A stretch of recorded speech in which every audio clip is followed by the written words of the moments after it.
The Master of the World by Jules Verne. Chapter 1. What happened in the mountains? If I speak of myself in this story, it is because I have been deeply involved in its startling events doubtless among the most extraordinary which this 20th century will witness. Sometimes I even ask myself if all this has really happened, if its pictures dwell in truth in my memory, and not merely in my imagination.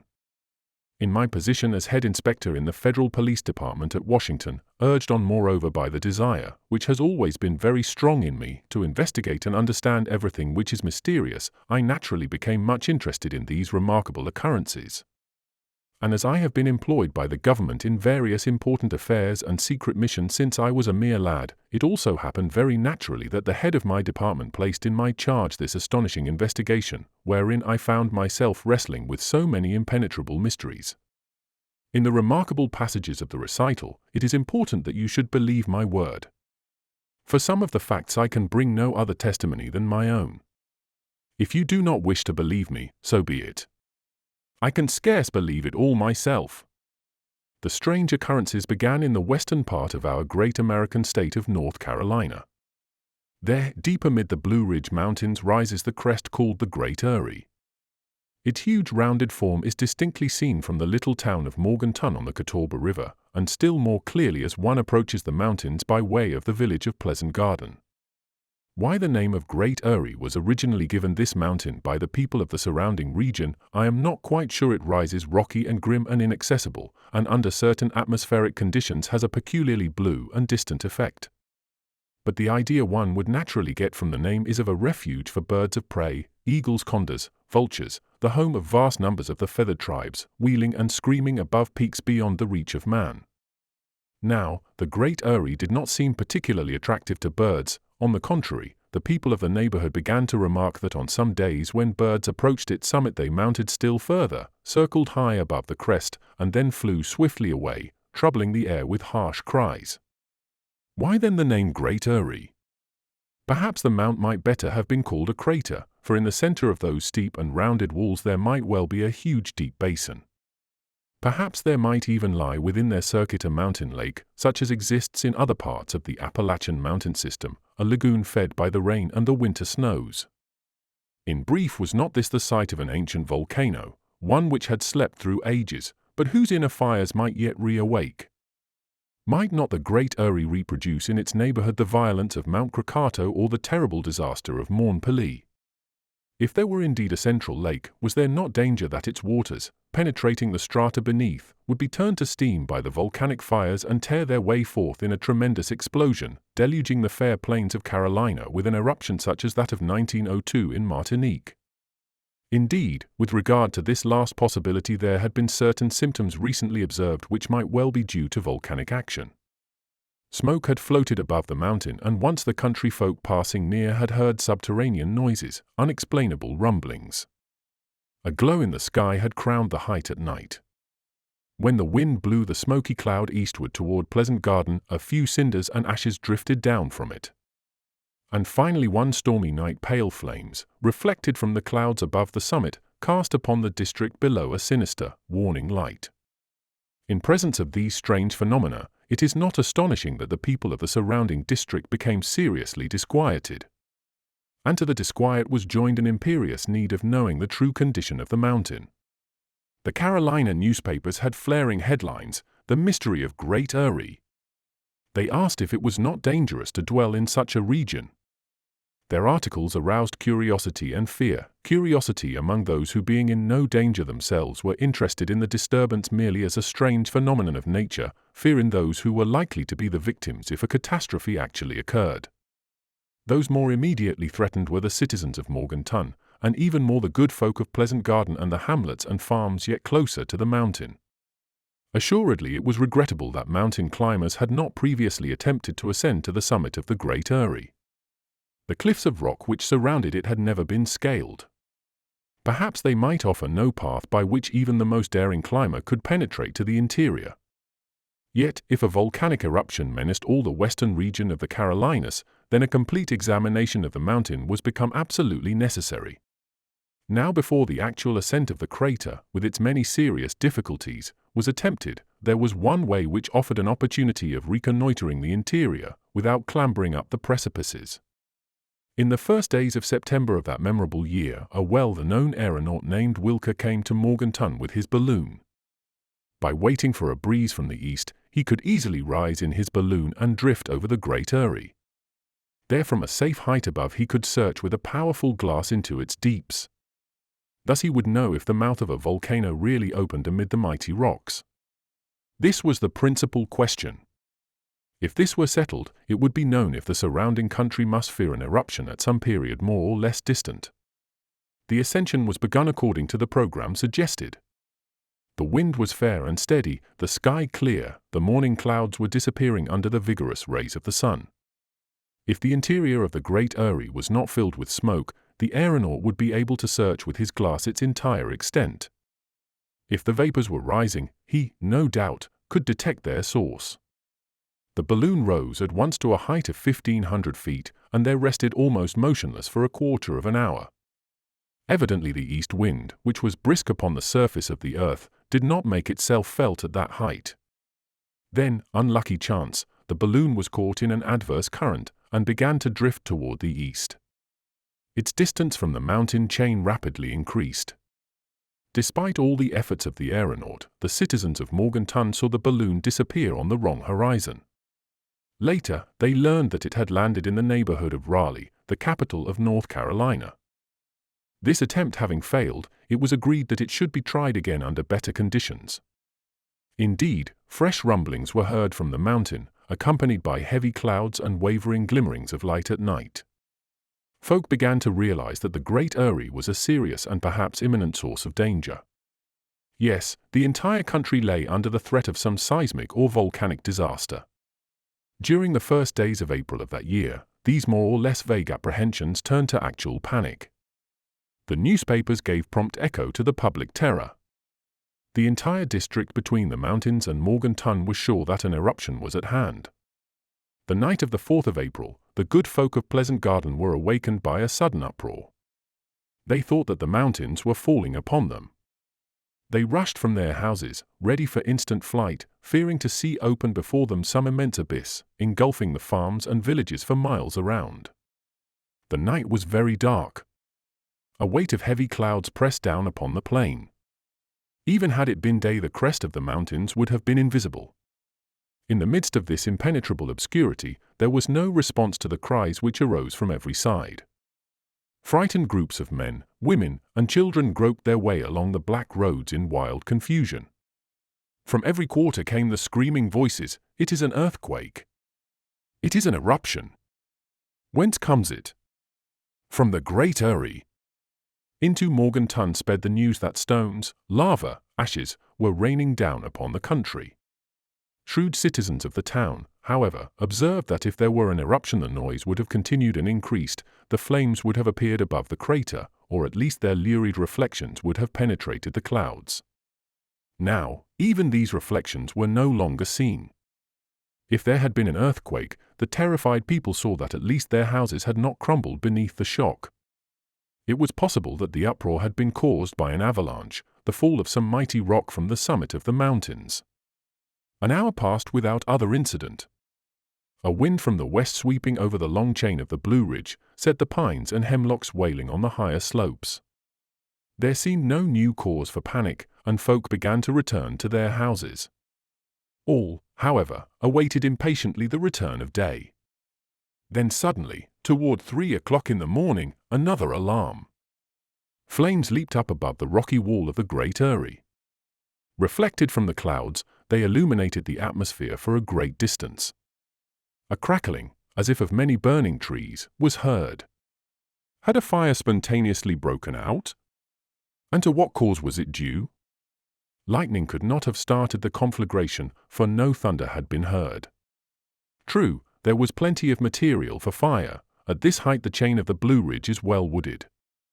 But these flames were too sudden for any ordinary cause. An eruption! An eruption! The cry resounded from all sides. An eruption! The Great Eyrie was then indeed the crater of a volcano buried in the bowels of the mountains. And after so many years, so many ages even, had it reawakened? Added to the flames, was a rain of stones and ashes about to follow? Were the lavas going to pour down torrents of molten fire, destroying everything in their passage, annihilating the towns, the villages, the farms, all this beautiful world of meadows, fields, and forests, even as far as Pleasant Garden and Morganton? This time the panic was overwhelming, nothing could stop it. Women carrying their infants, crazed with terror, rushed along the eastward roads. Men, deserting their homes, made hurried bundles of their most precious belongings and set free their livestock, cows, sheep, pigs, which fled in all directions. What disorder resulted from this agglomeration, human and animal, under darkest night, amid forests, threatened by the fires of the volcano, along the border of marshes whose waters might be upheaved and overflow, with the earth itself threatening to disappear from under the feet of the fugitives? Would they be in time to save themselves if a cascade of glowing lava came rolling down the slope of the mountain across their route? Nevertheless, some of the chief and shrewder farm owners were not swept away in this mad flight, which they did their best to restrain. Venturing within a mile of the mountain, they saw that the glare of the flames was decreasing. In truth, it hardly seemed that the region was immediately menaced by any further upheaval. No stones were being hurled into space, no torrent of lava was visible upon the slopes, no rumblings rose from the ground. There was no further manifestation of any seismic disturbance capable of overwhelming the land. At length, the flight of the fugitives ceased at a distance where they seemed secure from all danger. Then a few ventured back toward the mountain. Some farms were reoccupied before the break of day. By morning the crests of the Great Eyrie showed scarcely the least remnant of its cloud of smoke. The fires were certainly at an end, and if it were impossible to determine their cause, one might at least hope that they would not break out again. It appeared possible that the Great Eyrie had not really been the theatre of volcanic phenomena at all. There was no further evidence that the neighborhood was at the mercy either of eruptions or of earthquakes. Yet once more about 5 o'clock, from beneath the ridge of the mountain, where the shadows of night still lingered, a strange noise swept across the air, a sort of whirring, accompanied by the beating of mighty wings. And had it been a clear day, perhaps the farmers would have seen the passage of a mighty bird of prey, some monster of the skies, which having risen from the Great Eyrie sped away toward the east. Chapter 2. I reach Morganton. The 27th of April, having left Washington the night before, I arrived at Raleigh, the capital of the state of North Carolina. 2 days before, the head of the federal police had called me to his room. He was awaiting me with some impatience. "John Strock," said he, "are you still the man who on so many occasions has proven to me both his devotion and his ability?" "Mr. Ward," I answered, with a bow, "I cannot promise success or even ability, but as to devotion, I assure you, it is yours." "I do not doubt it," responded the chief. "And I will ask you instead this more exact question: are you as fond of riddles as ever? As eager to penetrate into mysteries as I have known you before?" "I am, Mr. Ward." "Good, Strock, then listen. Mr. Ward, a man of about 50 years, of great power and intellect, was fully master of the important position he filled. He had several times entrusted to me difficult missions which I had accomplished successfully and which had won me his confidence. For several months past, however, he had found no occasion for my services. Therefore I awaited with impatience what he had to say. I did not doubt that his questioning implied a serious and important task for me. "Doubtless you know," said he, "what has happened down in the Blue Ridge Mountains near Morganton. Surely, Mr. Ward, the phenomena reported from there have been singular enough to arouse anyone's curiosity." "They are singular, even remarkable, Strock." "No doubt about that. But there is also reason to ask if these phenomena about the Great Eyrie are not a source of continued danger to the people there, if they are not forerunners of some disaster as terrible as it is mysterious. It is to be feared, sir. So we must know, Strock, what is inside of that mountain. If we are helpless in the face of some great force of nature, people must be warned in time of the danger which threatens them." "It is clearly the duty of the authorities, Mr. Ward," responded I, "to learn what is going on within there." "True, Strock, but that presents great difficulties. Everyone reports that it is impossible to scale the precipices of the Great Eyrie and reach its interior. But has anyone ever attempted it with scientific appliances and under the best conditions? I doubt it, and believe a resolute attempt may bring success. Nothing is impossible, Mr. Ward. What we face here is merely a question of expense. We must not regard expense when we are seeking to reassure an entire population or to preserve it from a catastrophe. There is another suggestion I would make to you. Perhaps this Great Eyrie is not so inaccessible as is supposed. Perhaps a band of malefactors have secreted themselves there, gaining access by ways known only to themselves. What? You suspect that robbers? Perhaps I am wrong, Strock, and these strange sights and sounds have all had natural causes. Well, that is what we have to settle, and as quickly as possible. I have one question to ask. Go ahead, Strock. When the Great Eyrie has been visited, when we know the source of these phenomena, if there really is a crater there and an eruption is imminent, can we avert it? No, Strock, but we can estimate the extent of the danger. If some volcano in the Alleghenies threatens North Carolina with a disaster similar to that of Martinique, buried beneath the outpourings of Mont Pelée, then these people must leave their homes. I hope, sir, there is no such widespread danger. I think not, Strock. It seems to me highly improbable that an active volcano exists in the Blue Ridge mountain chain. Our Appalachian mountain system is nowhere volcanic in its origin. But all these events cannot be without basis. In short, Strock, we have decided to make a strict inquiry into the phenomena of the Great Eyrie, to gather all the testimony, to question the people of the towns and farms. To do this, I have made choice of an agent in whom we have full confidence, and this agent is you, Strock. Good. I am ready, Mr. Ward, cried I, and be sure that I shall neglect nothing to bring you full information. I know it, Strock, and I will add that I regard you as specially fitted for the work. You will have a splendid opportunity to exercise, and I hope to satisfy, your favorite passion of curiosity. As you say, sir. You will be free to act according to circumstances.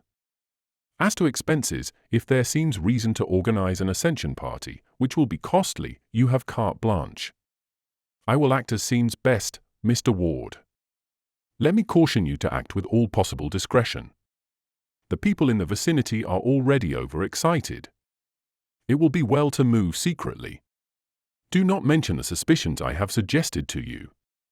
And above all, avoid arousing any fresh panic. It is understood. You will be accredited to the mayor of Morganton, who will assist you. Once more, be prudent, Strock, and acquaint no one with your mission unless it is absolutely necessary. You have often given proofs of your intelligence and address, and this time I feel assured you will succeed. I asked him only when shall I start. Tomorrow. Tomorrow, I shall leave Washington, and the day after, I shall be at Morganton. How little suspicion had I of what the future had in store for me! I returned immediately to my house where I made my preparations for departure, and the next evening found me in Raleigh. There I passed the night, and in the course of the next afternoon arrived at the railroad station of Morganton. Morganton is but a small town, built upon strata of the Jurassic period, particularly rich in coal. Its mines give it some prosperity. It also has numerous unpleasant mineral waters, so that the season there attracts many visitors. Around Morganton is a rich farming country, with broad fields of grain.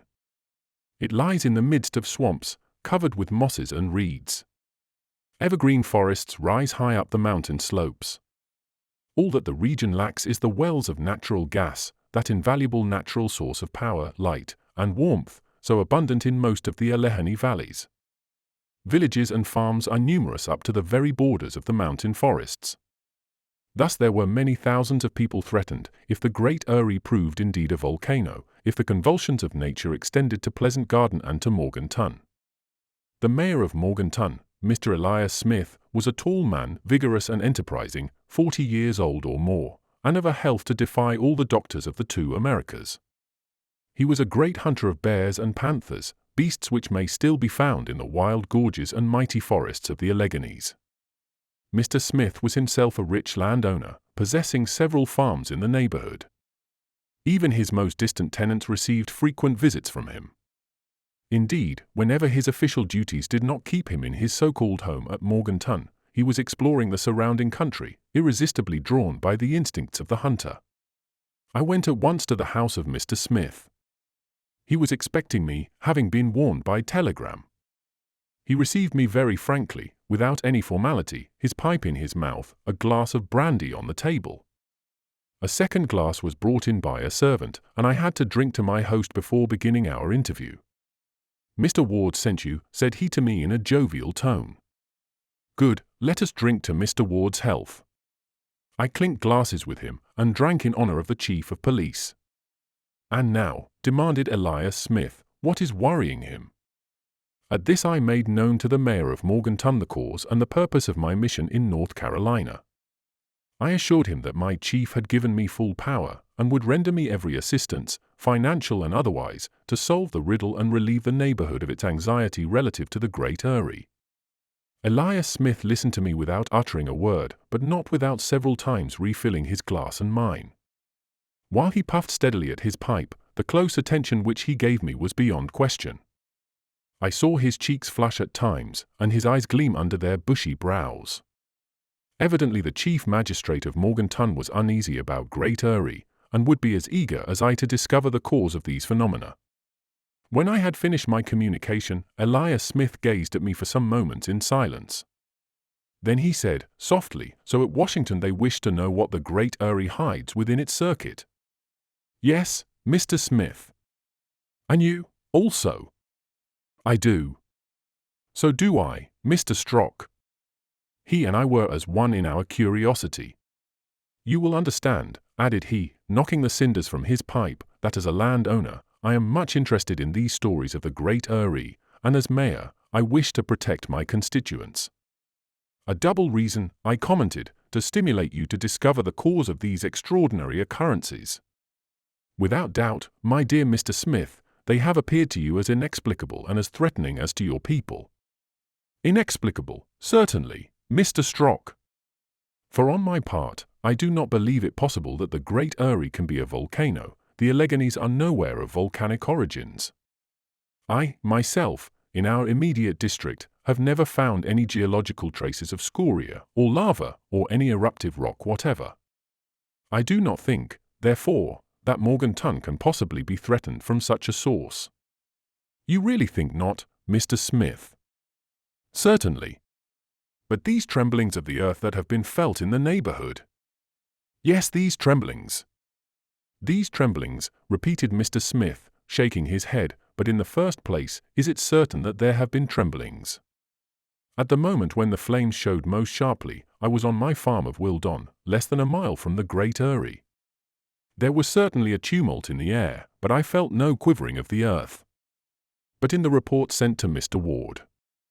"Reports made under the impulse of the panic," interrupted the mayor of Morganton.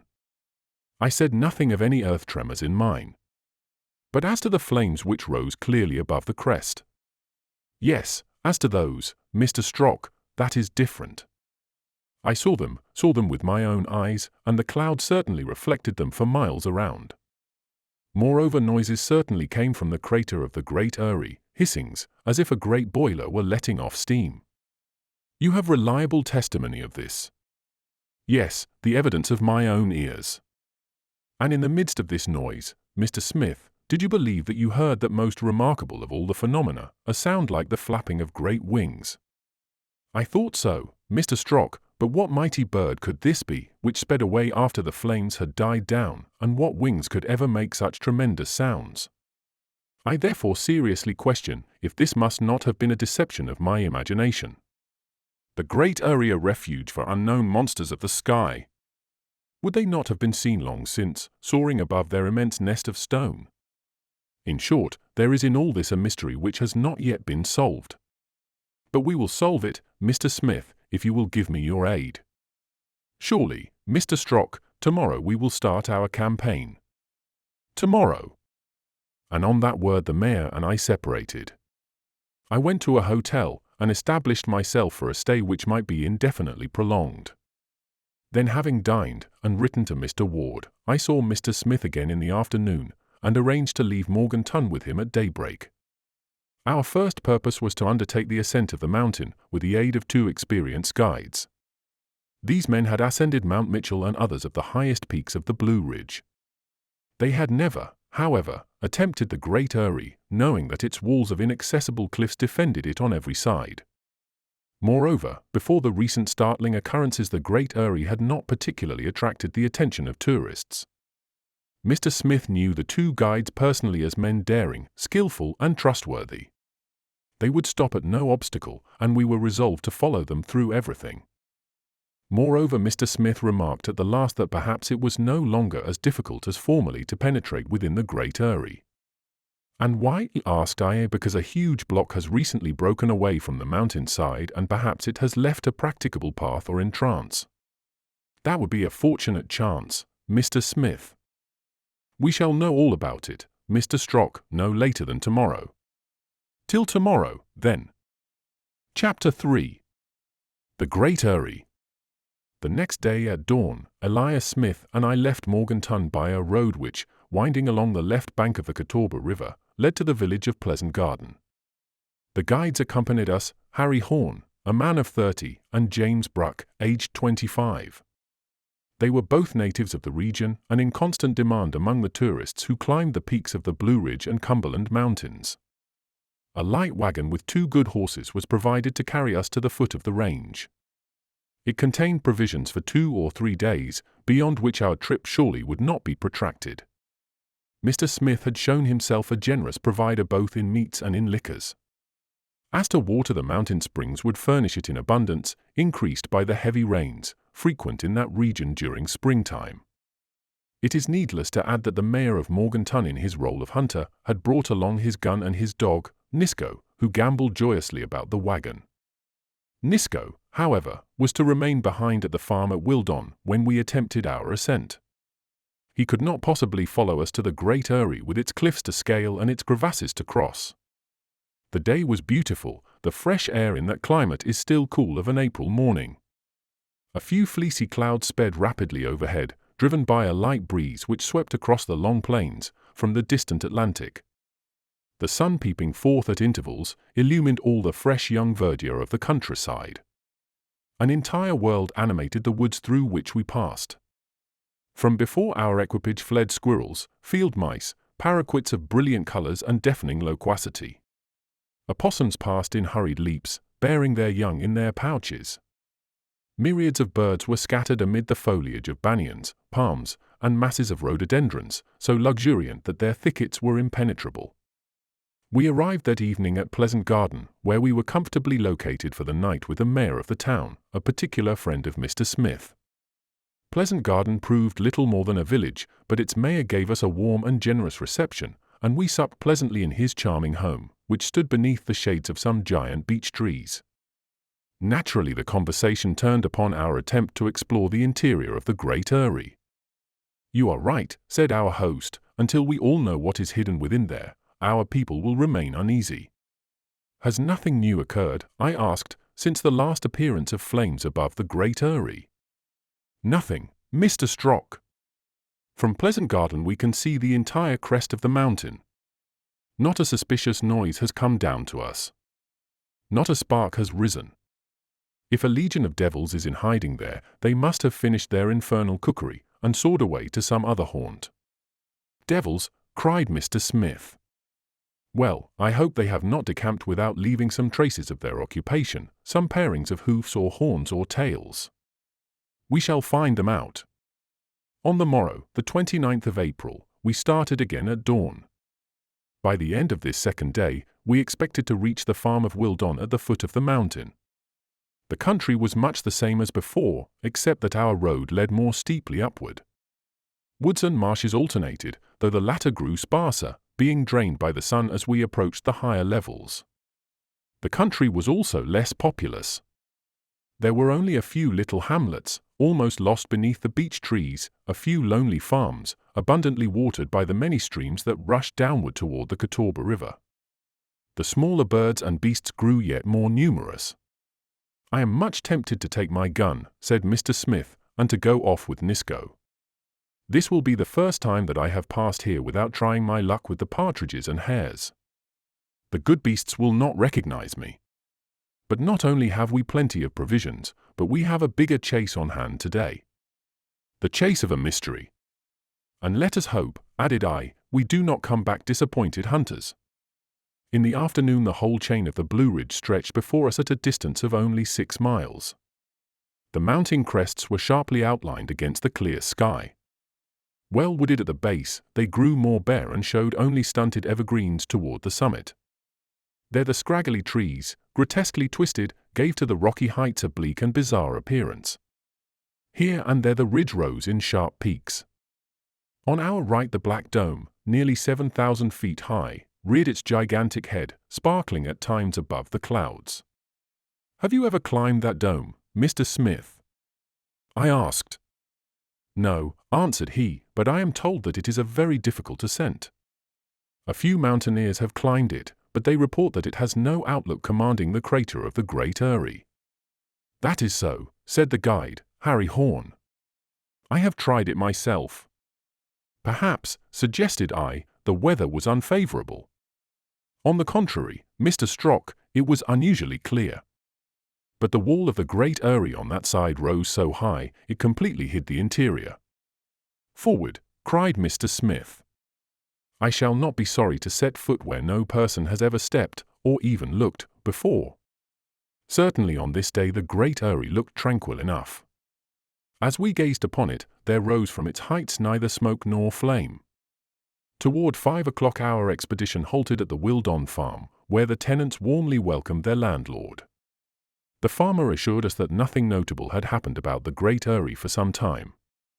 We supped at a common table with all the people of the farm, and our sleep that night was sound and wholly untroubled by premonitions of the future. On the morrow, before break of day, we set out for the ascent of the mountain. The height of the Great Eyrie scarce exceeds 5,000 feet. A modest altitude, often surpassed in this section of the Alleghanies. As we were already more than 3,000 feet above sea level, the fatigue of the ascent could not be great. A few hours should suffice to bring us to the crest of the crater. Of course, difficulties might present themselves, precipices to scale, clefts and breaks in the ridge might necessitate painful and even dangerous detours. This was the unknown, the spur to our attempt. As I said, our guides knew no more than we upon this point. What made me anxious was, of course, the common report that the Great Eyrie was wholly inaccessible. But this remained unproven. And then there was the new chance that a fallen block had left a breach in the rocky wall.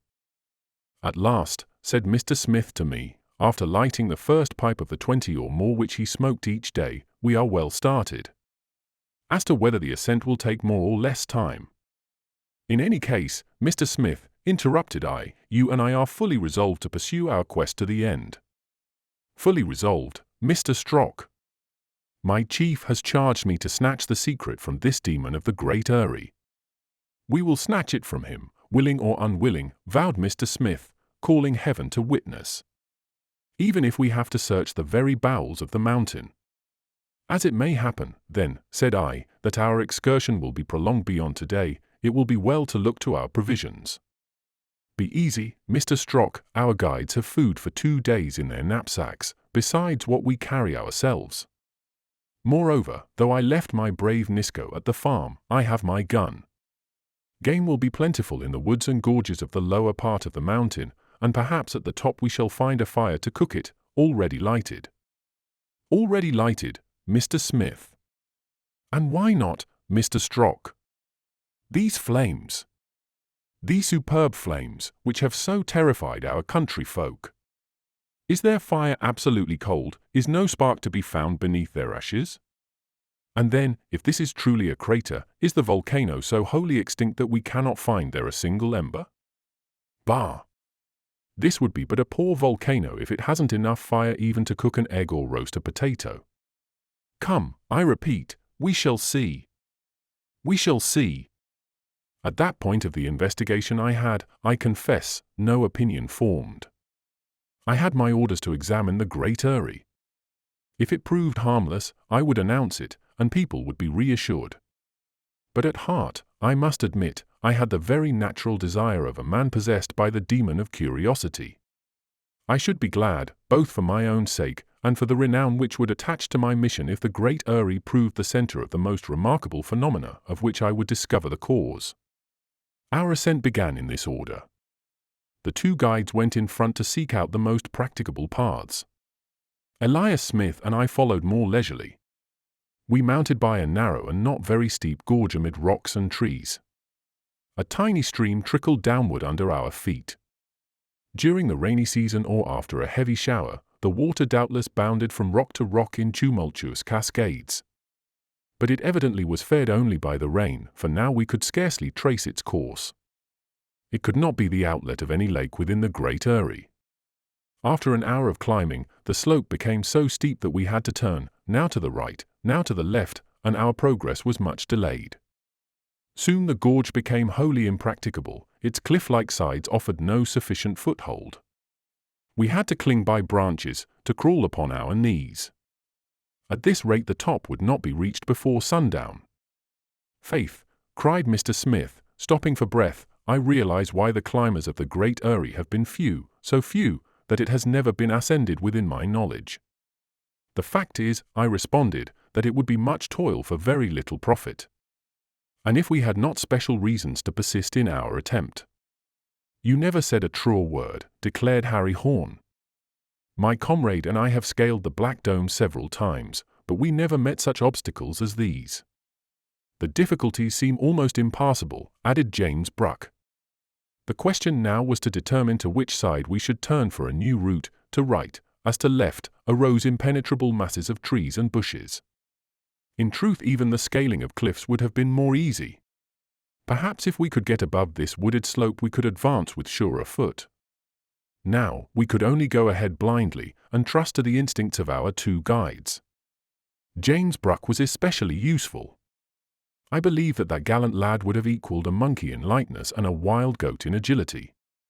Unfortunately, neither Elias Smith nor I was able to climb where he could. However, when it is a matter of real need with me, I trust one shall never be backward, being resolute by nature and well trained in bodily exercise. Where James Bruck went, I was determined to go, also, though it might cost me some uncomfortable falls. But it was not the same with the first magistrate of Morganton, less young, less vigorous, larger, stouter, and less persistent than we others. Plainly he made every effort, not to retard our progress, but he panted like a seal, and soon I insisted on his stopping to rest. In short, it was evident that the ascent of the great Eyrie would require far more time than we had estimated. We had expected to reach the foot of the rocky wall before 11 o'clock, but we now saw that midday would still find us several hundred feet below it. Toward 10 o'clock, after repeated attempts to discover some more practicable route, after numberless turnings and returnings, one of the guides gave the signal to halt. We found ourselves at last on the upper border of the heavy wood.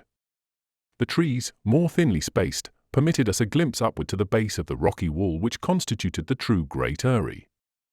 "Phew!" exclaimed Mr. Smith, leaning against a mighty pine tree, "a little respite, a little repose, and even a little repast would not go badly." "We will rest an hour," said I. "Yes, after working our lungs and our legs, we will make our stomachs work." We were all agreed on this point. A rest would certainly freshen us.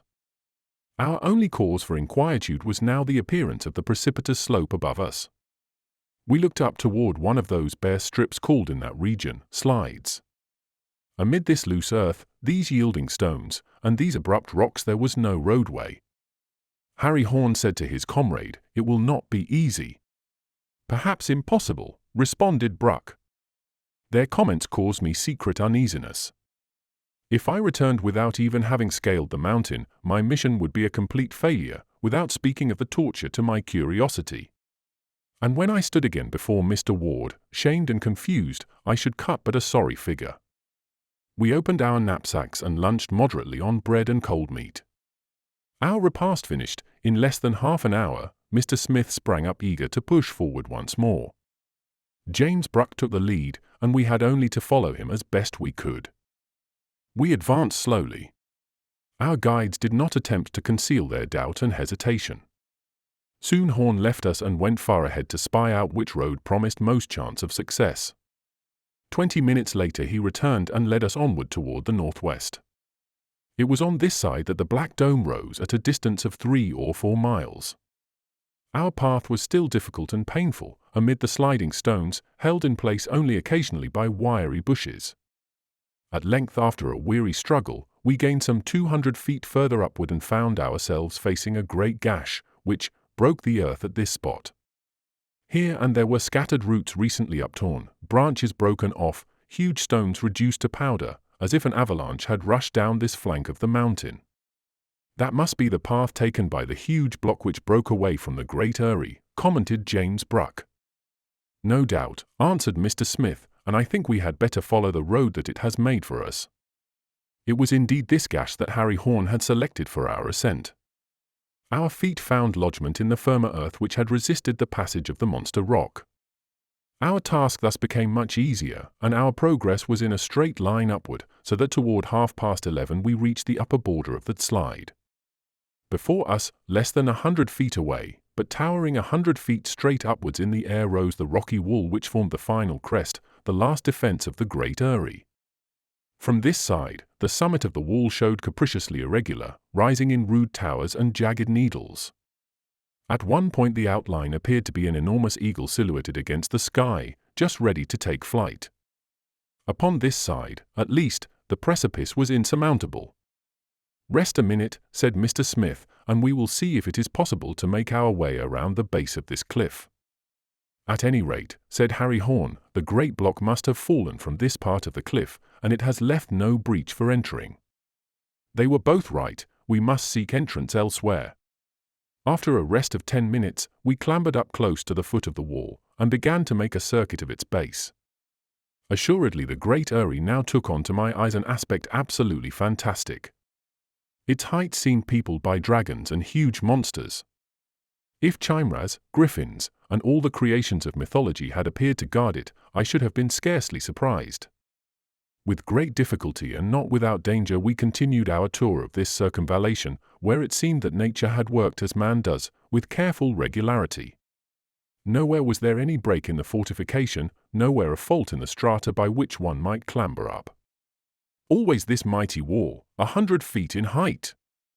After an hour and a half of this laborious circuit, we regained our starting place. I could not conceal my disappointment, and Mr. Smith was not less chagrined than I. "A thousand devils," cried he, "we know no better than before what is inside this confounded Great Eyrie, nor even if it is a crater." "Volcano, or not," said I, "there are no suspicious noises now, neither smoke nor flame rises above it, nothing whatever threatens an eruption." This was true. A profound silence reigned around us, and a perfectly clear sky shone overhead. We tasted the perfect calm of great altitudes.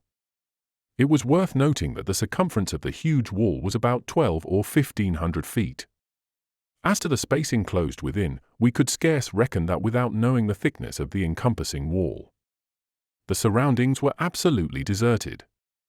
Probably not a living creature ever mounted to this height, except the few birds of prey which soared high above us. Our watches showed 3 o'clock, and Mr. Smith cried in disgust, "What is the use of stopping here all day? We shall learn nothing more. We must make a start, Mr. Strock, if we want to get back to Pleasant Garden tonight." I made no answer, and did not move from where I was seated, so he called again, "Come, Mr. Strock, you don't answer."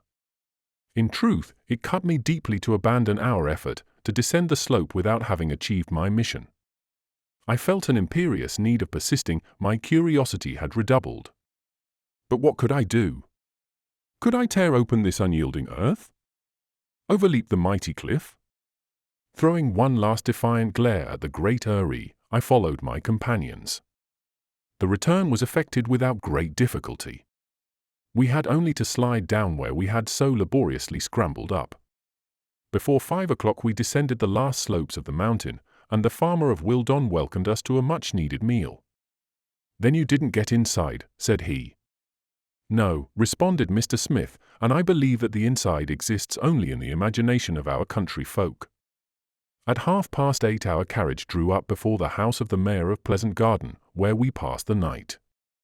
While I strove vainly to sleep, I asked myself if I should not stop there in the village and organize a new ascent. But what better chance had it of succeeding than the first? The wisest course was, doubtless, to return to Washington and consult Mr. Ward.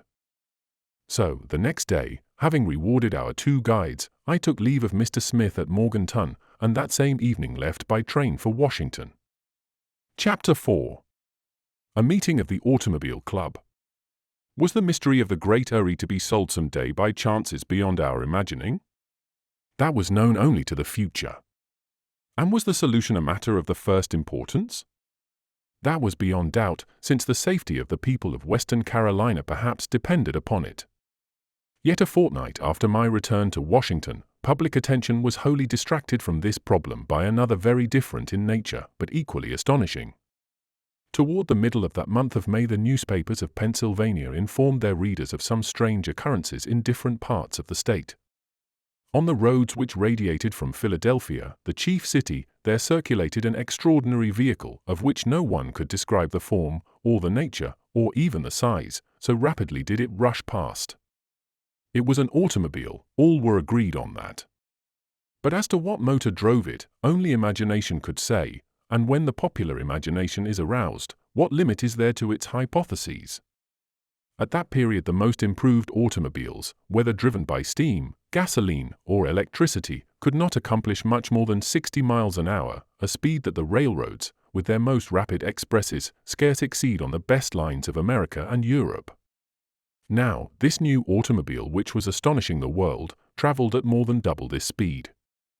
It is needless to add that such a rate constituted an extreme danger on the high roads, as much so for vehicles as for pedestrians. This rushing mass, coming like a thunderbolt, preceded by a formidable rumbling, caused a whirlwind which tore the branches from the trees along the road, terrified the animals browsing in adjoining fields, and scattered and killed the birds, which could not resist the suction of the tremendous air currents engendered by its passage. And, a bizarre detail to which the newspapers drew particular attention, the surface of the roads was scarcely even scratched by the wheels of the apparition, which left behind it no such ruts as are usually made by heavy vehicles. At most there was a light touch, a mere brushing of the dust. It was only the tremendous speed which raised behind the vehicle such whirlwinds of dust. It is probable, commented the New Fork Herald, that the extreme rapidity of motion destroys the weight. Naturally there were protests from all sides. It was impossible to permit the mad speed of this apparition which threatened to overthrow and destroy everything in its passage, equipages and people. But how could it be stopped? No one knew to whom the vehicle belonged, nor whence it came, nor whither it went. It was seen but for an instant as it darted forward like a bullet in its dizzy flight. How could one seize a cannonball in the air as it leaped from the mouth of the gun? I repeat, there was no evidence as to the character of the propelling engine. It left behind it no smoke, no steam, no odor of gasoline or any other oil. It seemed probable, therefore, that the vehicle ran by electricity and that its accumulators were of an unknown model, using some unknown fluid. The public imagination, highly excited, readily accepted every sort of rumor about this mysterious automobile. It was said to be a supernatural car. It was driven by a spectre, by one of the chauffeurs of hell, a goblin from another world, a monster escaped from some mythological menagerie, in short, the devil in person, who could defy all human intervention, having at his command invisible and infinite satanic powers. But even Satan himself had no right to run at such speed over the roads of the United States without a special permit, without a number on his car, and without a regular license. And it was certain that not a single municipality had given him permission to go 200 miles an hour. Public security demanded that some means be found to unmask the secret of this terrible chauffeur. Moreover, it was not only Pennsylvania that served as the theater of his sportive eccentricities. The police reported his appearance in other states, in Kentucky near Frankfort, in Ohio near Columbus, in Tennessee near Nashville, in Missouri near Jefferson, and finally in Illinois in the neighborhood of Chicago. The alarm having been given, it became the duty of the authorities to take steps against this public danger. To arrest or even to halt an apparition moving at such speed was scarcely practicable. A better way would be to erect across the road solid gateways with which the flying machine must come in contact sooner or later and be smashed into 1,000 pieces. Nonsense, declared the incredulous. This madman would know well how to circle around such obstructions. And if necessary, added others, the machine would leap over the barriers. And if he is indeed the devil, he has, as a former angel, presumably preserved his wings, and so he will take to flight. But this last was but the suggestion of foolish old gossips who did not stop to study the matter. For if the King of Hades possessed a pair of wings, why did he obstinately persist in running around on the earth at the risk of crushing his own subjects, when he might more easily have hurled himself through space as free as a bird? Such was the situation when, in the last week of May, a fresh event occurred, which seemed to show that the United States was indeed helpless in the hands of some unapproachable monster. And after the New World, would not the Old in its turn be desecrated by the mad career of this remarkable automobilist? The following occurrence was reported in all the newspapers of the Union, and with what comments and outcries it is easy to imagine. A race was to be held by the Automobile Club of Wisconsin over the roads of that state of which Madison is the capital. The route laid out formed an excellent track, about 200 miles in length, starting from Prairie du Chien on the western frontier, passing by Madison and ending a little above Milwaukee on the borders of Lake Michigan. Except for the Japanese road between Nikko and Narmode, bordered by giant cypresses, there is no better track in the world than this of Wisconsin. It runs straight and level as an arrow for sometimes 50 miles at a stretch. Many and noted were the machines entered for this great race. Every kind of motor vehicle was permitted to compete, even motorcycles, as well as automobiles. The machines were of all makes and nationalities. The sum of the different prizes reached $50,000, so that the race was sure to be desperately contested. New records were expected to be made. Calculating on the maximum speed hitherto attained, of perhaps 80 miles an hour, this international contest covering 200 miles would last about 3 hours. And, to avoid all danger, the state authorities of Wisconsin had forbidden all other traffic between Prairie du Chien and Milwaukee during 3 hours on the morning of the 30th of May. Thus, if there were any accidents, those who suffered would be themselves to blame. There was an enormous crowd, and it was not composed only of the people of Wisconsin. Many thousands gathered from the neighboring states of Illinois, Michigan, Iowa, Indiana, and even from New York. Among the sportsmen assembled were many foreigners, English, French, Germans and Austrians, each nationality, of course, supporting the chauffeurs of its land. Moreover, as this was the United States, the country of the greatest gamblers of the world, bets were made of every sort and of enormous amounts. The start was to be made at 8 o'clock in the morning, and to avoid crowding and the accidents which must result from it, the automobiles were to follow each other at 2-minute intervals, along the roads whose borders were black with spectators. The first 10 racers, numbered by lot, were dispatched between 8 o'clock and 20 minutes past. Unless there was some disastrous accident, some of these machines would surely arrive at the goal by 11 o'clock. The others followed in order. An hour and a half had passed. There remained but a single contestant at Prairie du Chien. Word was sent back and forth by telephone every 5 minutes as to the order of the racers. Midway between Madison and Milwaukee, the lead was held by a machine of Renault Brothers, 4-cylindered, of 20 horsepower, and with Michelin tires.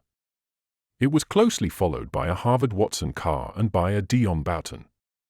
Some accidents had already occurred, other machines were hopelessly behind. Not more than a dozen would contest the finish.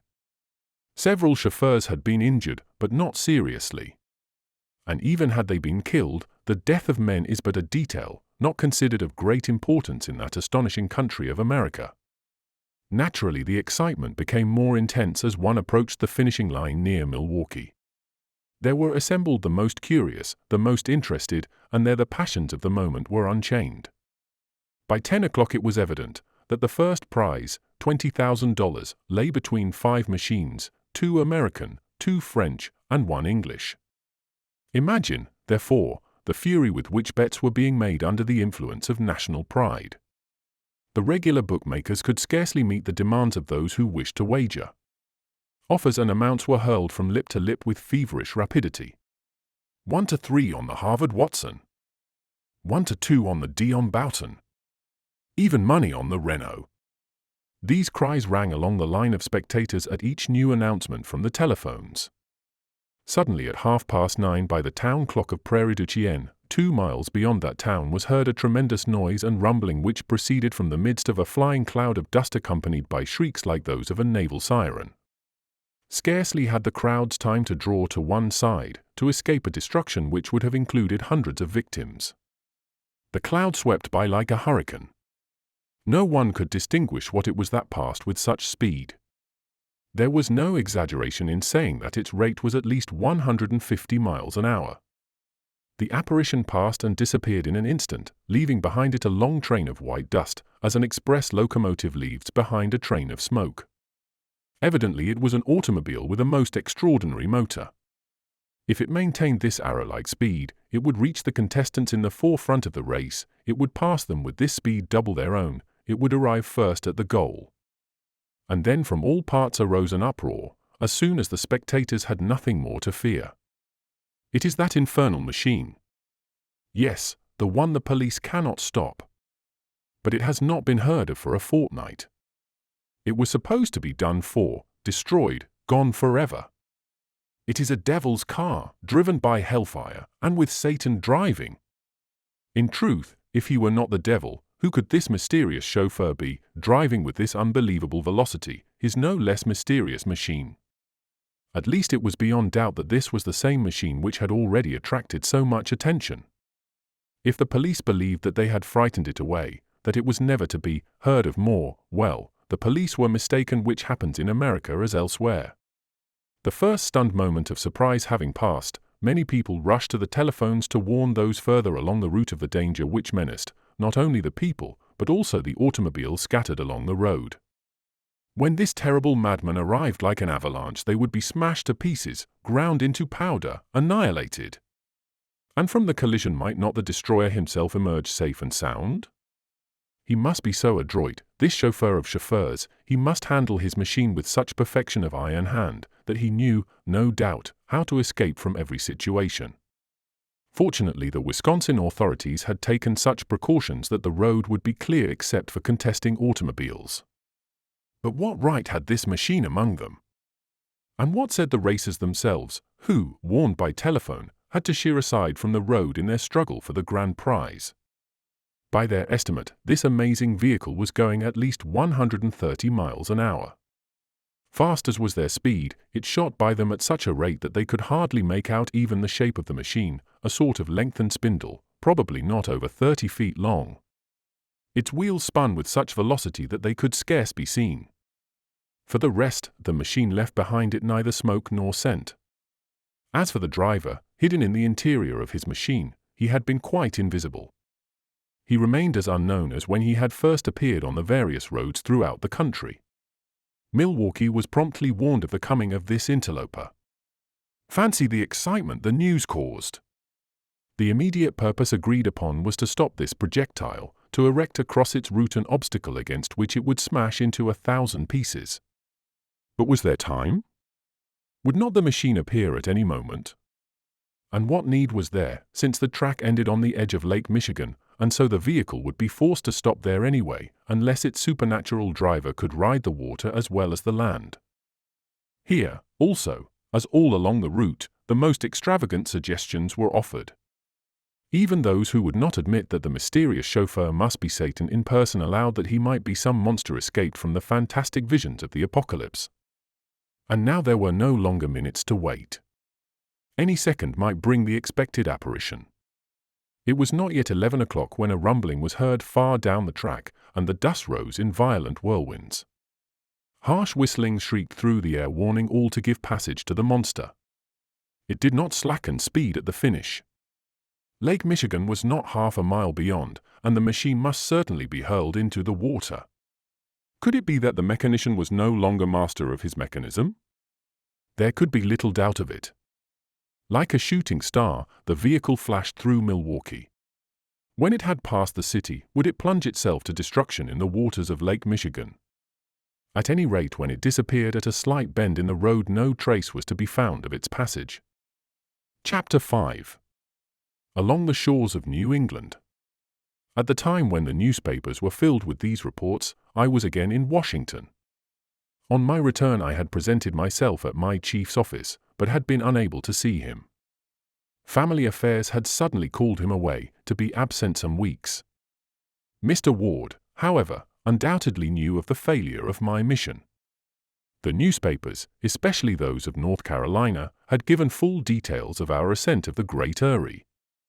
Naturally, I was much annoyed by this delay, which further fretted my restless curiosity. I could turn to no other plans for the future. Could I give up the hope of learning the secret of the Great Eyrie? No. I would return to the attack a dozen times if necessary, and despite every failure. Surely, the winning of access within those walls was not a task beyond human power. A scaffolding might be raised to the summit of the cliff, or a tunnel might be pierced through its depth.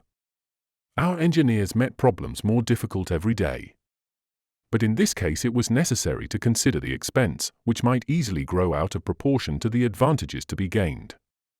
A tunnel would cost many $1,000s, and what good would it accomplish beyond satisfying the public curiosity and my own? My personal resources were wholly insufficient for the achievement. Mr. Ward, who held the government's funds, was away. I even thought of trying to interest some millionaire. Oh, if I could but have promised one of them some gold or silver mines within the mountain! But such an hypothesis was not admissible.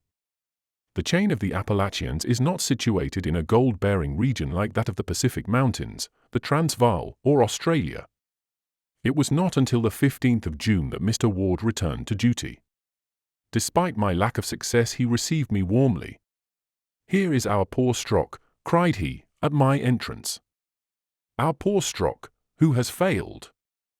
"No more, Mr. Ward, than if you had charged me to investigate the surface of the moon," answered I. "We found ourselves face to face with purely natural obstacles insurmountable with the forces then at our command." "I do not doubt that, Strock, I do not doubt that in the least. Nevertheless, the fact remains that you have discovered nothing of what is going on within the Great Eyrie." "Nothing, Mr. Ward." "You saw no sign of fire?" "None." "And you heard no suspicious noises whatever?" "None." "Then it is still uncertain if there is really a volcano there." "Still uncertain, Mr. Ward. But if it is there, we have good reason to believe that it has sunk into a profound sleep." "Still," returned Mr. Ward, "there is nothing to show that it will not wake up again any day, Strock. It is not enough that a volcano should sleep, it must be absolutely extinguished, unless indeed all these threatening rumors have been born solely in the Carolinian imagination." "That is not possible, sir," I said. "Both Mr. Smith, the mayor of Morganton, and his friend the mayor of Pleasant Garden, are reliable men. And they speak from their own knowledge in this matter. Flames have certainly risen above the Great Eyrie. Strange noises have issued from it. There can be no doubt whatever of the reality of these phenomena." "Granted," declared Mr. Ward. "I admit that the evidence is unassailable. So the deduction to be drawn is that the Great Eyrie has not yet given up its secret. If we are determined to know it, Mr. Ward, the solution is only a solution of expense. Pickaxes and dynamite would soon conquer those walls." "No doubt," responded the chief, "but such an undertaking hardly seems justified, since the mountain is now quiet. We will wait a while, and perhaps nature herself will disclose her mystery." "Mr. Ward, believe me that I regret deeply that I have been unable to solve the problem you entrusted to me," I said. "Nonsense. Do not upset yourself, Strock. Take your defeat philosophically. We cannot always be successful, even in the police. How many criminals escape us? I believe we should never capture one of them, if they were a little more intelligent and less imprudent, and if they did not compromise themselves so stupidly. Nothing, it seems to me, would be easier than to plan a crime, a theft or an assassination, and to execute it without arousing any suspicions, or leaving any traces to be followed. You understand, Strock, I do not want to give our criminals lessons, I much prefer to have them remain as they are. Nevertheless, there are many whom the police will never be able to track down. On this matter I shared absolutely the opinion of my chief. It is among rascals that one finds the most fools. For this very reason I had been much surprised that none of the authorities had been able to throw any light upon the recent performances of the demon automobile. And when Mr. Ward brought up this subject, I did not conceal from him my astonishment. He pointed out that the vehicle was practically unpursuable, that in its earlier appearances, it had apparently vanished from all roads even before a telephone message could be sent ahead. Active and numerous police agents had been spread throughout the country, but no one of them had encountered the delinquent. He did not move continuously from place to place, even at his amazing speed, but seemed to appear only for a moment and then to vanish into thin air. True, he had at length remained visible along the entire route from Prairie du Chien to Milwaukee, and he had covered in less than an hour and a half this track of 200 miles. But since then, there had been no news whatever of the machine.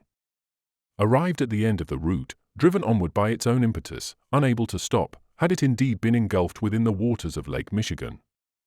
Must we conclude that the machine and its driver had both perished, that there was no longer any danger to be feared from either? The great majority of the public refused to accept this conclusion. They fully expected the machine to reappear. Mr. Ward frankly admitted that the whole matter seemed to him most extraordinary, and I shared his view. Assuredly, if this infernal chauffeur did not return, his apparition would have to be placed among those superhuman mysteries which it is not given to man to understand.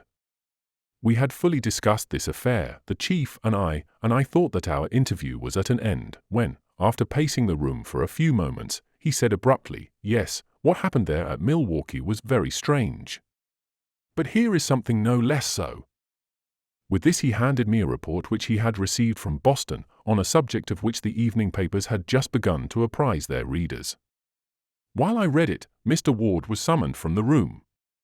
I seated myself by the window and studied with extreme attention the matter of the report. For some days the waters along the coast of Maine, Connecticut, and Massachusetts had been the scene of an appearance which no one could exactly describe. A moving body would appear amid the waters, some 2 or 3 miles offshore, and go through rapid evolutions. It would flash for a while back and forth among the waves and then dart out of sight. The body moved with such lightning speed that the best telescopes could hardly follow it. Its length did not seem to exceed 30 feet. Its cigar-shaped form and greenish color made it difficult to distinguish against the background of the ocean. It had been most frequently observed along the coast between Cape Cod and Nova Scotia. From Providence, from Boston, from Portsmouth, and from Portland motor boats and steam launches had repeatedly attempted to approach this moving body and even to give it chase. They could not get anywhere near it. Pursuit seemed useless. It darted like an arrow beyond the range of view. Naturally, widely differing opinions were held as to the nature of this object. But no hypothesis rested on any secure basis. Seamen were as much at a loss as others. At first sailors thought it must be some great fish, like a whale. But it is well known that all these animals come to the surface with a certain regularity to breathe, and spout up columns of mingled air and water. Now, this strange animal, if it was an animal, had never blown as the whalers say, nor had it ever made any noises of breathing. Yet if it were not one of these huge marine mammals, how was this unknown monster to be classed? Did it belong among the legendary dwellers in the deep, the krakens, the octopuses, the leviathans, the famous sea serpents? At any rate, since this monster, whatever it was, had appeared along the New England shores, the little fishing smacks and pleasure boats dared not venture forth. Wherever it appeared the boats fled to the nearest harbor, as was but prudent. If the animal was of a ferocious character, none cared to await its attack. As to the large ships and coast steamers, they had nothing to fear from any monster, whale or otherwise. Several of them had seen this creature at a distance of some miles. But when they attempted to approach, it fled rapidly away. One day, even, a fast United States gunboat went out from Boston, if not to pursue the monster, at least to send after it a few cannon shot. Almost instantly the animal disappeared, and the attempt was vain. As yet, however, the monster had shown no intention of attacking either boats or people.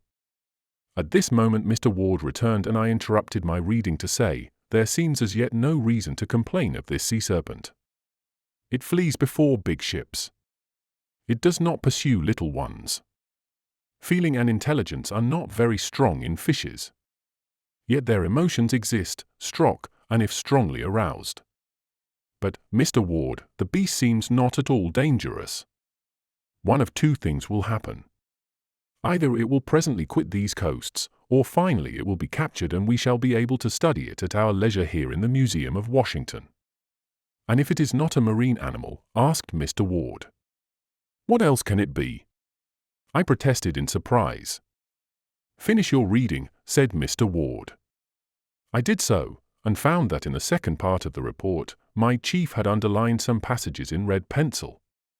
For some time no one had doubted that this was an animal, and that, if it were vigorously pursued, it would at last be driven from our shores.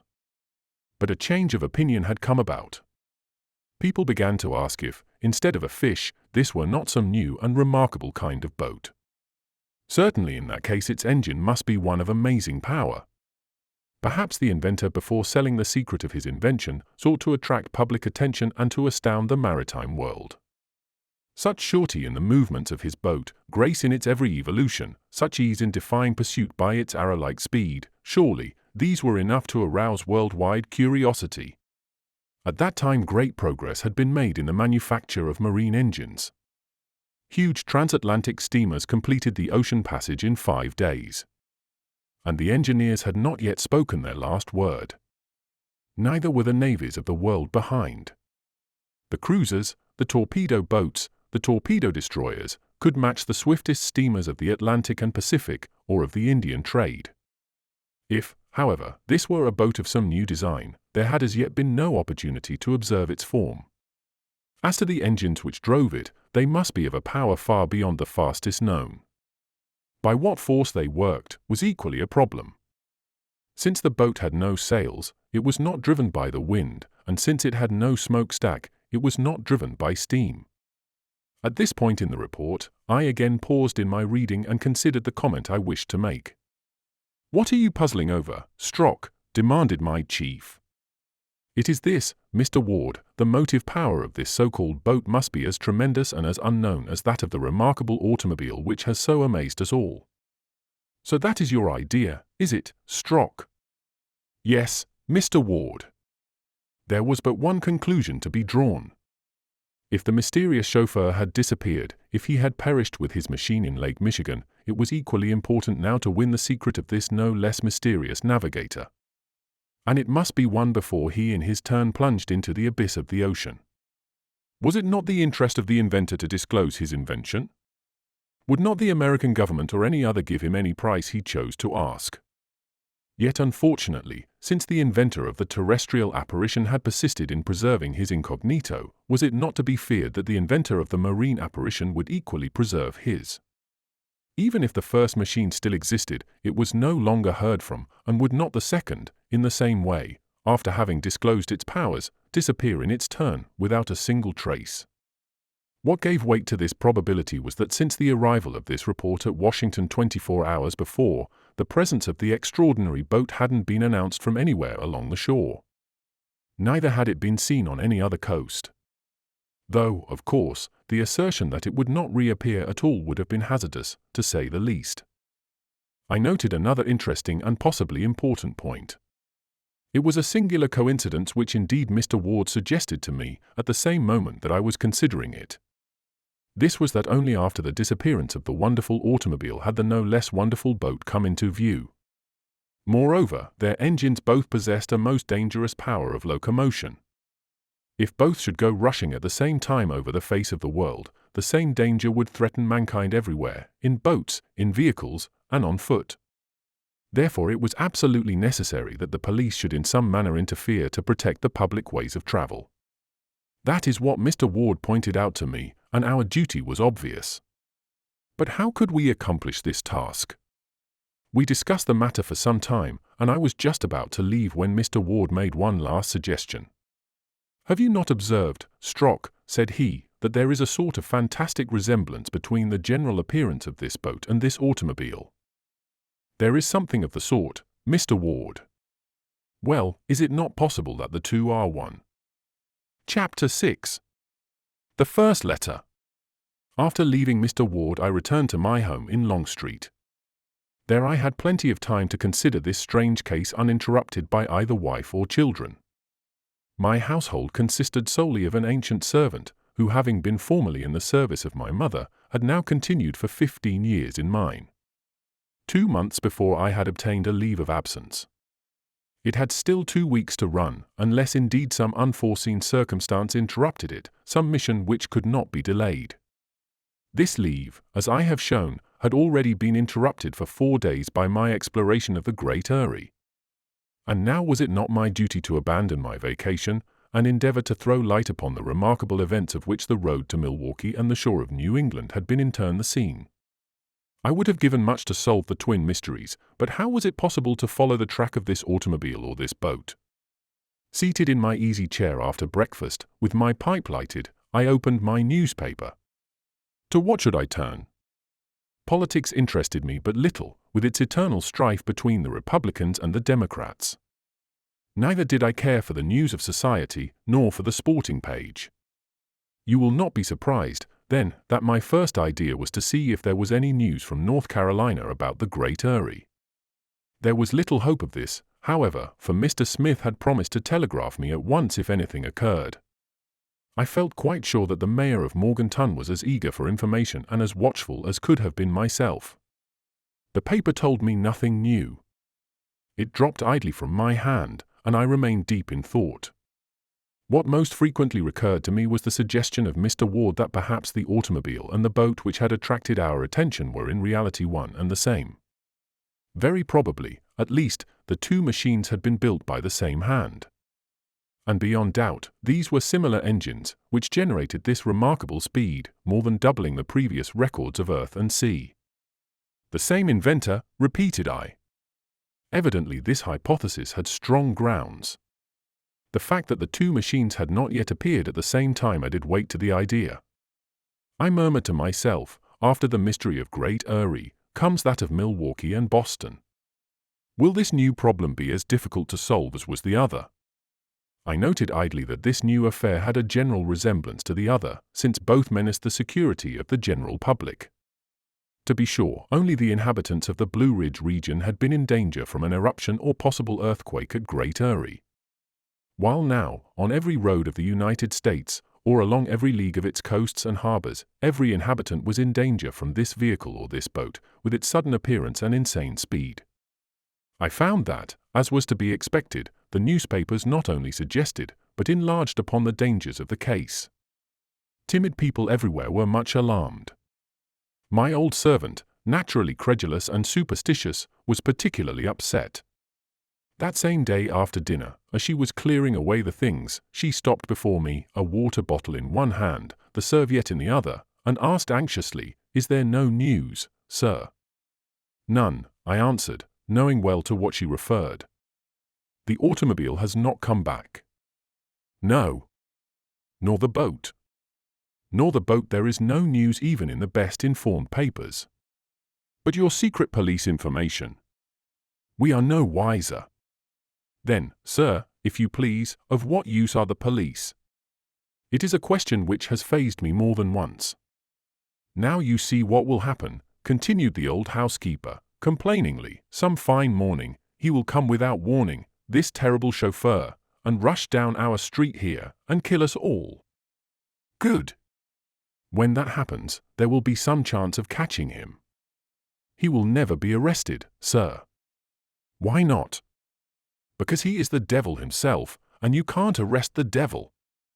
Decidedly, thought I, the devil has many uses, and if he did not exist we would have to invent him, to give people some way of explaining the inexplicable. It was he who lit the flames of the Great Eyrie. It was he who smashed the record in the Wisconsin race. It is he who is scurrying along the shores of Connecticut and Massachusetts. But putting to one side this evil spirit who is so necessary for the convenience of the ignorant, there was no doubt that we were facing a most bewildering problem. Had both of these machines disappeared forever? They had passed like a meteor, like a star shooting through space, and in 100 years the adventure would become a legend, much to the taste of the gossips of the next century. For several days the newspapers of America and even those of Europe continued to discuss these events. Editorials crowded upon editorials. Rumors were added to rumors. Storytellers of every kind crowded to the front. The public of 2 continents was interested. In some parts of Europe there was even jealousy that America should have been chosen as the field of such an experience. If these marvelous inventors were American, then their country, their army and navy would have a great advantage over others. The United States might acquire an incontestable superiority. Under the date of the 10th of June, a New York paper published a carefully studied article on this phase of the subject. Comparing the speed of the swiftest known vessels with the smallest minimum of speed which could possibly be assigned to the new boat, the article demonstrated that if the United States secured this secret, Europe would be but 3 days away from her, while she would still be 5 days from Europe. If our own police had searched diligently to discover the mystery of the Great Eyrie, the Secret Service of every country in the world was now interested in these new problems. Mr. Ward referred to the matter each time I saw him. Our chat would begin by his rallying me about my ill success in Carolina, and I would respond by reminding him that success there was only a question of expense. "Never mind, my good Strock," said he, "there will come a chance for our clever inspector to regain his laurels. Take now this affair of the automobile and the boat. If you could clear that up in advance of all the detectives of the world, what an honor it would be to our department." "What glory for you!" "It certainly would, Mr. Ward. And if you put the matter in my charge." "Who knows, Strock? Let us wait a while." "Let us wait." Matters stood thus when, on the morning of June 15th, my old servant brought me a letter from the letter carrier, a registered letter for which I had to sign. I looked at the address. I did not know the handwriting. The postmark, dating from 2 days before, was stamped at the post office of Morganton. Morganton! Here at last was, no doubt, news from Mr. Elias Smith. "Yes," exclaimed I, speaking to my old servant, "for lack of another, it must be from Mr. Smith at last. I know no one else in Morganton. And if he writes he has news." "Morganton," said the old woman, "isn't that the place where the demons set fire to their mountain?" "Exactly." "Oh, sir. I hope you don't mean to go back there. Because you will end by being burned up in that furnace of the Great Eyrie. And I wouldn't want you buried that way, sir. Cheer up, and let us see if it is not better news than that." The envelope was sealed with red sealing wax, and stamped with a sort of coat of arms, surmounted with 3 stars. The paper was thick and very strong. I broke the envelope and drew out a letter. It was a single sheet, folded in 4, and written on one side only. My first glance was for the signature. There was no signature. Nothing but 3 initials at the end of the last line. "The letter is not from the mayor of Morganton," said I. "Then from whom?" asked the old servant, doubly curious in her quality as a woman and as an old gossip. Looking again at the 3 initials of the signature, I said, "I know no one for whom these letters would stand, neither at Morganton nor elsewhere." The handwriting was bold.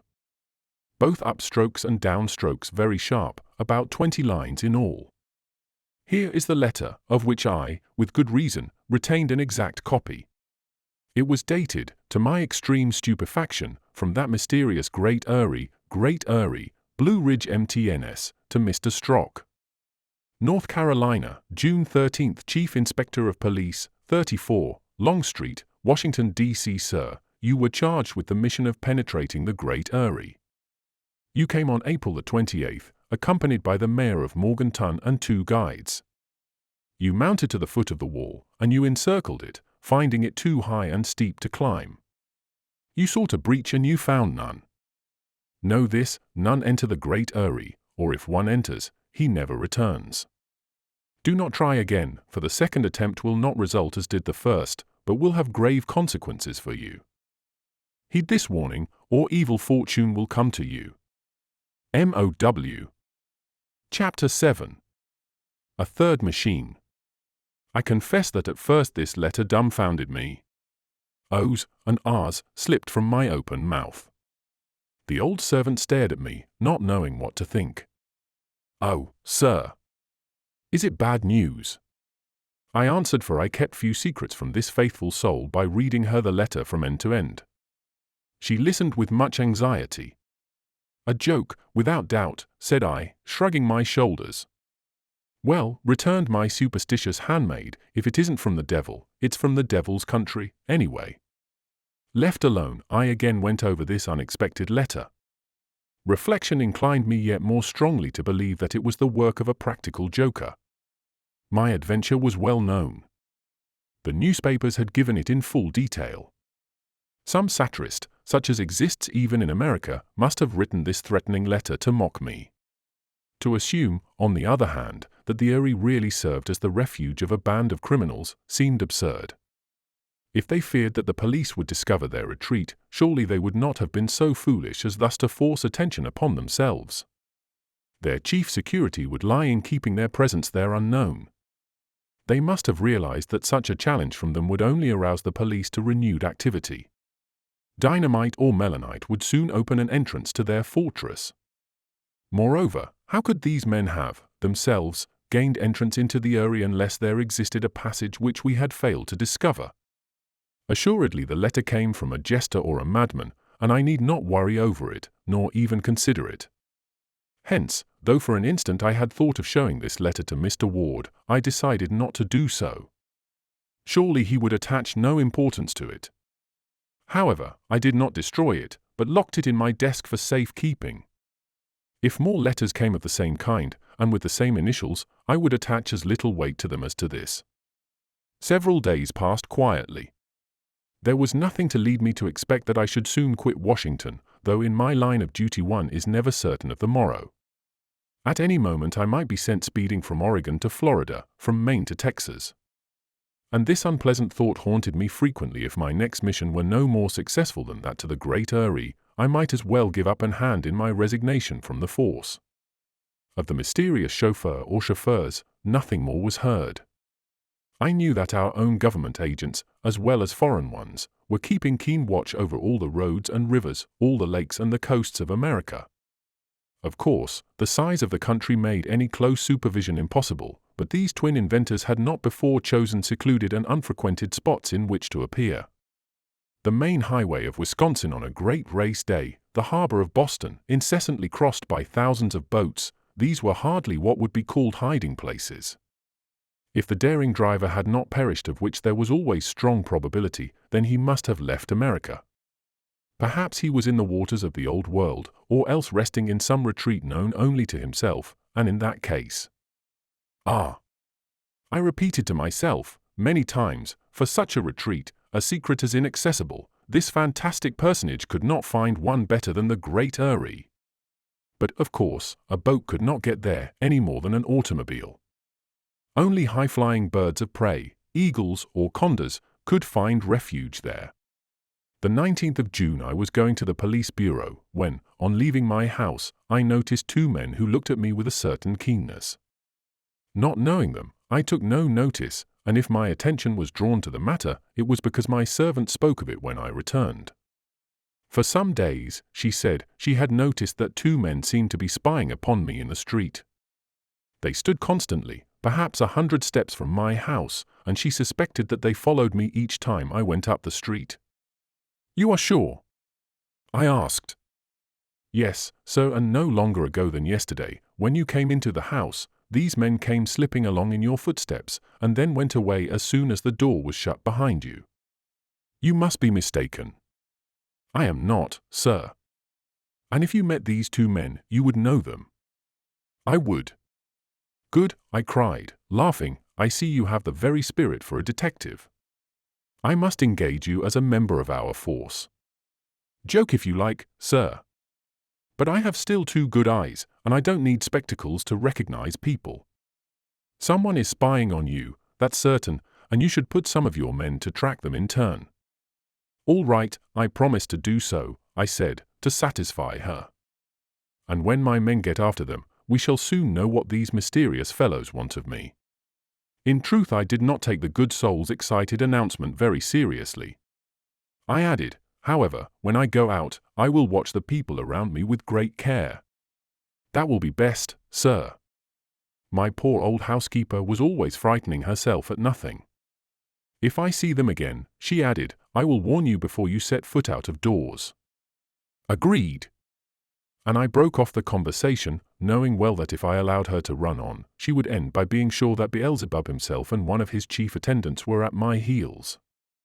The 2 following days, there was certainly no one spying on me, either at my exits or entrances.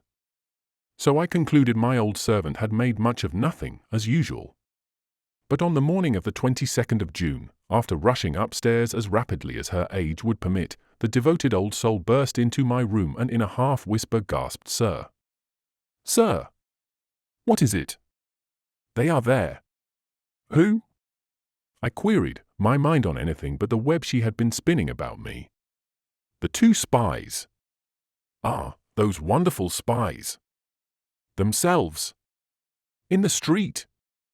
"Right in front of our windows." "Watching the house, waiting for you to go out." I went to the window and raising just an edge of the shade, so as not to give any warning, I saw 2 men on the pavement. They were rather fine-looking men, broad-shouldered and vigorous, aged somewhat under 40, dressed in the ordinary fashion of the day, with slouched hats, heavy woolen suits, stout walking shoes and sticks in hand. Undoubtedly, they were staring persistently at my apparently unwatchful house. Then, having exchanged a few words, they strolled off a little way, and returned again. "Are you sure these are the same men you saw before?" "Yes, sir." Evidently, I could no longer dismiss her warning as an hallucination, and I promised myself to clear up the matter. As to following the men myself, I was presumably too well known to them. To address them directly would probably be of no use. But that very day, one of our best men should be put on watch, and if the spies returned on the morrow, they should be tracked in their turn, and watched until their identity was established. At the moment, they were waiting to follow me to police headquarters. For it was there that I was bound, as usual. If they accompanied me, I might be able to offer them a hospitality for which they would scarce thank me. I took my hat, and while the housekeeper remained peeping from the window, I went downstairs, opened the door, and stepped into the street. The 2 men were no longer there. Despite all my watchfulness, that day I saw no more of them as I passed along the streets. From that time on, indeed, neither my old servant nor I saw them again before the house, nor did I encounter them elsewhere. Their appearance, however, was stamped upon my memory. I would not forget them. Perhaps, after all, admitting that I had been the object of their espionage, they had been mistaken in my identity. Having obtained a good look at me, they now followed me no more. So in the end, I came to regard this matter as of no more importance than the letter with the initials M.O.W. Then, on the 24th of June, there came a new event to further stimulate both my interest and that of the general public in the previous mysteries of the automobile and the boat. The Washington Evening Star published the following account, which was next morning copied by every paper in the country. Lake Curdle in Kansas, 40 miles west of Topeka, is little known. It deserves wider knowledge, and doubtless will have it hereafter, for attention is now drawn to it in a very remarkable way. This lake, deep among the mountains, appears to have no outlet. What it loses by evaporation, it regains from the little neighboring streamlets and the heavy rains. Lake Curdle covers about 75 square miles, and its level is but slightly below that of the heights which surround it. Shut in among the mountains, it can be reached only by narrow and rocky gorges. Several villages, however, have sprung up upon its banks. It is full of fish, and fishing boats cover its waters. Lake Curdle is in many places 50 feet deep close to shore. Sharp, pointed rocks form the edges of this huge basin. Its surges, roused by high winds, beat upon its banks with fury, and the houses near at hand are often deluged with spray as if with the downpour of a hurricane. The lake, already deep at the edge, becomes yet deeper toward the center, where in some places soundings show over 300 feet of water. The fishing industry supports a population of several thousands, and there are several hundred fishing boats in addition to the dozen or so of little steamers which serve the traffic of the lake. Beyond the circle of the mountains lie the railroads which transport the products of the fishing industry throughout Kansas and the neighboring states. This account of Lake Curdle is necessary for the understanding of the remarkable facts which we are about to report. And this is what the Evening Star then reported in its startling article. For some time past, the fishermen have noticed a strange upheaval in the waters of the lake. Sometimes it rises as if a wave surged up from its depths. Even in perfectly calm weather, when there is no wind whatever, this upheaval sometimes arises in a mass of foam. Tossed about by violent waves and unaccountable currents, boats have been swept beyond all control. Sometimes they have been dashed one against another, and serious damage has resulted. This confusion of the waters evidently has its origin somewhere in the depths of the lake, and various explanations have been offered to account for it. At first, it was suggested that the trouble was due to seismic forces, to some volcanic action beneath the lake, but this hypothesis had to be rejected when it was recognized that the disturbance was not confined to one locality, but spread itself over the entire surface of the lake, either at one part or another, in the center or along the edges, traveling along almost in a regular line and in a way to exclude entirely all idea of earthquake or volcanic action. Another hypothesis suggested that it was a marine monster who thus upheaved the waters. But unless the beast had been born in the lake and had there grown to its gigantic proportions unsuspected, which was scarce possible, he must have come there from outside. Lake Curdle, however, has no connection with any other waters. If this lake were situated near any of the oceans, there might be subterranean canals, but in the center of America, and at the height of some thousands of feet above sea level, this is not possible. In short, here is another riddle not easy to solve, and it is much easier to point out the impossibility of false explanations than to discover the true one. Is it possible that a submarine boat is being experimented with beneath the lake? Such boats are no longer impossible today. Some years ago, at Bridgeport, Connecticut, there was launched a boat, the Protector, which could go on the water, under the water, and also upon land. Built by an inventor named Lake, supplied with 2 motors, an electric one of 75 horsepower, and a gasoline one of 250 horsepower, it was also provided with wheels a yard in diameter, which enabled it to roll over the roads, as well as swim the seas. But even then, granting that the turmoil of Lake Curdle might be produced by a submarine, brought to a high degree of perfection, there remains as before the question, how could it have reached Lake Curdle? The lake, shut in on all sides by a circle of mountains, is no more accessible to a submarine than to a sea monster. In whatever way this last puzzling question may be solved, the nature of this strange appearance can no longer be disputed since the 20th of June. On that day, in the afternoon, the schooner Markle, while speeding with all sails set, came into violent collision with something just below the water level. There was no shoal nor rock near, for the lake in this part is 80 or 90 feet deep. The schooner, with both her bow and her side badly broken, ran great danger of sinking. She managed, however, to reach the shore before her decks were completely submerged.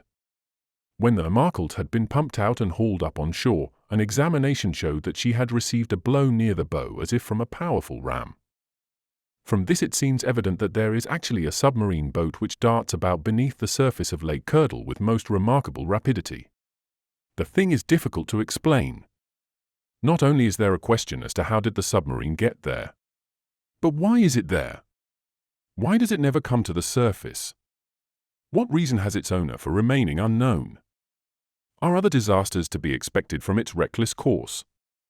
The article in the Evening Star closed with this truly striking suggestion: after the mysterious automobile came the mysterious boat. Now comes the mysterious submarine. Must we conclude that the 3 engines are due to the genius of the same inventor, and that the 3 vehicles are in truth but one? Chapter 8. At any cost. The suggestion of the Star came like a revelation. It was accepted everywhere. Not only were these 3 vehicles the work of the same inventor, they were the same machine.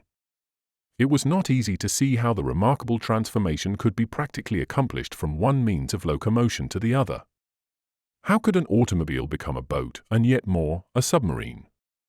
All the machine seemed to lack was the power of flying through the air. Nevertheless, everything that was known of the 3 different machines, as to their size, their shape, their lack of odor or of steam, and above all their remarkable speed, seemed to imply their identity. The public, grown blasé with so many excitements, found in this new marvel a stimulus to reawaken their curiosity. The newspapers dwelt now chiefly on the importance of the invention. This new engine, whether in one vehicle or 3, had given proofs of its power. What amazing proofs! The invention must be bought at any price. The United States government must purchase it at once for the use of the nation. Assuredly, the great European powers would stop at nothing to be beforehand with America and gain possession of an engine so invaluable for military and naval use.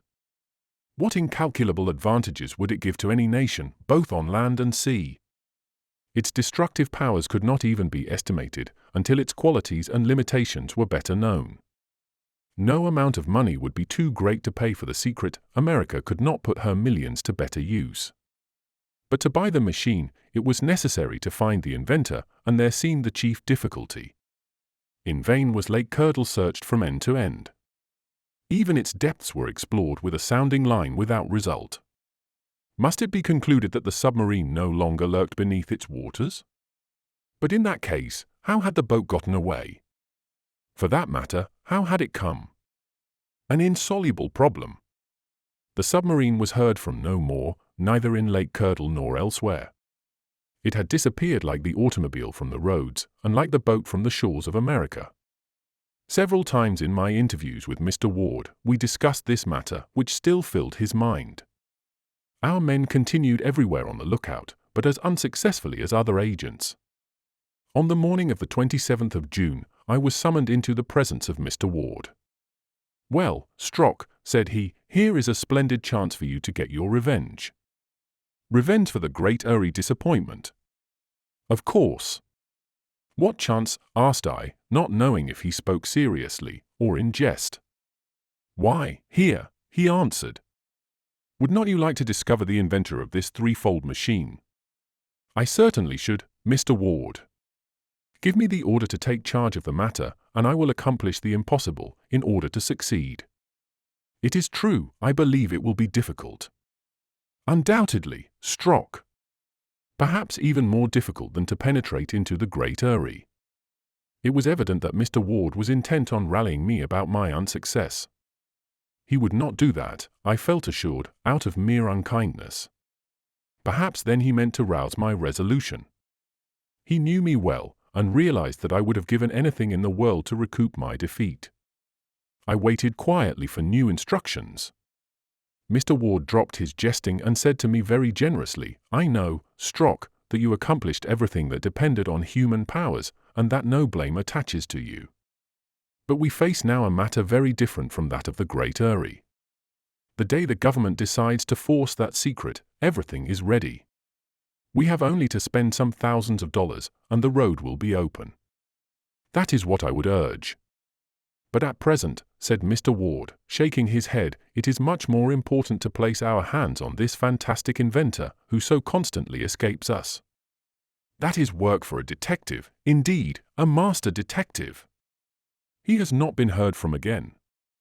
"No, and though there is every reason to believe that he has been, and still continues, beneath the waters of Lake Curdle, it has been impossible to find any trace of him anywhere around there. One would almost fancy he had the power of making himself invisible, this Proteus of a mechanic." "It seems likely," said I, "that he will never be seen until he wishes to be." "True, Strock. And to my mind there is only one way of dealing with him, and that is to offer him such an enormous price that he cannot refuse to sell his invention." Mr. Ward was right. Indeed, the government had already made the effort to secure speech with this hero of the day, than whom surely no human being has ever better merited the title. The press had widely spread the news, and this extraordinary individual must assuredly know what the government desired of him, and how completely he could name the terms he wished.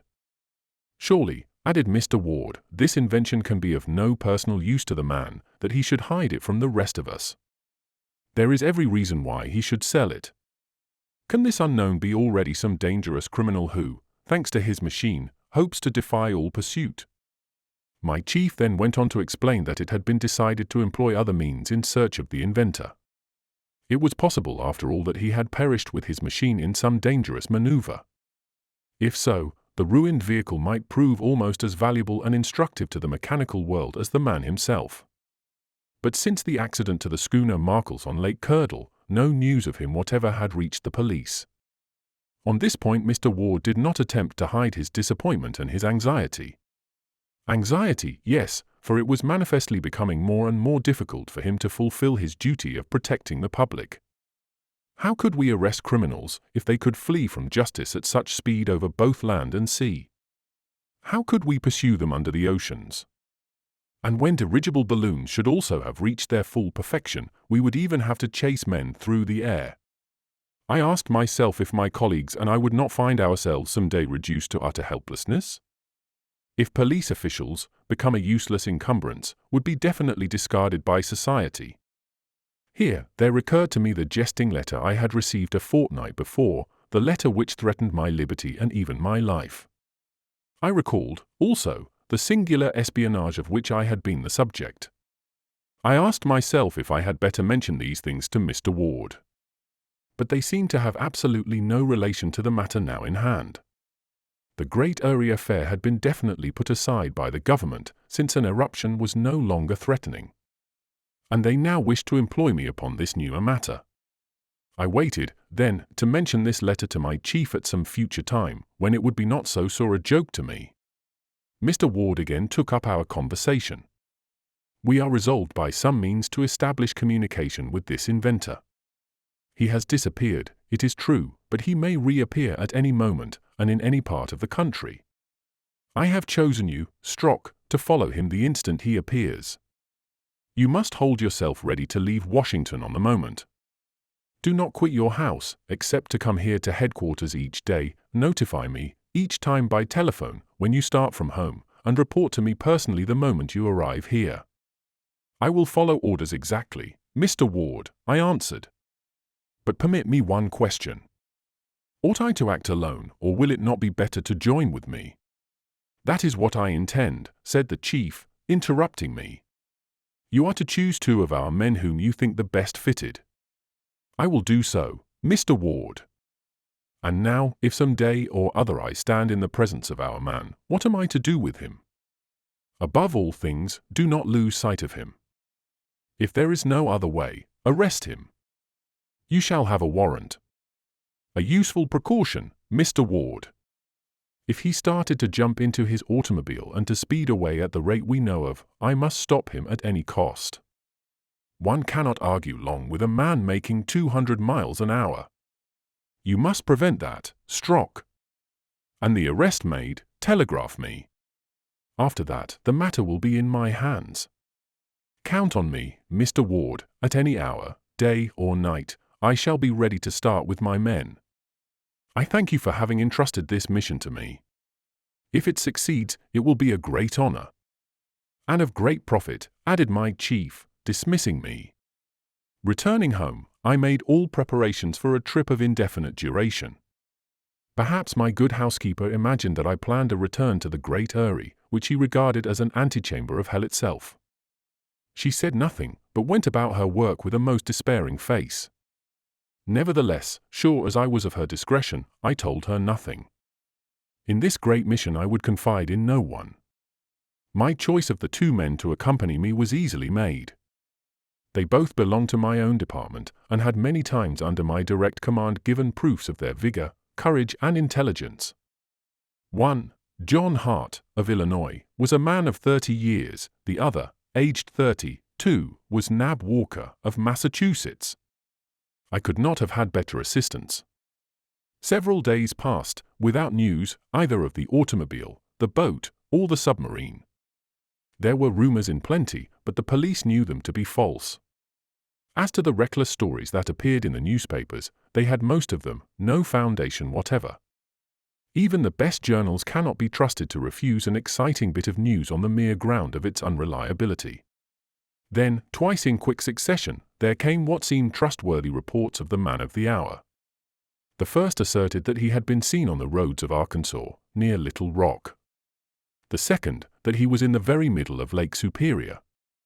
Unfortunately, these 2 notices were absolutely unreconcilable, for while the first gave the afternoon of June 26th as the time of appearance, the second set it for the evening of the same day.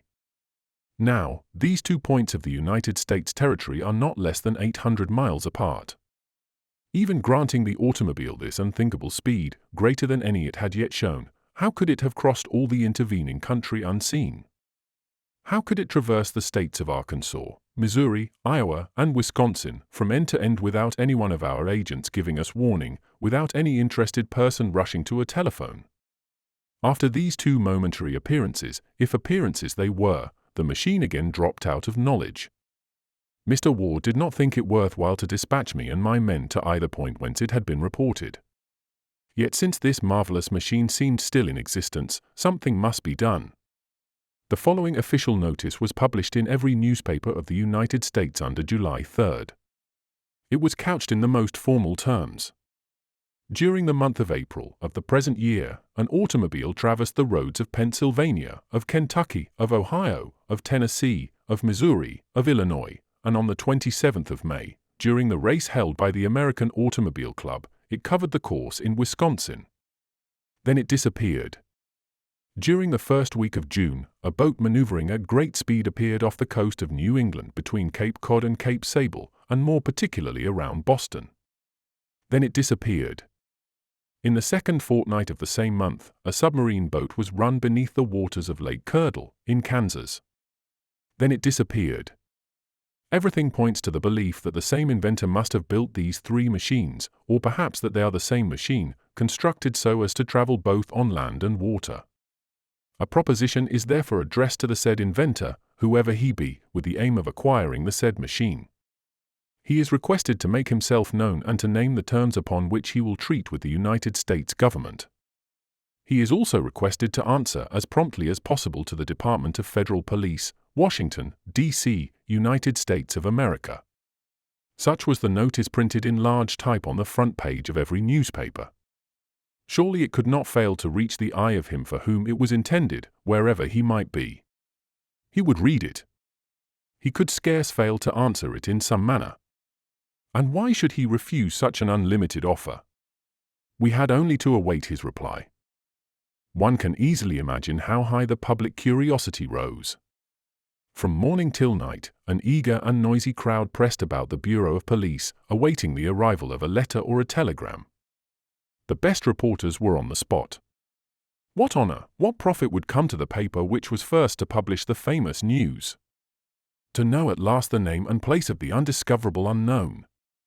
And to know if he would agree to some bargain with the government. It goes without saying that America does things on a magnificent scale. Millions would not be lacking for the inventor. If necessary, all the millionaires in the country would open their inexhaustible purses. The day passed. To how many excited and impatient people it seemed to contain more than 24 hours.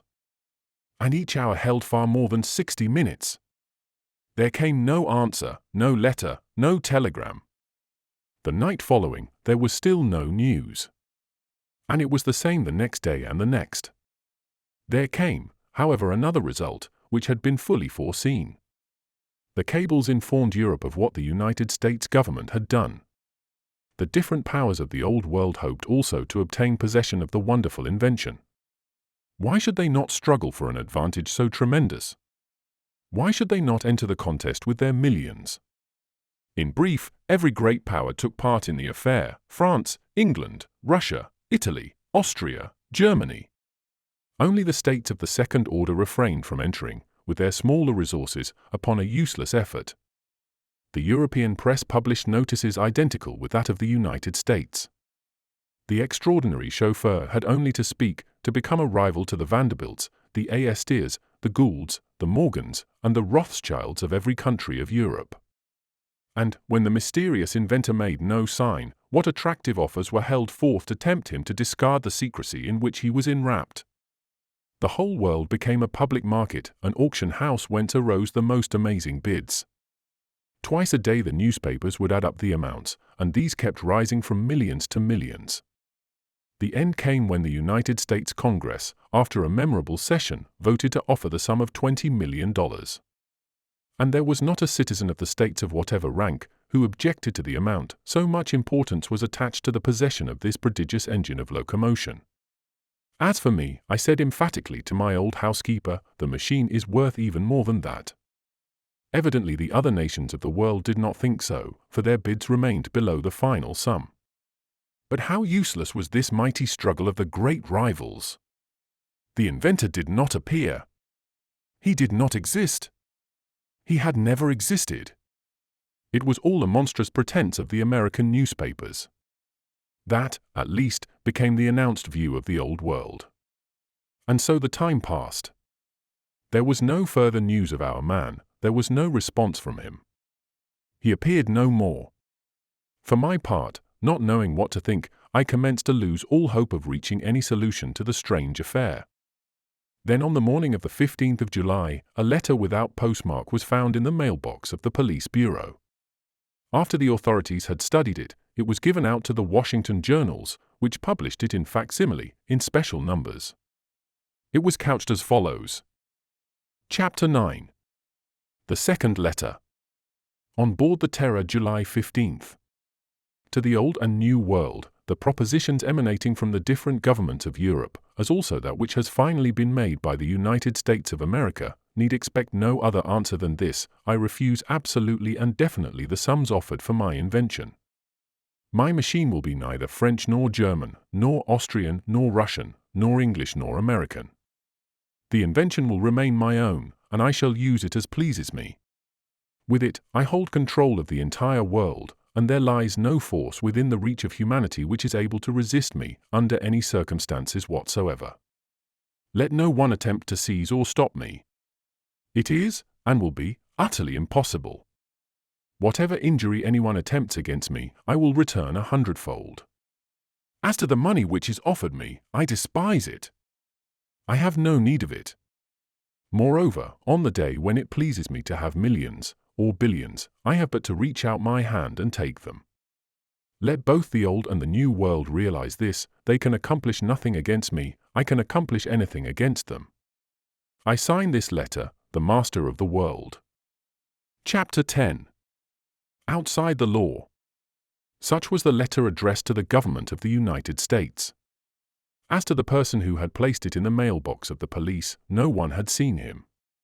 The sidewalk in front of our offices had probably not been once vacant during the entire night. From sunset to sunrise, there had always been people, busy, anxious, or curious, passing before our door. It is true, however, that even then, the bearer of the letter might easily have slipped by unseen and dropped the letter in the box. The night had been so dark, you could scarcely see from one side of the street to the other. I have said that this letter appeared in facsimile in all the newspapers to which the government communicated it. Perhaps one would naturally imagine that the first comment of the public would be, "This is the work of some practical joker." It was in that way that I had accepted my letter from the Great Eyrie 5 weeks before. But this was not the general attitude toward the present letter, neither in Washington nor in the rest of America. To the few who would have maintained that the document should not be taken seriously, an immense majority would have responded. This letter has not the style nor the spirit of a jester. Only one man could have written it, and that is the inventor of this unapproachable machine.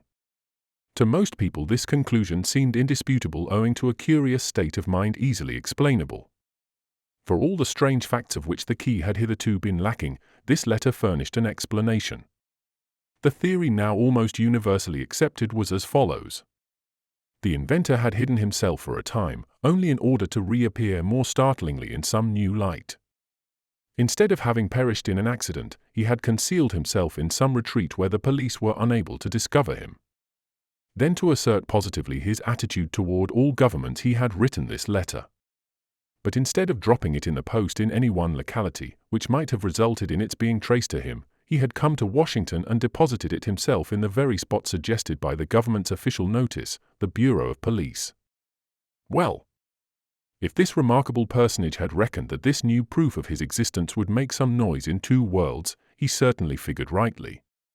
That day, the millions of good folk who read and reread their daily paper could, to employ a well-known phrase, scarcely believe their eyes. As for myself, I studied carefully every phrase of the defiant document. The handwriting was black and heavy. An expert at chirography would doubtless have distinguished in the lines traces of a violent temperament, of a character stern and unsocial. Suddenly, a cry escaped me, a cry that fortunately my housekeeper did not hear. Why had I not noticed sooner the resemblance of the handwriting to that of the letter I had received from Morganton? Moreover, a yet more significant coincidence, The initials with which my letter had been signed, did they not stand for the words Master of the World? And whence came the second letter? On board the Terror. Doubtless this name was that of the triple machine commanded by the mysterious captain. The initials in my letter were his own signature, and it was he who had threatened me if I dared to renew my attempt on the Great Eyrie. I rose and took from my desk the letter of June 13th. I compared it with the facsimile in the newspapers. There was no doubt about it. They were both in the same peculiar handwriting. My mind worked eagerly. I sought to trace the probable deductions from this striking fact, known only to myself. The man who had threatened me was the commander of this terror, startling name, only too well justified. I asked myself if our search could not now be prosecuted under less vague conditions. Could we not now start our men upon a trail which would lead definitely to success? In short, what relation existed between this terror and the Great Eyrie? What connection was there between the phenomena of the Blue Ridge Mountains, and the no less phenomenal performances of the fantastic machine? I knew what my first step should be, and with the letter in my pocket, I hastened to police headquarters. Inquiring if Mr. Ward was within and receiving an affirmative reply, I hastened toward his door, and rapped upon it with unusual and perhaps unnecessary vigor. Upon his call to enter, I stepped eagerly into the room. The chief had spread before him the letter published in the papers, not a facsimile, but the original itself, which had been deposited in the letter box of the department. "You come as if you had important news, Strock. Judge for yourself, Mr. Ward," and I drew from my pocket the letter with the initials. Mr. Ward took it, glanced at its face, and asked, "What is this?" "A letter signed only with initials, as you can see." "And where was it posted?" "In Morganton, in North Carolina." "When did you receive it?" "A month ago, the 13th of June." "What did you think of it then?" "That it had been written as a joke." "And now, Strock?" "I think what you will think, Mr. Ward, after you have studied it." My chief turned to the letter again and read it carefully. "It is signed with 3 initials," said he. "Yes, Mr. Ward, and those initials belong to the words, Master of the World, in this facsimile." "Of which this is the original," responded Mr. Ward, taking it up. "It is quite evident," I urged, "that the 2 letters are by the same hand." "It seems so." "You see what threats are made against me to protect the Great Eyrie." "Yes, the threat of death." "But, Strock, you have had this letter for a month. Why have you not shown it to me before?" "Because I attached no importance to it. Today, after the letter from the Terror, it must be taken seriously." "I agree with you. It appears to me most important. I even hope it may prove the means of tracking this strange personage." "That is what I also hope, Mr. Ward. Only what connection can possibly exist between the Terrors and the Great Eyrie?" "That I do not know. I cannot even imagine." "There can be but one explanation," continued Mr. Ward, "though it is almost inadmissible, even impossible." "And that is?" "That the Great Eyrie was the spot selected by the inventor where he gathered his material." "That is impossible," cried I. "In what way would he get his material in there? And how get his machine out? After what I have seen, Mr. Ward, your suggestion is impossible." "Unless, Strock." "Unless what?" I demanded. "Unless the machine of this Master of the World has also wings, which permit it to take refuge in the Great Eyrie." At the suggestion that the Terror, which had searched the deeps of the sea, might be capable also of rivaling the vultures and the eagles, I could not restrain an expressive shrug of incredulity. Neither did Mr. Ward himself dwell upon the extravagant hypothesis. He took the 2 letters and compared them afresh. He examined them under a microscope, especially the signatures, and established their perfect identity. Not only the same hand, but the same pen had written them. After some moments of further reflection, Mr. Ward said, "I will keep your letter, Strock. Decidedly, I think, that you are fated to play an important part in this strange affair, or rather in these 2 affairs. What thread attaches them, I cannot yet see, but I am sure the thread exists. You have been connected with the first, and it will not be surprising if you have a large part in the second. I hope so, Mr. Ward. You know how inquisitive I am. I do, Strock. That is understood. Now, I can only repeat my former order: hold yourself in readiness to leave Washington at a moment's warning. All that day, the public excitement caused by the defiant letter mounted steadily higher. It was felt both at the White House and at the Capitol that public opinion absolutely demanded some action. Of course, it was difficult to do anything. Where could one find this master of the world? And even if he were discovered, how could he be captured? He had at his disposal not only the powers he had displayed, but apparently still greater resources as yet unknown. How had he been able to reach Lake Curdle over the rocks, and how had he escaped from it? Then, if he had indeed appeared on Lake Superior, how had he covered all the intervening territory unseen? What a bewildering affair it was altogether! This, of course, made it all the more important to get to the bottom of it. Since the millions of dollars had been refused, force must be employed. The inventor and his invention were not to be bought. And in what haughty and menacing terms he had couched his refusal! So be it. He must be treated as an enemy of society, against whom all means became justified, that he might be deprived of his power to injure others. The idea that he had perished was now entirely discarded. He was alive, very much alive, and his existence constituted a perpetual public danger. Influenced by these ideas, the government issued the following proclamation: since the commander of the Terror has refused to make public his invention, at any price whatever, since the use which he makes of his machine constitutes a public menace, against which it is impossible to guard, the said commander of the Terror is hereby placed beyond the protection of the law. Any measures taken in the effort to capture or destroy either him or his machine will be approved and rewarded. It was a declaration of war, war to the death against this master of the world who thought to threaten and defy an entire nation, the American nation.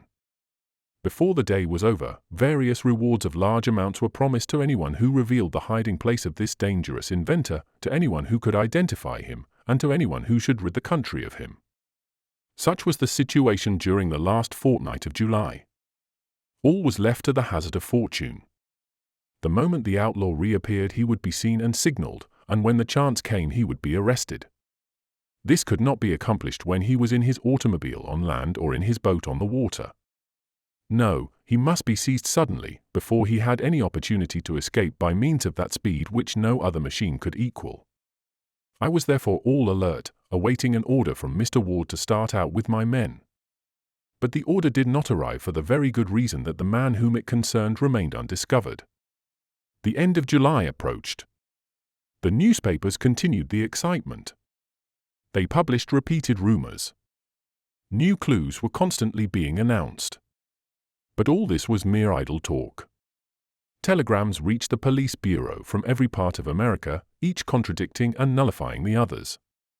The enormous rewards offered could not help but lead to accusations, errors, and blunders, made, many of them, in good faith. One time it would be a cloud of dust, which must have contained the automobile. At another time, almost any wave on any of America's 1,000 lakes represented the submarine. In truth, in the excited state of the public imagination, apparitions assailed us from every side. At last, on the 29th of July, I received a telephone message to come to Mr. Ward on the instant. 20 minutes later I was in his cabinet. "You leave in an hour, Strock," said he. "Where for?" "For Toledo." "It has been seen." "Yes." "At Toledo you will get your final orders. In an hour, my men and I will be on the way." "Good." "And, Strock, I now give you a formal order." "What is it, Mr. Ward?" "To succeed. This time to succeed." Chapter 11. The Campaign. So the undiscoverable commander had reappeared upon the territory of the United States. He had never shown himself in Europe either on the roads or in the seas. He had not crossed the Atlantic, which apparently he could have traversed in 3 days. Did he then intend to make only America the scene of his exploits? Ought we to conclude from this that he was an American? Let me insist upon this point. It seemed clear that the submarine might easily have crossed the vast sea which separates the New and the Old World. Not only would its amazing speed have made its voyage short, in comparison to that of the swiftest steamship, but also it would have escaped all the storms that make the voyage dangerous. Tempests did not exist for it. It had but to abandon the surface of the waves, and it could find absolute calm a few score feet beneath. But the inventor had not crossed the Atlantic, and if he were to be captured now, it would probably be in Ohio, since Toledo is a city of that state. This time the fact of the machine's appearance had been kept secret between the police and the agent who had warned them, and whom I was hurrying to meet. No journal, and many would have paid high for the chance, was printing this news. We had decided that nothing should be revealed until our effort was at an end. No indiscretion would be committed by either my comrades or myself. The man to whom I was sent with an order from Mr. Ward was named Arthur Wells. He awaited us at Toledo. The city of Toledo stands at the western end of Lake Erie. Our train sped during the night across West Virginia and Ohio. There was no delay, and before noon the next day the locomotive stopped in the Toledo depot. John Hart, Nab Walker, and I stepped out with traveling bags in our hands and revolvers in our pockets. Perhaps we should need weapons for an attack or even to defend ourselves. Scarcely had I stepped from the train when I picked out the man who awaited us. He was scanning the arriving passengers impatiently, evidently as eager and full of haste as I. I approached him. "Mr. Wells," said I. "And Mr. Strock?" asked he. "Yes." "I am at your command," said Mr. Wells. "Are we to stop any time in Toledo?" I asked. "No, with your permission, Mr. Strock. A carriage with 2 good horses is waiting outside the station, and we must leave at once to reach our destination as soon as possible." "We will go at once," I answered, signing to my 2 men to follow us. "Is it far?" 20 miles. "And the place is called?" "Black Rock Creek." Having left our bags at a hotel, we started on our drive. Much to my surprise, I found there were provisions sufficient for several days packed beneath the seat of the carriage. Mr. Wells told me that the region around Black Rock Creek was among the wildest in the state. There was nothing there to attract either farmers or fishermen. We would find not an inn for our meals nor a room in which to sleep. Fortunately, during the July heat there would be no hardship even if we had to lie 1 or 2 nights under the stars. More probably, however, if we were successful, the matter would not occupy us many hours. Either the commander of the Terror would be surprised before he had a chance to escape, or he would take to flight and we must give up all hope of arresting him. I found Arthur Wells to be a man of about 40, large and powerful. I knew him by reputation to be one of the best of our local police agents. Cool in danger and enterprising always, he had proven his daring on more than one occasion at the peril of his life. He had been in Toledo on a wholly different mission when chance had thrown him on the track of the Terror. We drove rapidly along the shore of Lake Erie, toward the southwest.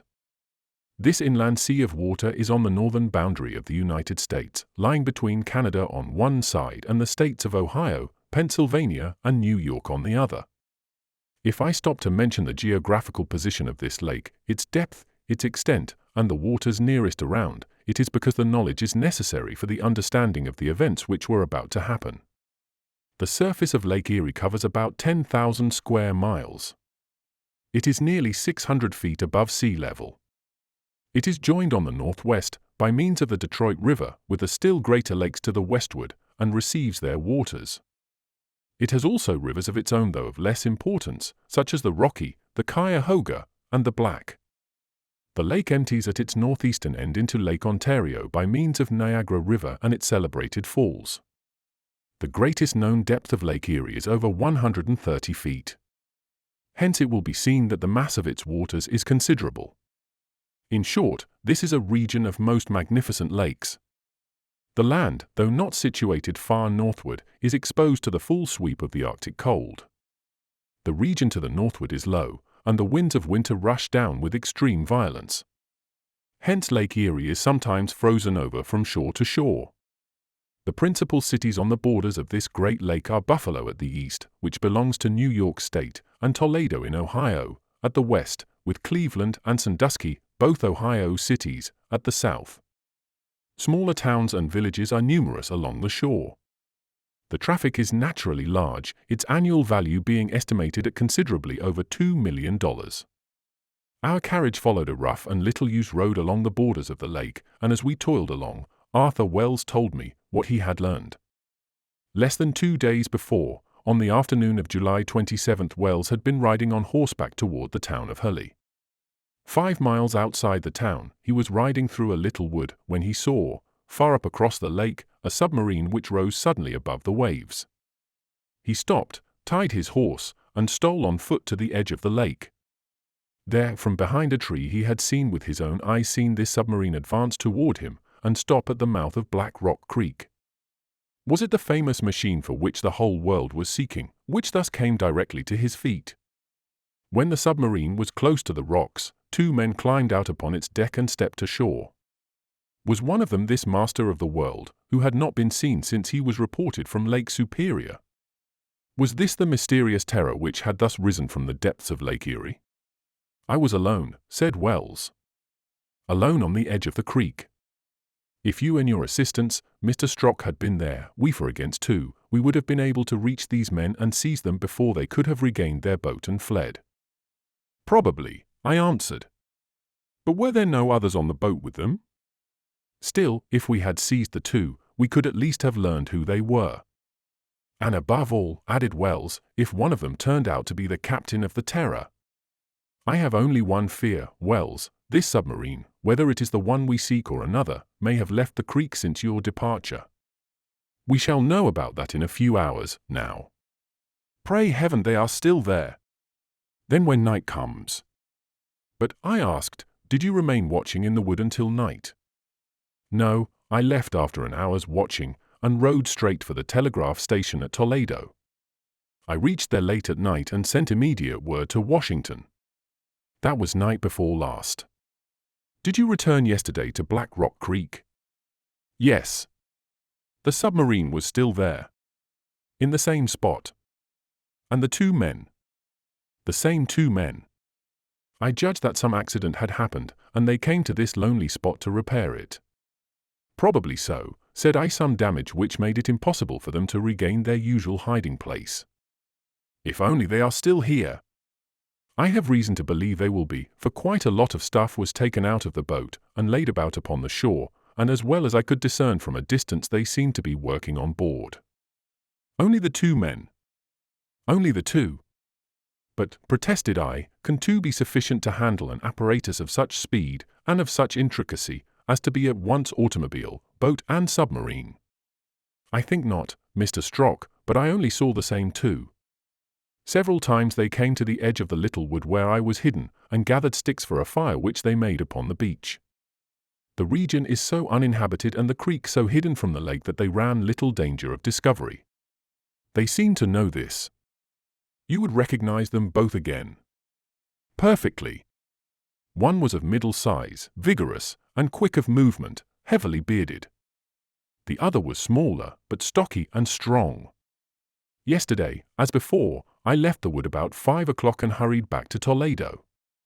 There I found a telegram from Mr. Ward, notifying me of your coming, and I awaited you at the station. Summed up, then, the news amounted to this: for 40 hours past a submarine, presumably the one we sought, had been hidden in Black Rock Creek, engaged in repairs. Probably these were absolutely necessary, and we should find the boat still there.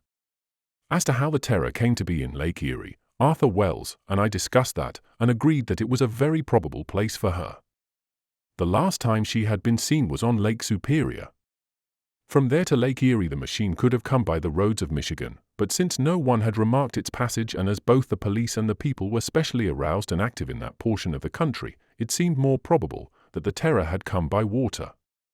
There was a clear route through the chain of the Great Lakes and their rivers, by which in her character of a submarine she could easily proceed undiscovered. And now, if this Terror had already left the creek, or if she escaped when we attempted to seize her, in what direction would she turn?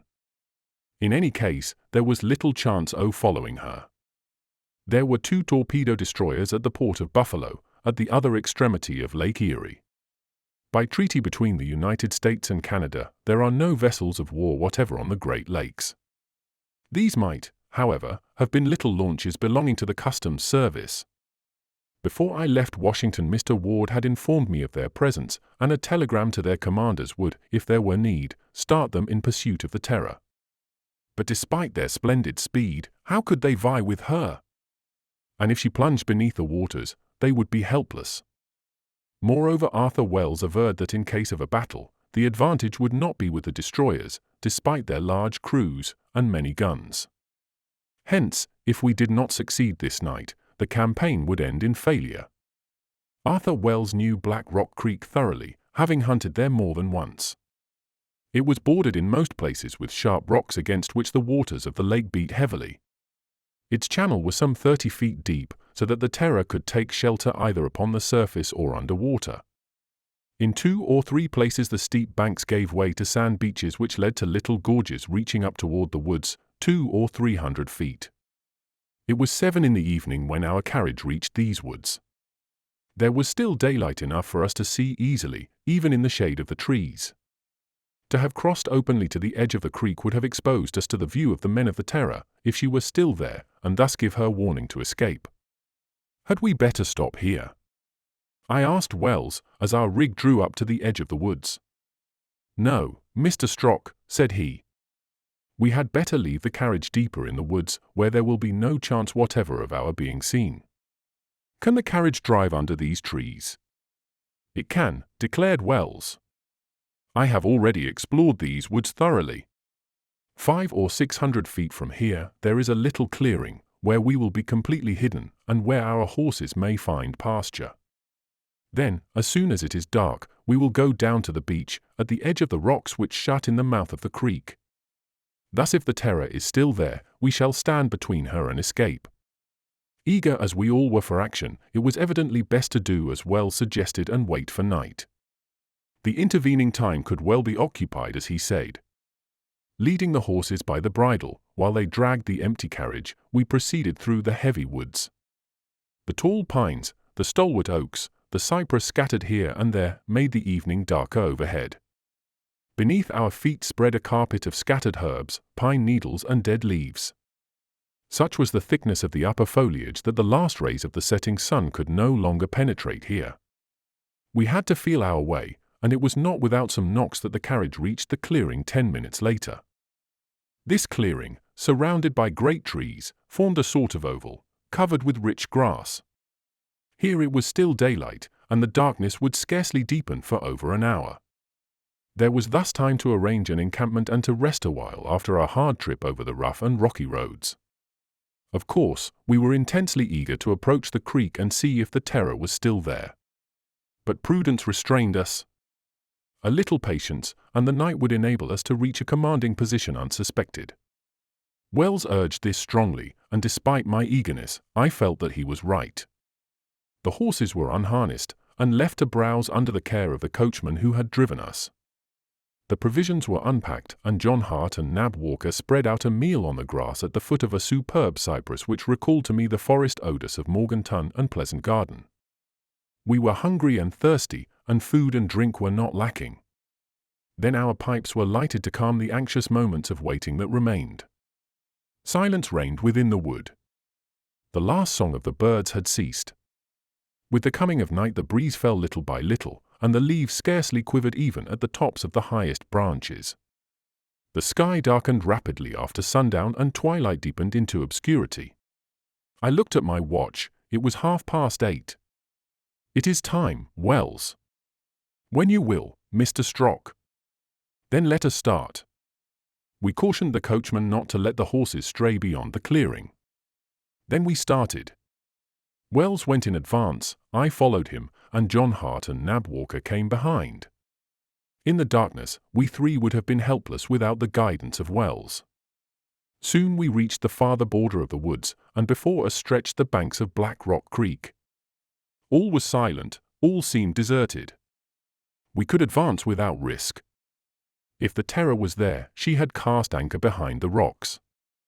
But was she there? That was the momentous question. As we approached the denouement of this exciting affair, my heart was in my throat. Wells motioned to us to advance. The sand of the shore crunched beneath our steps. The 200 feet between us and the mouth of the creek were crossed softly, and a few minutes sufficed to bring us to the rocks at the edge of the lake. There was nothing. Nothing. The spot where Wells had left the Terror 24 hours before was empty. The master of the world was no longer at Black Rock Creek. Chapter 12.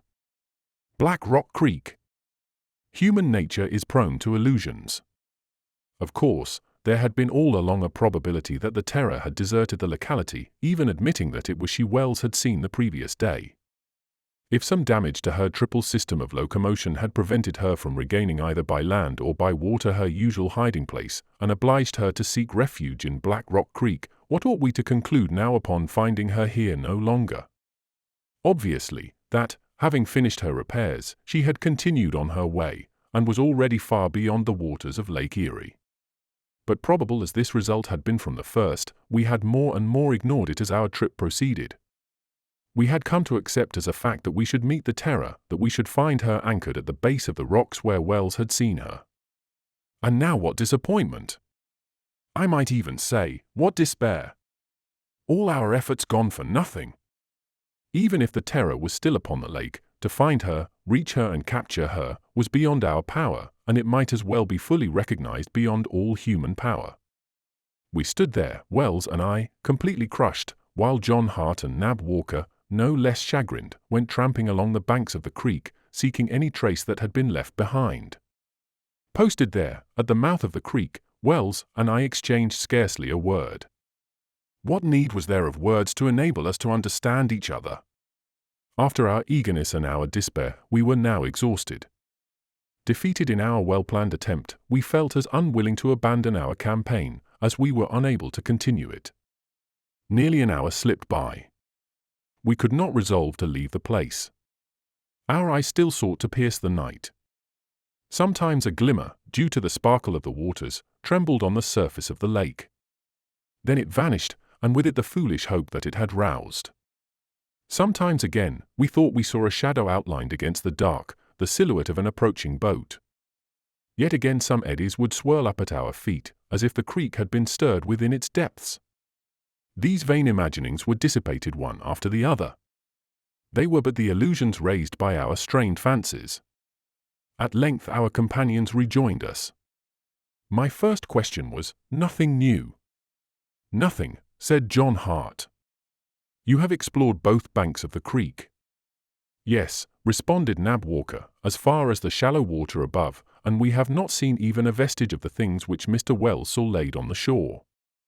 "Let us wait a while," said I, unable to resolve upon a return to the woods.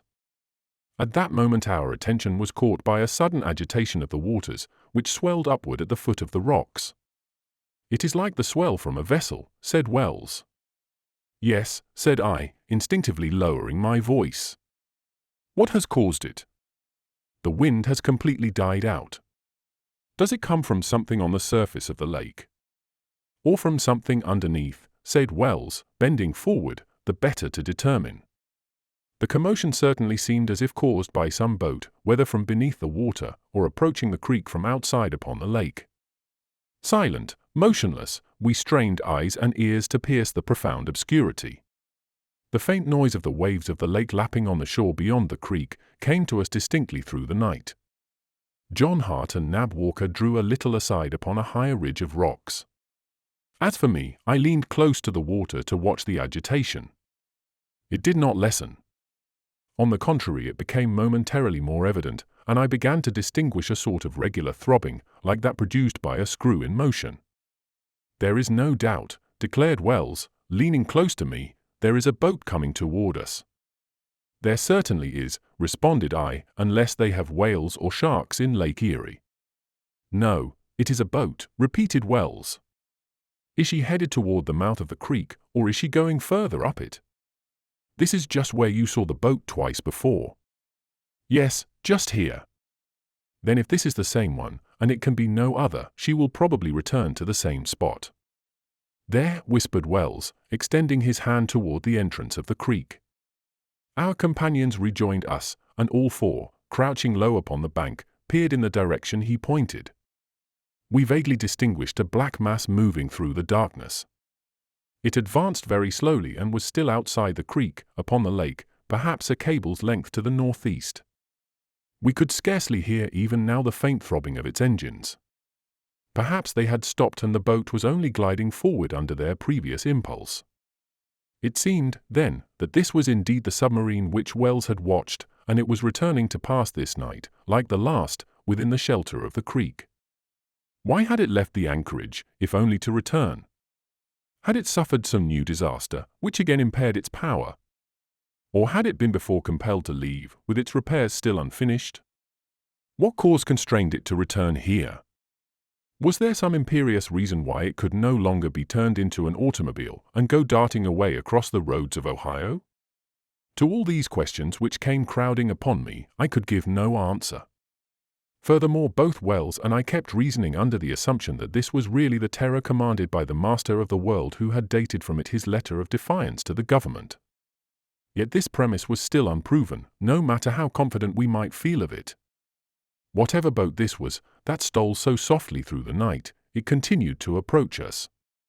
Assuredly its captain must know perfectly the channels and shores of Black Rock Creek, since he ventured here in such darkness.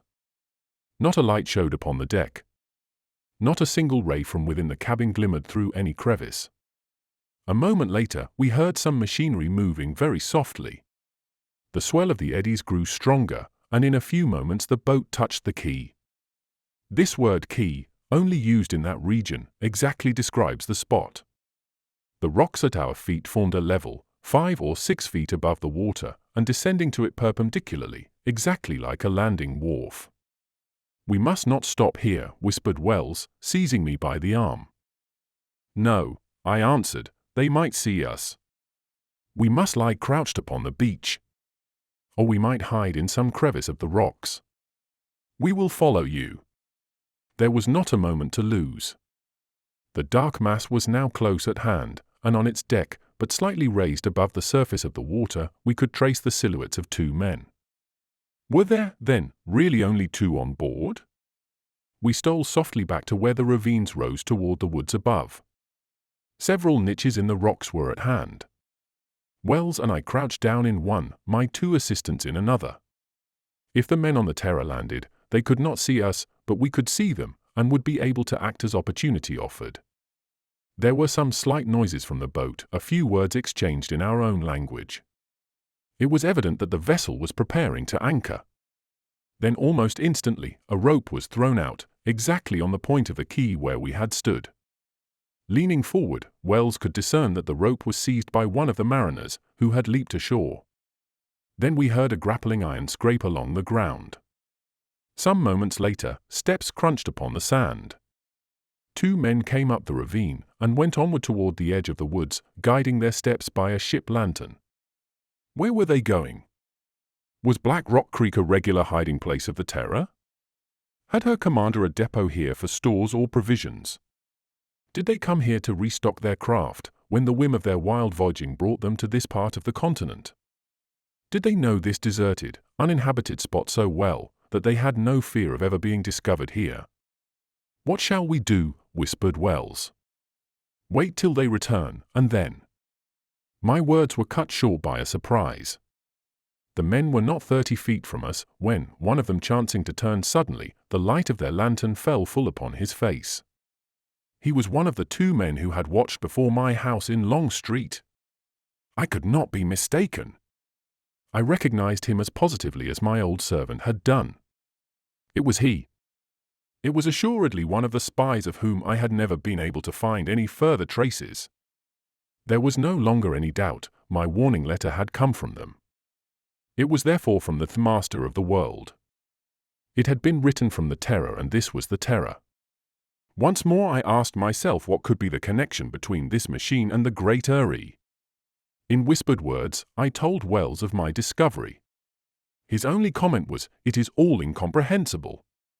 Meanwhile the 2 men had continued on their way to the woods, and were gathering sticks beneath the trees. "What if they discover our encampment?" murmured Wells. "No danger if they do not go beyond the nearest trees. But if they do discover it, they will hurry back to their boat, and we shall be able to cut off their retreat." Toward the creek, where their craft lay, there was no further sound. I left my hiding place, I descended the ravine to the quay, I stood on the very spot where the grappling iron was fast among the rocks. The Terror lay there, quiet at the end of its cable. Not a light was on board, not a person visible, either on the deck or on the bank. Was not this my opportunity? Should I leap on board and there await the return of the two men? Mr. Strock. It was Wells, who called to me softly from close at hand. I drew back in all haste and crouched down beside him. Was it too late to take possession of the boat? Or would the attempt perhaps result in disaster from the presence of others watching on board? At any rate, the two men with the lantern were close at hand returning down the ravine. Plainly they suspected nothing. Each carrying a bundle of wood, they came forward and stopped upon the quay. Then one of them raised his voice, though not loudly. "Hello, Captain!" "All right," answered a voice from the boat. Wells murmured in my ear, "There are 3. "Perhaps 4, I answered, "perhaps 5 or 6. The situation grew more complicated. Against a crew so numerous, what ought we to do? The least imprudence might cost us dear. Now that the two men had returned, would they re-embark with their faggots? Then would the boat leave the creek, or would it remain anchored until day?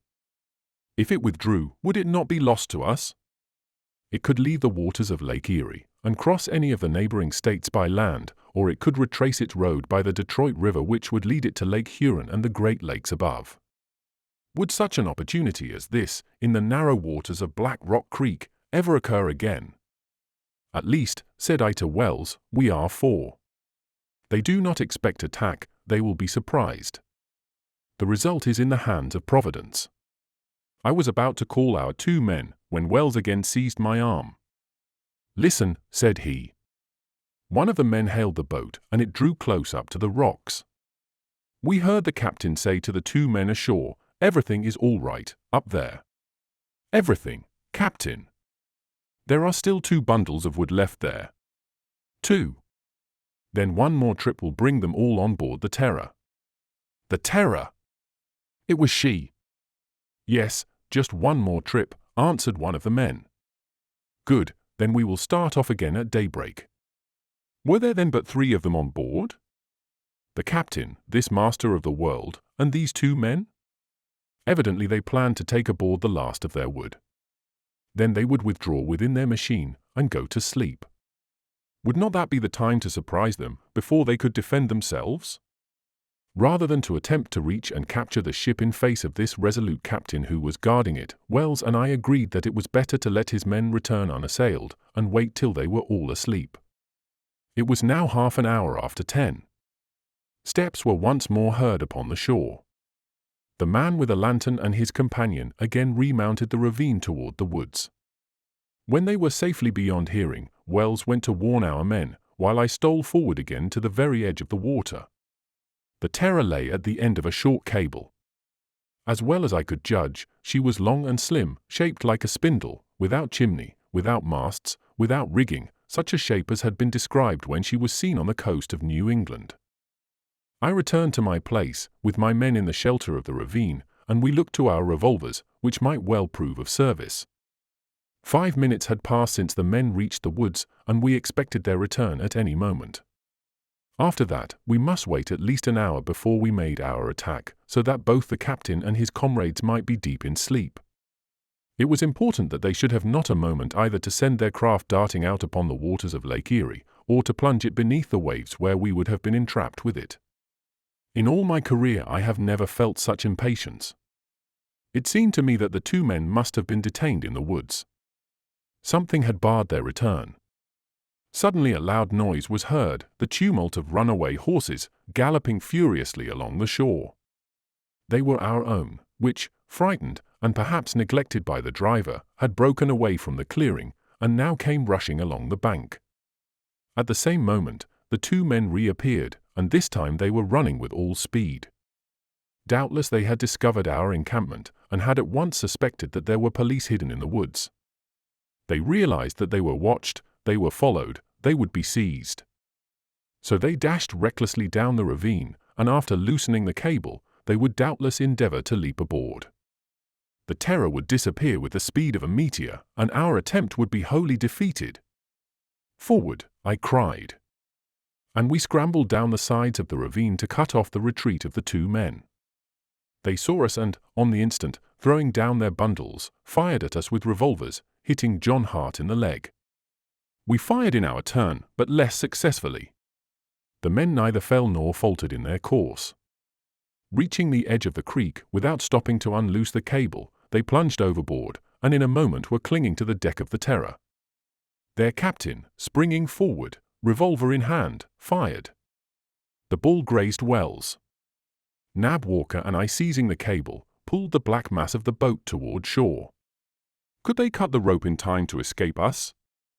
Suddenly the grappling iron was torn violently from the rocks.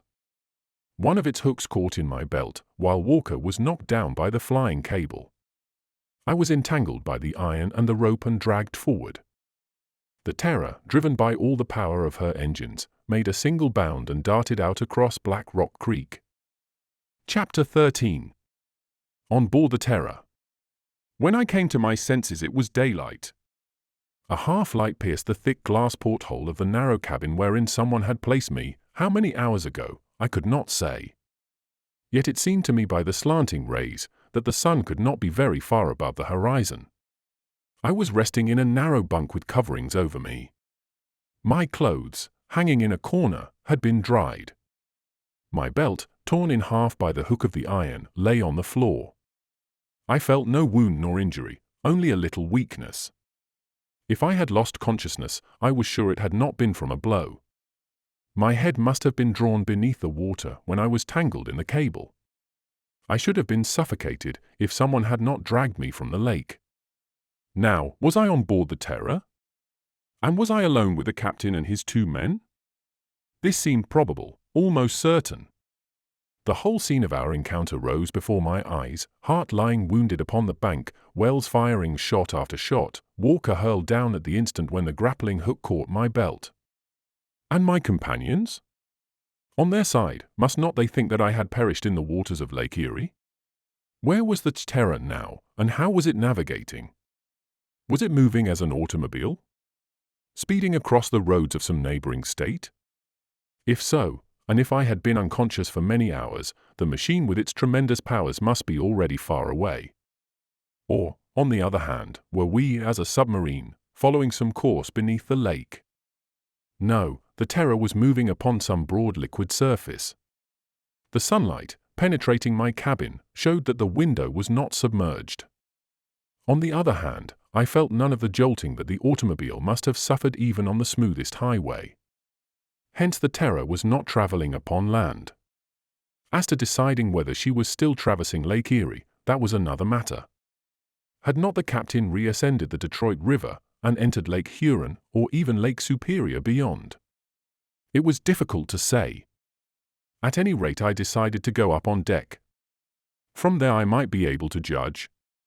Dragging myself somewhat heavily from the bunk, I reached for my clothes and dressed, though without much energy. Was I not probably locked within this cabin? The only exit seemed by a ladder and hatchway above my head. The hatch rose readily to my hand, and I ascended halfway on deck.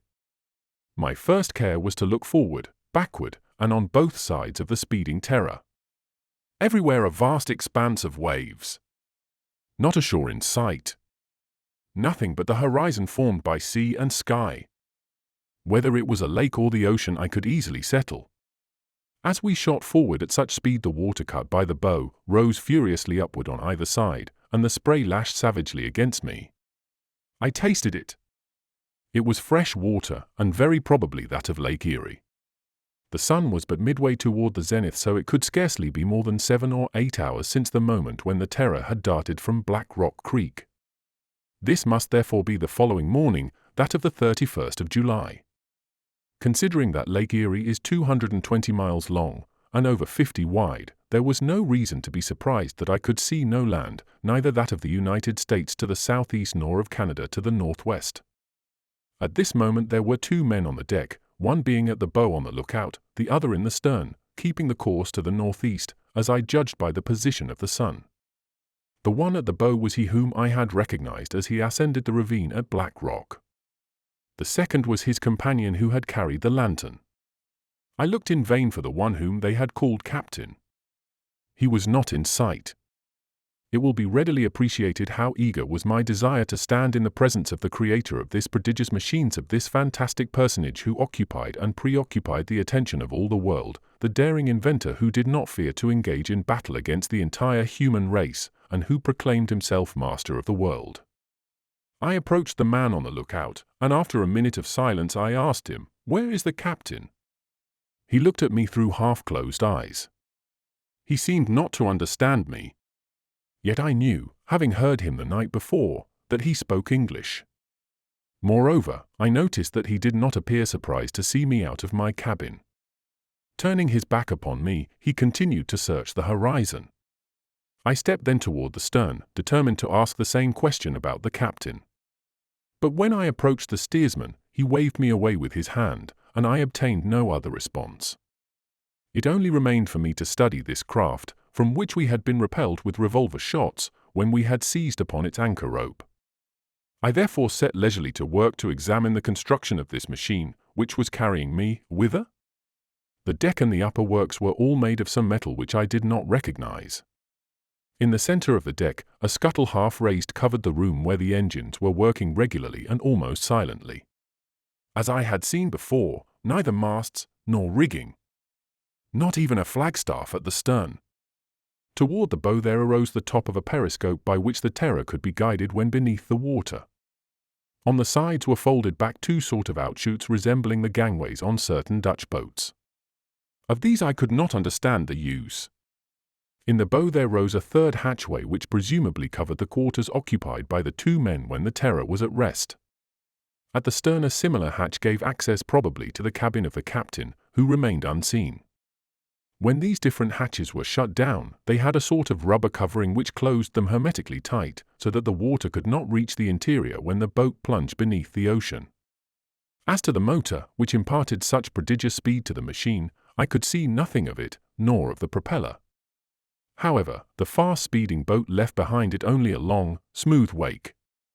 The extreme fineness of the lines of the craft caused it to make scarcely any waves, and enabled it to ride lightly over the crest of the billows even in a rough sea. As was already known, the power by which the machine was driven was neither steam nor gasoline, nor any of those similar liquids so well known by their odor, which are usually employed for automobiles and submarines. No doubt the power here used was electricity, generated on board, at some high power. Naturally I asked myself whence comes this electricity, from piles or from accumulators. But how were these piles or accumulators charged? Unless, indeed, the electricity was drawn directly from the surrounding air or from the water by processes hitherto unknown. And I asked myself with intense eagerness if in the present situation I might be able to discover these secrets. Then I thought of my companions, left behind on the shore of Black Rock Creek. One of them, I knew, was wounded, perhaps the others were also. Having seen me dragged overboard by the hawser, could they possibly suppose that I had been rescued by the Terror? Surely not. Doubtless the news of my death had already been telegraphed to Mr. Ward from Toledo. And now who would dare to undertake a new campaign against this master of the world? These thoughts occupied my mind as I awaited the captain's appearance on the deck. He did not appear. I soon began to feel very hungry, for I must have fasted now nearly 24 hours. I had eaten nothing since our hasty meal in the woods, even if that had been the night before. And judging by the pangs which now assailed my stomach, I began to wonder if I had not been snatched on board the Terror 2 days before, or even more. Happily the question if they meant to feed me, and how they meant to feed me, was solved at once. The man at the bow left his post, descended, and reappeared. Then, without saying a word, he placed some food before me and returned to his place. Some potted meat, dried fish, sea biscuit, and a pot of ale so strong that I had to mix it with water, such was the meal to which I did full justice. My fellow travelers had doubtless eaten before I came out of the cabin, and they did not join me. There was nothing further to attract my eyes, and I sank again into thought. How would this adventure finish? Would I see this invisible captain at length, and would he restore me to liberty? Could I regain it in spite of him? That would depend on circumstances. But if the Terror kept thus far away from the shore, or if she traveled beneath the water, how could I escape from her? Unless we landed, and the machine became an automobile, must I not abandon all hope of escape? Moreover, why should I not admit it? To escape without having learned anything of the Terror's secrets would not have contented me at all. Although I could not thus far flatter myself upon the success of my campaign, and though I had come within a hairbreadth of losing my life, and though the future promised far more of evil than of good, yet after all, a step forward had been attained. To be sure, if I was never to be able to re-enter into communication with the world, if, like this master of the world who had voluntarily placed himself outside the law, I was now placed outside humanity, then the fact that I had reached the Terror would have little value. The craft continued headed to the northeast, following the longer axis of Lake Erie. She was advancing at only half speed, for, had she been doing her best, she must some hours before have reached the northeastern extremity of the lake. At this end, Lake Erie has no other outlet than the Niagara River, by which it empties into Lake Ontario. Now, this river is barred by the famous cataract some 15 miles beyond the important city of Buffalo. Since the Terror had not retreated by the Detroit River, down which she had descended from the upper lakes, how was she to escape from these waters, unless indeed she crossed by land? The sun passed the meridian. The day was beautiful, warm but not unpleasantly so, thanks to the breeze made by our passage. The shores of the lake continued invisible on both the Canadian and the American side. Was the captain determined not to show himself? Had he some reason for remaining unknown? Such a precaution would indicate that he intended to set me at liberty in the evening, when the Terror could approach the shore unseen. Toward 2 o'clock, however, I heard a slight noise. The central hatchway was raised. The man I had so impatiently awaited appeared on deck. I must admit he paid no more attention to me than his men had done. Going to the stern, he took the helm. The man whom he had relieved, after a few words in a low tone, left the deck, descending by the forward hatchway. The captain, having scanned the horizon, consulted the compass and slightly altered our course. The speed of the Terror increased. This man, so interesting both to me and to the world, must have been some years over 50. He was of middle height, with powerful shoulders still very erect, a strong head, with thick hair rather grey than white, smooth-shaven cheeks, and a short, crisp beard. His chest was broad, his jaw prominent, and he had that characteristic sign of tremendous energy, bushy eyebrows drawn sharply together. Assuredly he possessed a constitution of iron, splendid health, and warm red blood beneath his sun-burned skin. Like his companions, the captain was dressed in sea clothes covered by an oilskin coat, and with a woolen cap which could be pulled down to cover his head entirely, when he so desired. Need I add that the captain of the Terror was the other of the two men who had watched my house in Long Street? Moreover, if I recognized him, he also must recognize me as Chief Inspector Strock, to whom had been assigned the task of penetrating the Great Erie. I looked at him curiously.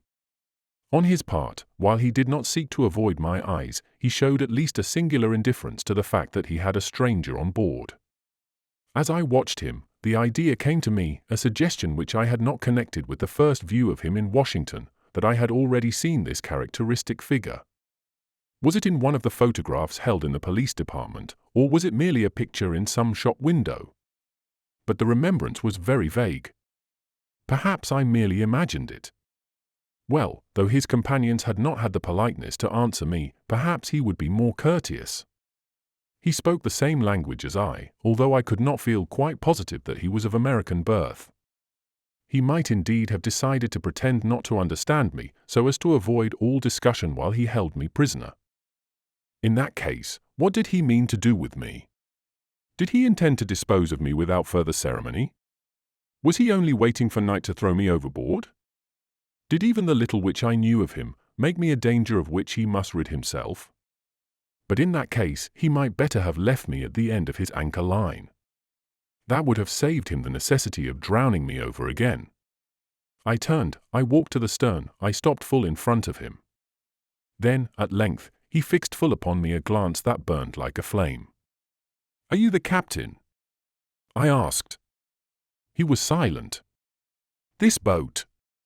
Is it really the Terror? To this question also there was no response. Then I reached toward him. I would have taken hold of his arm. He repelled me without violence, but with a movement that suggested tremendous restrained power. Planting myself again before him, I demanded in a louder tone, "What do you mean to do with me?" Words seemed almost ready to burst from his lips, which he compressed with visible irritation. As though to check his speech, he turned his head aside. His hand touched a regulator of some sort, and the machine rapidly increased its speed. Anger almost mastered me. I wanted to cry out, "So be it. Keep your silence.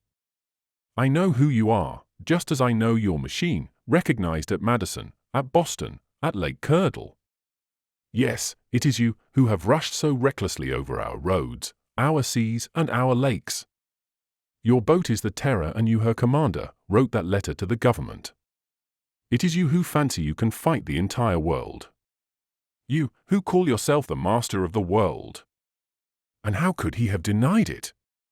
I saw at that moment the famous initials inscribed upon the helm. Fortunately, I restrained myself, and despairing of getting any response to my questions, I returned to my seat near the hatchway of my cabin. For long hours, I patiently watched the horizon in the hope that land would soon appear. Yes, I sat waiting. For I was reduced to that. Waiting. No doubt, before the day closed, the Terror must reach the end of Lake Erie, since she continued her course steadily to the northeast. Chapter 14. Niagara. The hours passed, and the situation did not change. The steersman returned on deck, and the captain, descending, watched the movement of the engines. Even when our speed increased, these engines continued working without noise, and with remarkable smoothness. There was never one of those inevitable breaks, with which in most motors the pistons sometimes miss a stroke. I concluded that the Terror, in each of its transformations, must be worked by rotary engines. But I could not assure myself of this. For the rest, our direction did not change. Always we headed toward the northeast end of the lake, and hence toward Buffalo. Why, I wondered, did the captain persist in following this route? He could not intend to stop at Buffalo, in the midst of a crowd of boats and shipping of every kind. If he meant to leave the lake by water, there was only the Niagara River to follow, and its falls would be impassable, even to such a machine as this. The only escape was by the Detroit River, and the Terror was constantly leaving that farther behind. Then another idea occurred to me. Perhaps the captain was only waiting for night to return to the shore of the lake.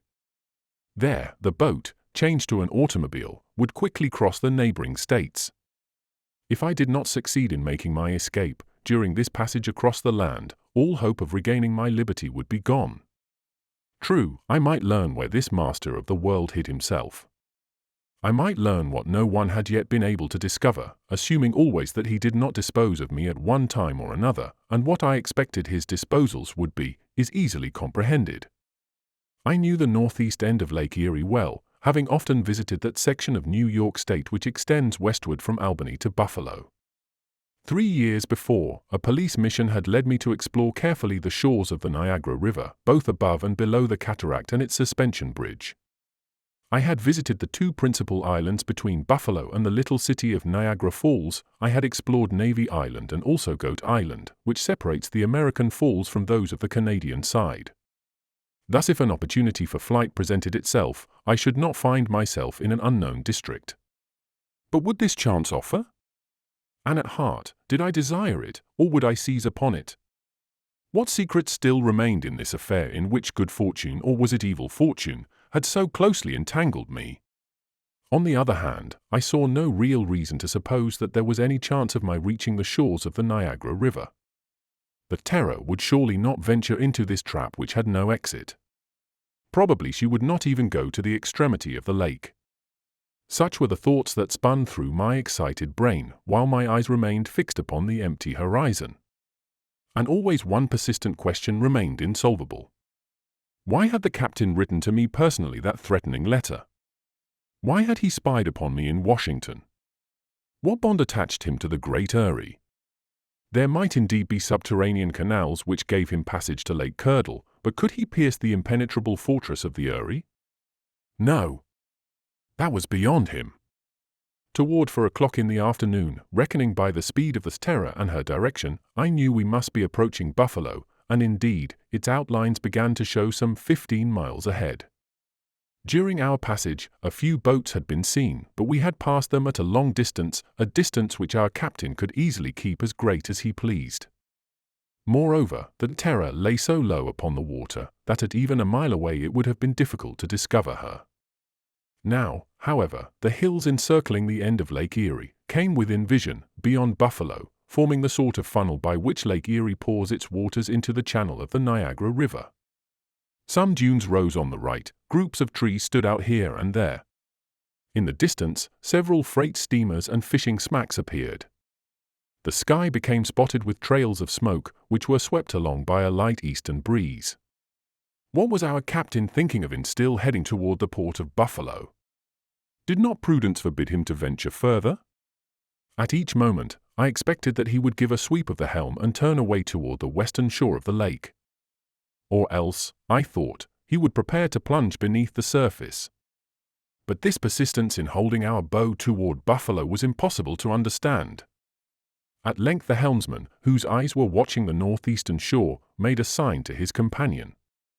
The latter, leaving the bow, went to the central hatchway and descended into the engine room. Almost immediately the captain came on deck and, joining the helmsman, spoke with him in a low voice. The latter, extending his hand toward Buffalo, pointed out 2 black spots, which showed 5 or 6 miles distant on the starboard side. The captain studied them attentively. Then, shrugging his shoulders, he seated himself at the stern without altering the course of the Terror. A quarter of an hour later, I could see plainly that there were 2 smoke clouds at the point they had studied so carefully. Little by little the black spots beneath these became more defined.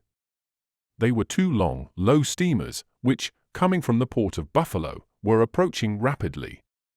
Suddenly it struck me that these were the 2 torpedo destroyers of which Mr. Ward had spoken, and which I had been told to summon in case of need. These destroyers were of the newest type, the swiftest boats yet constructed in the country.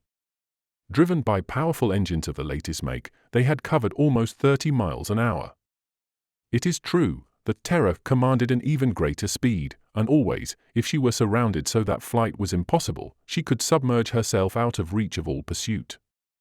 In truth, the destroyers would have had to be submarines to attack the Terror with any chance of success.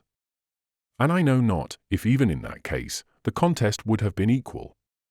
Meanwhile, it seemed to me evident that the commanders of the 2 ships had been warned, perhaps by Mr. Wells who, returning swiftly to Toledo, might have telegraphed to them the news of our defeat.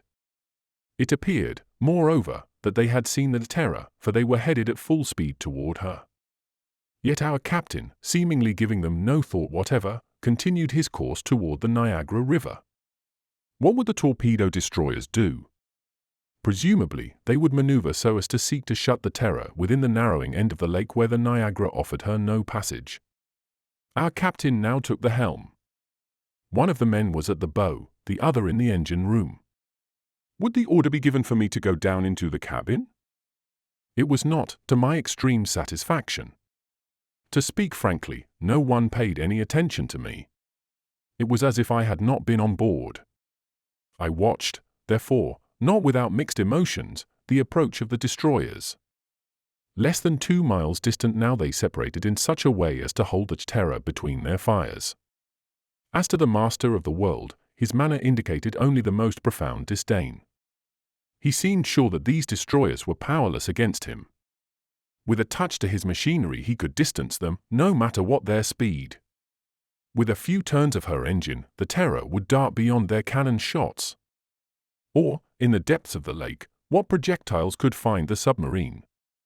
5 minutes later, scarcely a mile separated us from the 2 powerful fighters which pursued us. Our captain permitted them to approach still closer. Then he pressed upon a handle. The Terror, doubling the action of her propellers, leaped across the surface of the lake.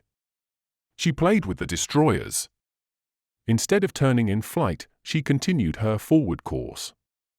Who knew if she would not even have the audacity to pass between her two enemies, to coax them after her, until the hour when, as night closed in, they would be forced to abandon the useless pursuit.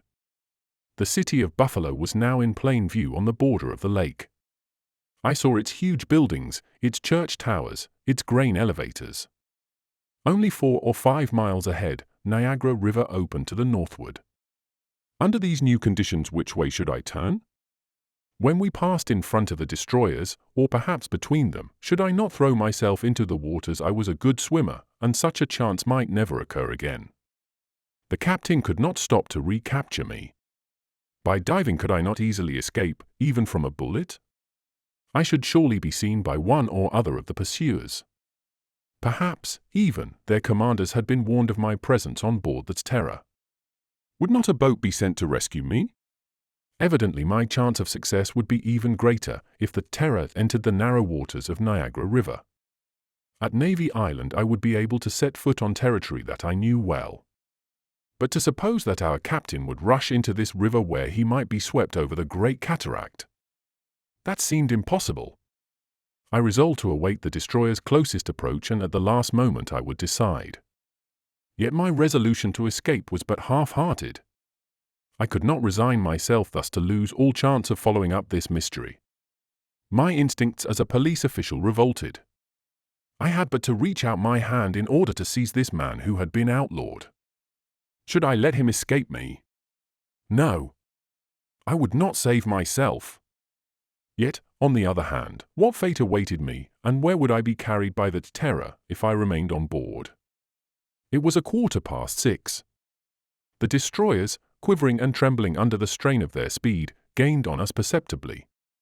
They were now directly astern, leaving between them a distance of 12 or 15 cable lengths.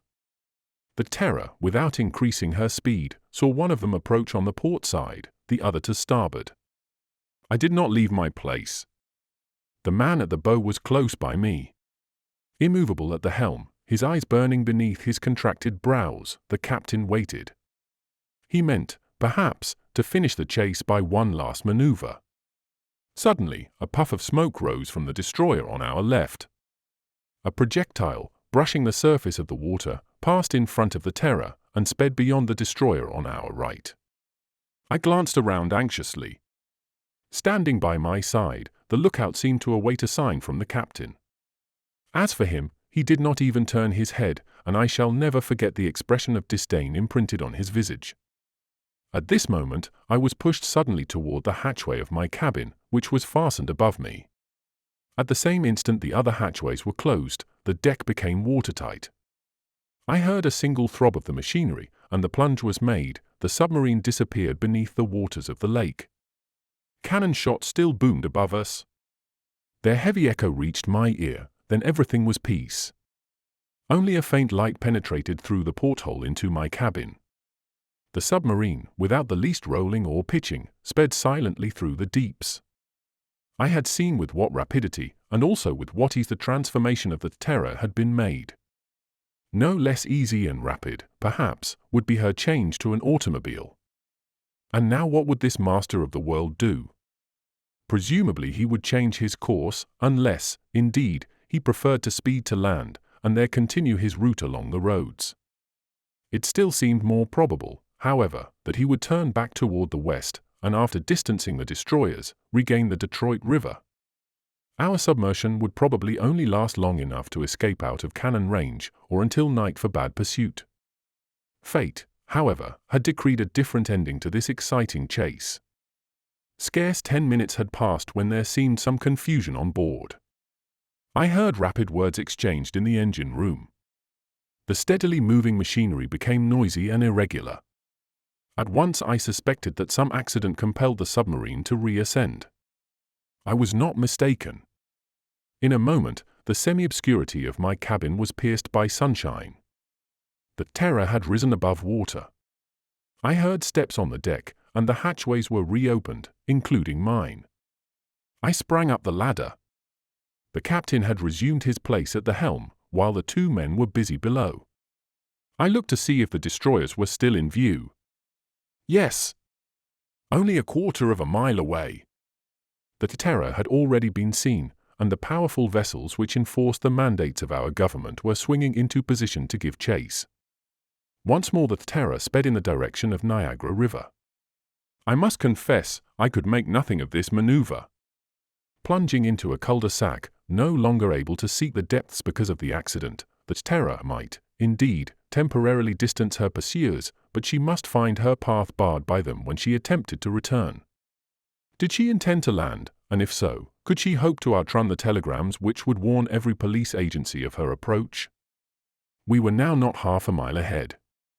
The destroyers pursued us at top speed, though being now directly behind, they were in poor position for using their guns. Our captain seemed content to keep this distance, though it would have been easy for him to increase it, and then at nightfall, to dodge back behind the enemy. Already Buffalo had disappeared on our right, and a little after 7 o'clock the opening of the Niagara River appeared ahead.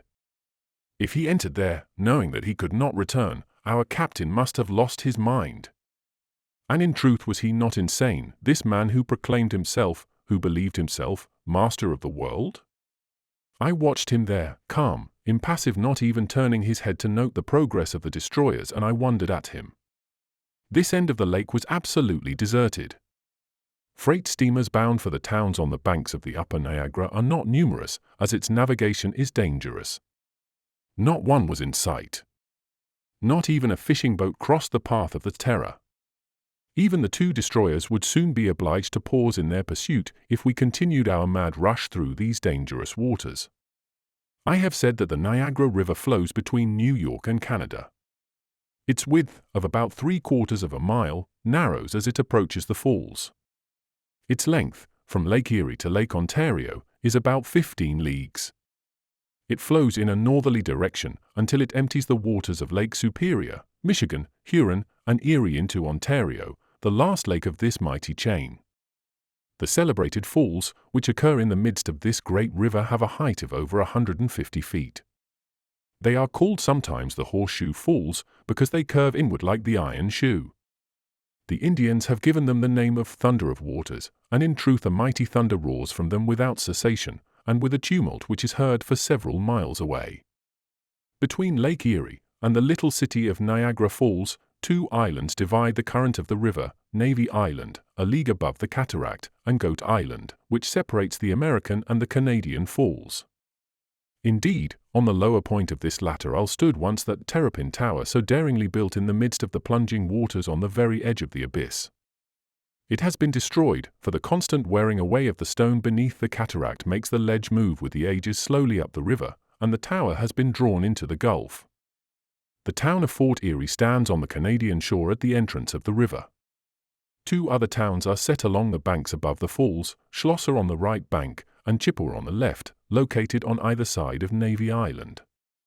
It is at this point that the current, bound within a narrower channel, begins to move at tremendous speed, to become 2 miles further on, the celebrated cataract. The Terror had already passed Fort Erie. The sun in the west touched the edge of the Canadian horizon, and the moon, faintly seen, rose above the mists of the south.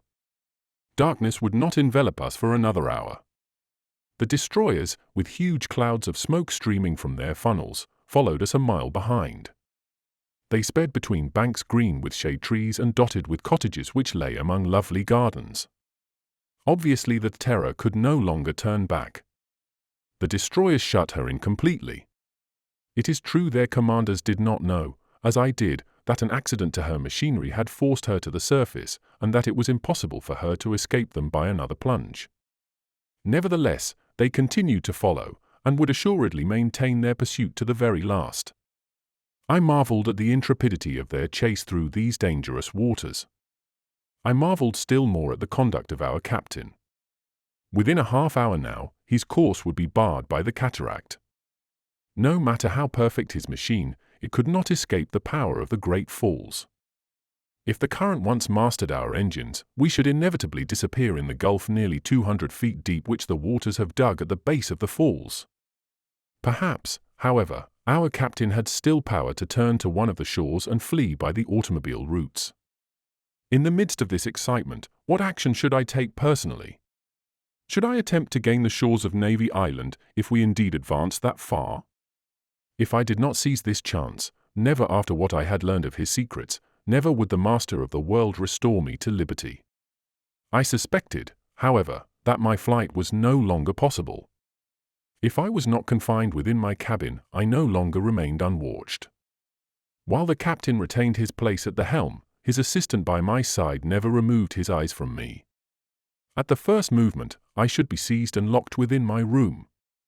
For the present, my fate was evidently bound up with that of the Terror. The distance which separated us from the two destroyers was now growing rapidly less. Soon they were but a few cable lengths away. Could the motor of the Terror, since the accident, no longer hold its speeds? Yet the captain showed not the least anxiety and made no effort to reach land. We could hear the hissing of the steam which escaped from the valves of the destroyers to mingle with the streamers of black smoke. But we heard, even more plainly, the roar of the cataract, now less than 3 miles away. The Terror took the left branch of the river in passing Navy Island. At this point, she was within easy reach of the shore, yet she shot ahead. 5 minutes later, we could see the first trees of Goat Island. The current became more and more irresistible. If the Terror did not stop, the destroyers could not much longer follow her.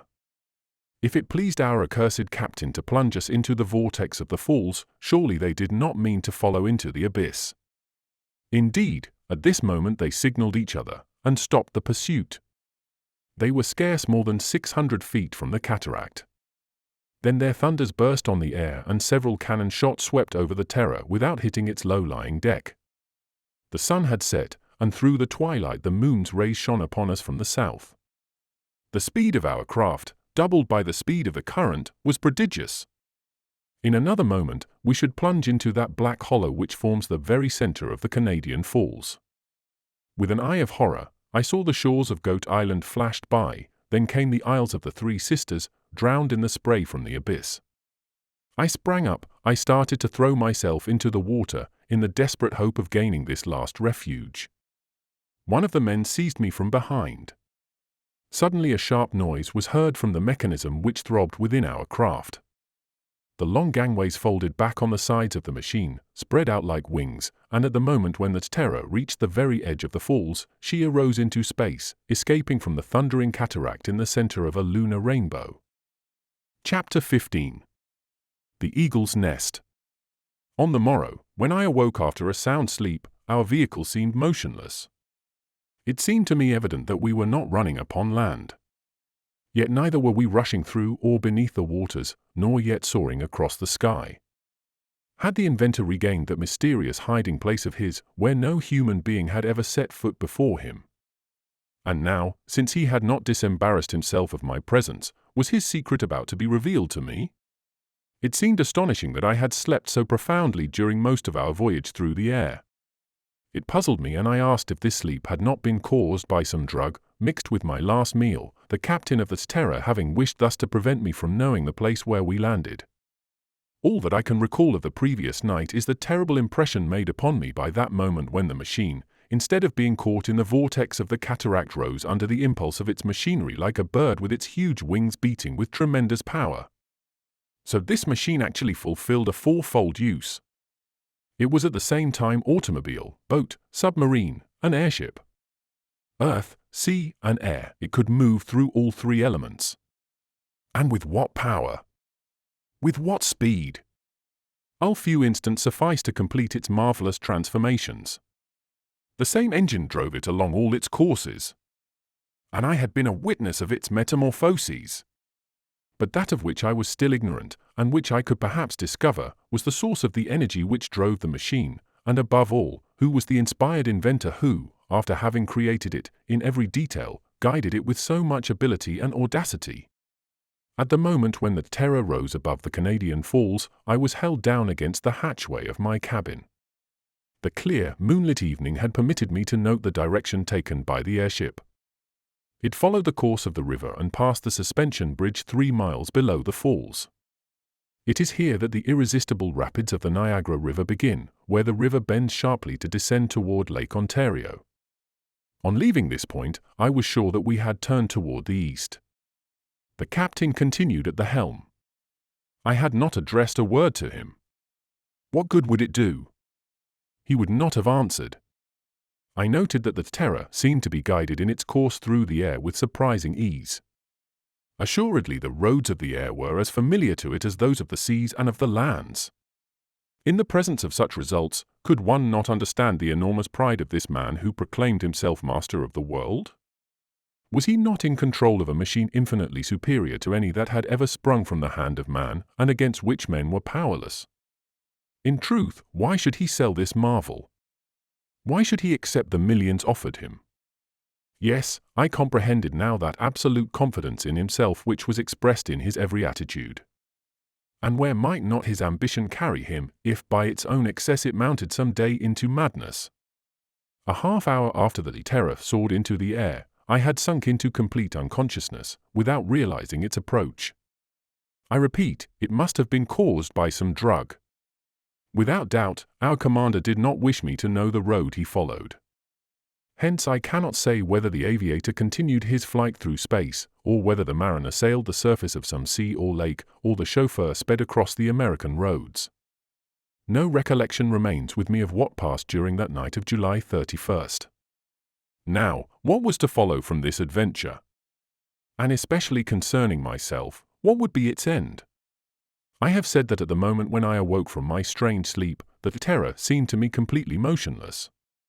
I could hardly be mistaken. Whatever had been her method of progress, I should have felt some movement, even in the air. I lay in my berth in the cabin, where I had been shut in without knowing it, just as I had been on the preceding night which I had passed on board the Terror on Lake Erie. My business now was to learn if I would be allowed to go on deck here where the machine had landed. I attempted to raise the hatchway. It was fastened. "Ah," said I, "am I to be kept here until the Terror recommences its travels?" Was not that, indeed, the only time when escape was hopeless? My impatience and anxiety may be appreciated. I knew not how long this halt might continue. I had not a quarter of an hour to wait. A noise of bars being removed came to my ear. The hatchway was raised from above. A wave of light and air penetrated my cabin. With one bound I reached the deck. My eyes in an instant swept round the horizon. The Terror, as I had thought, rested quiet on the ground. She was in the midst of a rocky hollow measuring from 1,500 to 1,800 feet in circumference. A floor of yellow gravel carpeted its entire extent, unrelieved by a single tuft of herbage.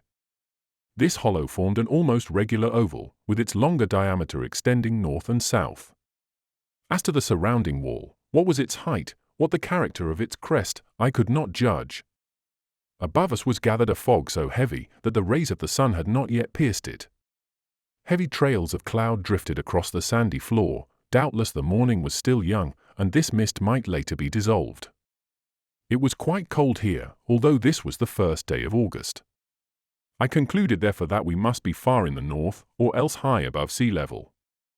We must still be somewhere on the new continent, though where, it was impossible to surmise. Yet no matter how rapid our flight had been, the airship could not have traversed either ocean in the dozen hours since our departure from Niagara. At this moment, I saw the captain come from an opening in the rocks, probably a grotto, at the base of this cliff hidden in the fog.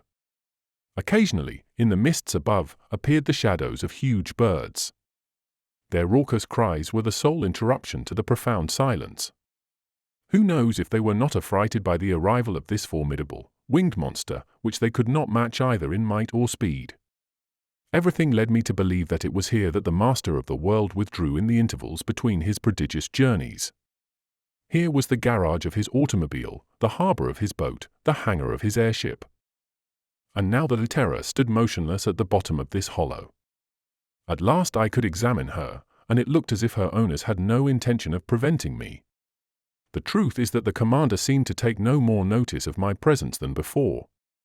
His two companions joined him, and the three did not hesitate to enter together into the grotto I had seen. What a chance to study the machine, at least its exterior!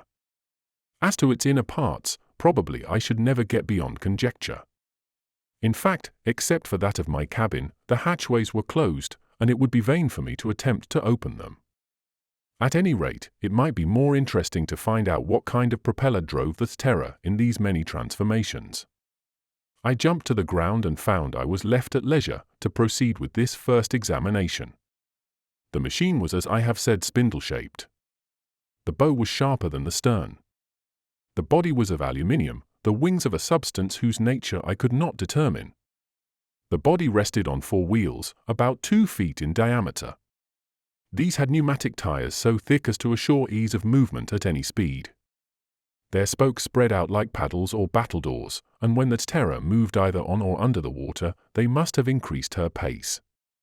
These wheels were not, however, the principal propeller. This consisted of 2 Parsons turbines placed on either side of the keel. Driven with extreme rapidity by the engine, they urged the boat onward in the water by twin screws, and I even questioned if they were not powerful enough to propel the machine through the air. The chief aerial support, however, was that of the great wings, now again in repose, and folded back along the sides. Thus the theory of the heavier-than-air flying machine was employed by the inventor, a system which enabled him to dart through space with a speed probably superior to that of the largest birds. As to the agent which set in action these various mechanisms, I repeat, it could be no other than electricity. But from what source did his batteries get their power?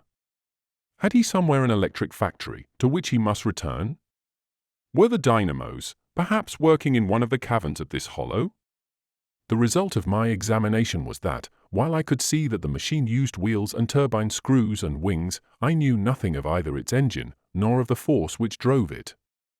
To be sure, the discovery of this secret would be of little value to me. To employ it I must first be free. And after what I knew, little as that really was, the master of the world would never release me. There remained, it is true, the chance of escape.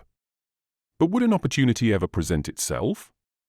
If there could be none during the voyages of the Terror, might there possibly be, while we remained in this retreat? The first question to be solved was the location of this hollow. What communication did it have with the surrounding region? Could one only depart from it by a flying machine? And in what part of the United States were we? Was it not reasonable to estimate that our flight through the darkness had covered several hundred leagues?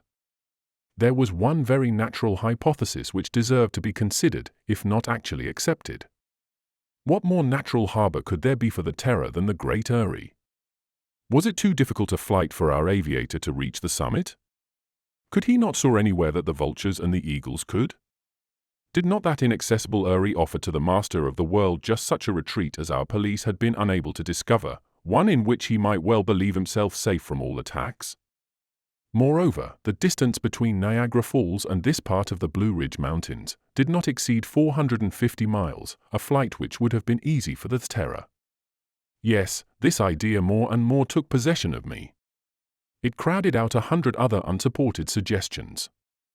Did not this explain the nature of the bond which existed between the Great Eyrie and the letter which I had received with our commander's initials? And the threats against me if I renewed the ascent? And the espionage to which I had been subjected? And all the phenomena of which the Great Eyrie had been the theatre, were they not to be attributed to this same cause, though what lay behind the phenomena was not yet clear? Yes, the Great Eyrie. The Great Eyrie. But since it had been impossible for me to penetrate here, would it not be equally impossible for me to get out again, except upon this Terror? Ah, if the mists would but lift! Perhaps I should recognize the place. What was as yet a mere hypothesis would become a starting point to act upon. However, since I had freedom to move about, since neither the captain nor his men paid any heed to me, I resolved to explore the hollow. The 3 of them were all in the grotto toward the north end of the oval. Therefore I would commence my inspection at the southern end. Reaching the rocky wall, I skirted along its base and found it broken by many crevices. Above arose more solid rocks of that felspar of which the chain of the Alleghanies largely consists. To what height the rock wall rose, or what was the character of its summit, was still impossible to see. I must wait until the sun had scattered the mists. In the meantime, I continued to follow along the base of the cliff. None of its cavities seemed to extend inward to any distance.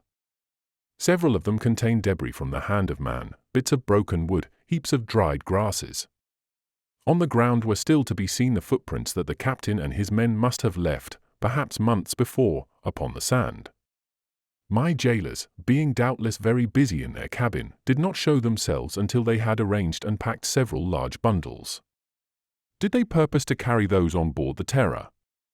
And were they packing up with the intention of permanently leaving their retreat?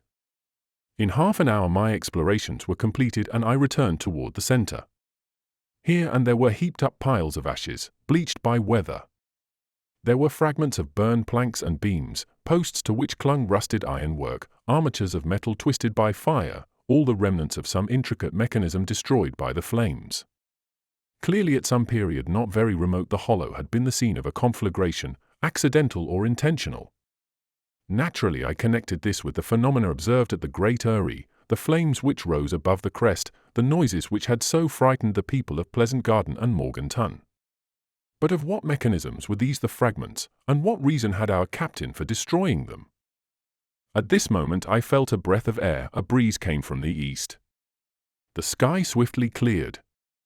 The hollow was filled with light from the rays of the sun which appeared midway between the horizon and the zenith. A cry escaped me. The crest of the rocky wall rose 100 feet above me. And on the eastern side was revealed that easily recognizable pinnacle, the rock like a mounting eagle. It was the same that had held the attention of Mr. Elias Smith and myself when we had looked up at it from the outer side of the Great Eyrie. Thus there was no further doubt. In its flight during the night the airship had covered the distance between Lake Erie and North Carolina. It was in the depth of this eyrie that the machine had found shelter. This was the nest, worthy of the gigantic and powerful bird created by the genius of our captain. The fortress whose mighty walls none but he could scale. Perhaps even, he had discovered in the depths of some cavern, some subterranean passage by which he himself could quit the Great Eyrie, leaving the Terror safely sheltered within. At last I saw it all. This explained the first letter sent me from the Great Eyrie itself with the threat of death. If we had been able to penetrate into this hollow, who knows if the secrets of the Master of the World might not have been discovered before he had been able to set them beyond our reach. I stood there, motionless, my eyes fixed on that mounting eagle of stone, prey to a sudden, violent emotion. Whatsoever might be the consequences to myself, was it not my duty to destroy this machine, here and now, before it could resume its menacing flight of mastery across the world? Steps approached behind me. I turned. The inventor stood by my side, and pausing looked me in the face. I was unable to restrain myself, the words burst forth, the Great Eyrie. The Great Eyrie. Yes, Inspector Strock. And you? You are the master of the world. Of that world to which I have already proved myself to be the most powerful of men. You? I reiterated, stupefied with amazement. I, responded he, drawing himself up in all his pride, I, Robert, the Conqueror. Chapter 16. Robert, the Conqueror. Robert, the Conqueror. This then was the likeness I had vaguely recalled. Some years before the portrait of this extraordinary man had been printed in all the American newspapers, under date of the 13th of June, the day after this personage had made his sensational appearance at the meeting of the Weldon Institute at Philadelphia. I had noted the striking character of the portrait at the time, the square shoulders, the back like a regular trapezoid, its longer side formed by that geometrical shoulder line, the robust neck, the enormous spheroidal head. The eyes at the least emotion, burned with fire, while above them were the heavy, permanently contracted brows, which signified such energy. The hair was short and crisp, with a glitter as of metal in its lights. The huge breast rose and fell like a blacksmith's forge, and the thighs, the arms, and hands, were worthy of the mighty body. The narrow beard was the same also, with the smooth-shaven cheeks which showed the powerful muscles of the jaw. And this was Robert the Conqueror, who now stood before me, who revealed himself to me, hurling forth his name like a threat, within his own impenetrable fortress. Let me recall briefly the facts which had previously drawn upon Robert the Conqueror the attention of the entire world. The Weldon Institute was a club devoted to aeronautics under the presidency of one of the chief personages of Philadelphia, commonly called Uncle Prudent. Its secretary was Mr. Philip Evans. The members of the institute were devoted to the theory of the lighter-than-air machine, and under their two leaders were constructing an enormous dirigible balloon, the Go-Ahead. At a meeting in which they were discussing the details of the construction of their balloon, this unknown Robert had suddenly appeared and, ridiculing all their plans, had insisted that the only true solution of flight lay with the heavier-than-air machines, and that he had proven this by constructing one. He was in this turn doubted and ridiculed by the members of the club, who called him in mockery Robert the Conqueror. In the tumult that followed, revolver shots were fired, and the intruder disappeared. That same night he had by force abducted the president and the secretary of the club, and had taken them, much against their will, upon a voyage in the wonderful airship, the Albatross, which he had constructed. He meant thus to prove to them beyond argument the correctness of his assertions. This ship, 100 feet long, was upheld in the air by a large number of horizontal screws and was driven forward by vertical screws at its bow and stern. It was managed by a crew of at least half a dozen men, who seemed absolutely devoted to their leader, Robert. After a voyage almost completely around the world, Mr. Prudent and Mr. Evans managed to escape from the Albatross after a desperate struggle.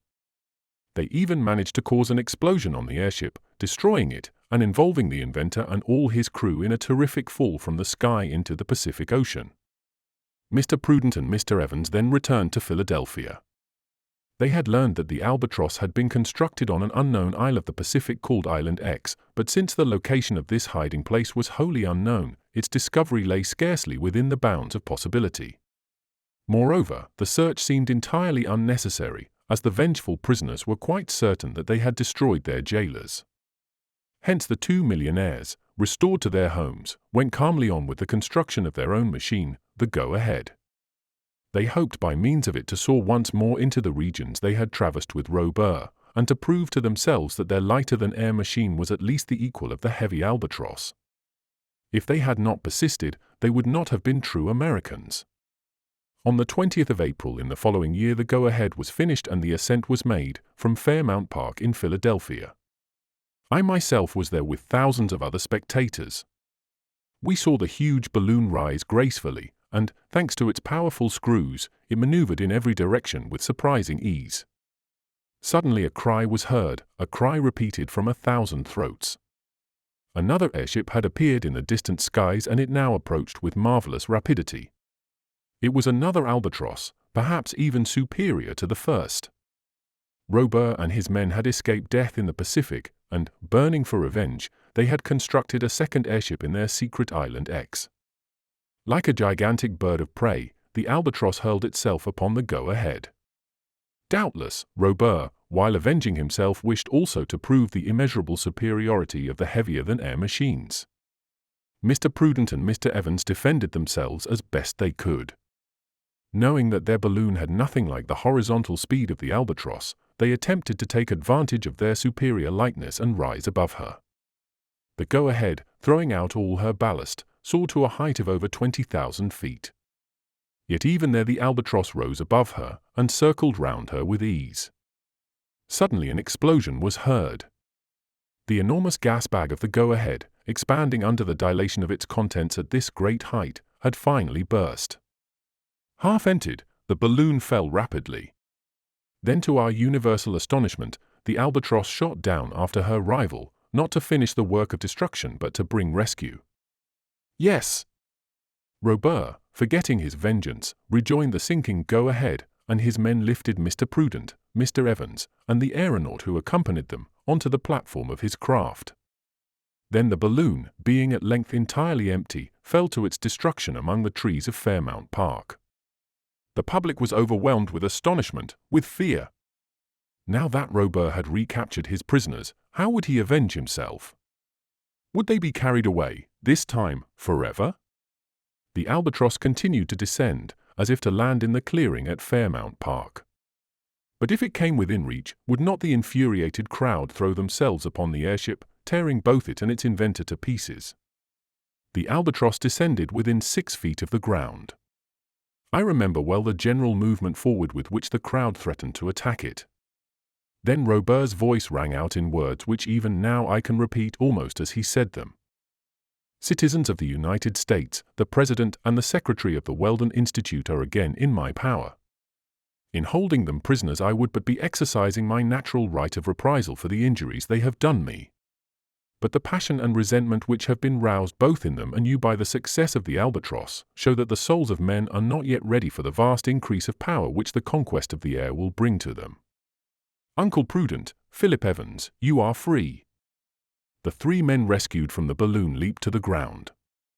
The airship rose some 30 feet out of reach, and Robur recommenced. Citizens of the United States, the conquest of the air is made, but it shall not be given into your hands until the proper time. I leave, and I carry my secret with me. It will not be lost to humanity, but shall be entrusted to them when they have learned not to abuse it. Farewell, citizens of the United States. Then the albatross rose under the impulse of its mighty screws, and sped away amidst the hurrahs of the multitude.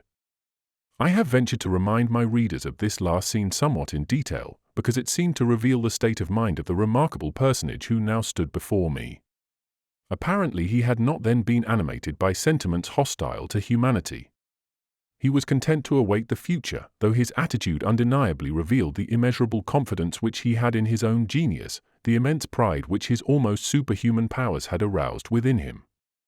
It was not astonishing, moreover, that this haughtiness had little by little been aggravated to such a degree that he now presumed to enslave the entire world, as his public letter had suggested by its significant threats.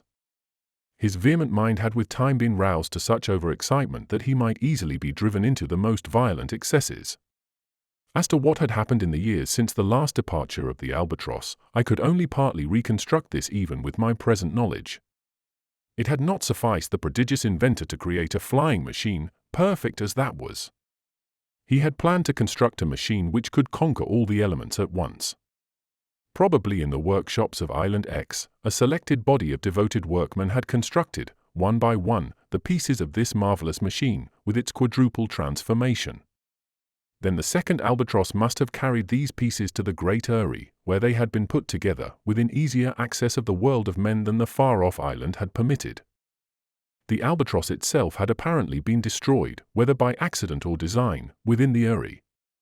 The Terror had then made its appearance on the roads of the United States and in the neighboring waters.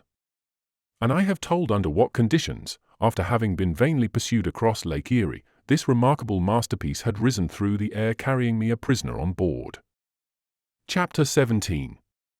In the Name of the Law. What was to be the issue of this remarkable adventure? Could I bring it to any denouement whatever, either sooner or later? Did not Robur hold the results wholly in his own hands? Probably I would never have such an opportunity for escape as had occurred to Mr. Prudent and Mr. Evans amid the islands of the Pacific. I could only wait. And how long might the waiting last? To be sure, my curiosity had been partly satisfied. But even now I knew only the answer to the problems of the Great Eyrie. Having at length penetrated its circle, I comprehended all the phenomena observed by the people of the Blue Ridge Mountains. I was assured that neither the countryfolk throughout the region, nor the townfolk of Pleasant Garden and Morganton were in danger of volcanic eruptions or earthquakes. No subterranean forces whatever were battling within the bowels of the mountains. No crater had arisen in this corner of the Alleghanies. The Great Eyrie served merely as the retreat of Robur the Conqueror. This impenetrable hiding place where he stored his materials and provisions had without doubt been discovered by him during one of his aerial voyages in the Albatross. It was a retreat probably even more secure than that as yet undiscovered Island X in the Pacific. This much I knew of him, but of this marvelous machine of his, of the secrets of its construction and propelling force, what did I really know? Admitting that this multiple mechanism was driven by electricity, and that this electricity was, as we knew it had been in the Albatross, extracted directly from the surrounding air by some new process, what were the details of its mechanism? I had not been permitted to see the engine, doubtless I should never see it. On the question of my liberty I argued thus: Robur evidently intends to remain unknown. As to what he intends to do with his machine, I fear, recalling his letter, that the world must expect from it more of evil than of good. At any rate, the incognito which he has so carefully guarded in the past he must mean to preserve in the future. Now only one man can establish the identity of the master of the world with Robur the Conqueror. This man is I, his prisoner, I who have the right to arrest him, I who ought to put my hand on his shoulder, saying, in the name of the law. On the other hand, could I hope for a rescue from without? Evidently not. The police authorities must know everything that had happened at Black Rock Creek. Mr. Ward, advised of all the incidents, would have reasoned on the matter as follows. When the Terror quitted the creek dragging me at the end of her hawser, I had either been drowned or, since my body had not been recovered, I had been taken on board the Terror and was in the hands of its commander. In the first case, there was nothing more to do than to write deceased after the name of John Strock, Chief Inspector of the Federal Police in Washington. In the second case, could my confreres hope ever to see me again? The two destroyers which had pursued the Terror into the Niagara River had stopped, perforce, when the current threatened to drag them over the falls. At that moment, night was closing in, and what could be thought on board the destroyers but that the Terror had been engulfed in the abyss of the cataract? It was scarce possible that our machine had been seen when, amid the shades of night, it rose above the Horseshoe Falls, or when it winged its way high above the mountains on its route to the Great Erie. With regard to my own fate, should I resolve to question Robert? Would he consent even to appear to hear me? Was he not content with having hurled at me his name? Would not that name seem to him to answer everything? That day wore away without bringing the least change to the situation. Robert and his men continued actively at work upon the machine, which apparently needed considerable repair. I concluded that they meant to start forth again very shortly, and to take me with them. It would, however, have been quite possible to leave me at the bottom of the Erie. There would have been no way by which I could have escaped, and there were provisions at hand sufficient to keep me alive for many days. What I studied particularly during this period was the mental state of Robert. He seemed to me under the dominance of a continuous excitement. What was it that his ever-seething brain now meditated? What projects was he forming for the future? Toward what region would he now turn? Would he put in execution the menaces expressed in his letter, the menaces of a madman? The night of that first day, I slept on a couch of dry grass in one of the grottos of the Great Erie. Food was set for me in this grotto each succeeding day. On the 2nd and 3rd of August, the three men continued at their work scarcely once, however, exchanging any words, even in the midst of their labors.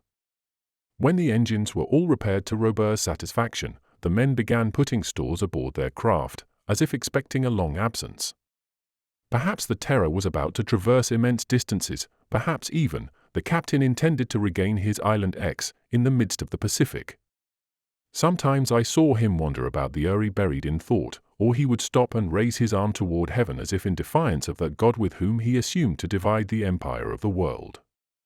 Was not his overweening pride leading him toward insanity? An insanity which his two companions, hardly less excited than he, could do nothing to subdue.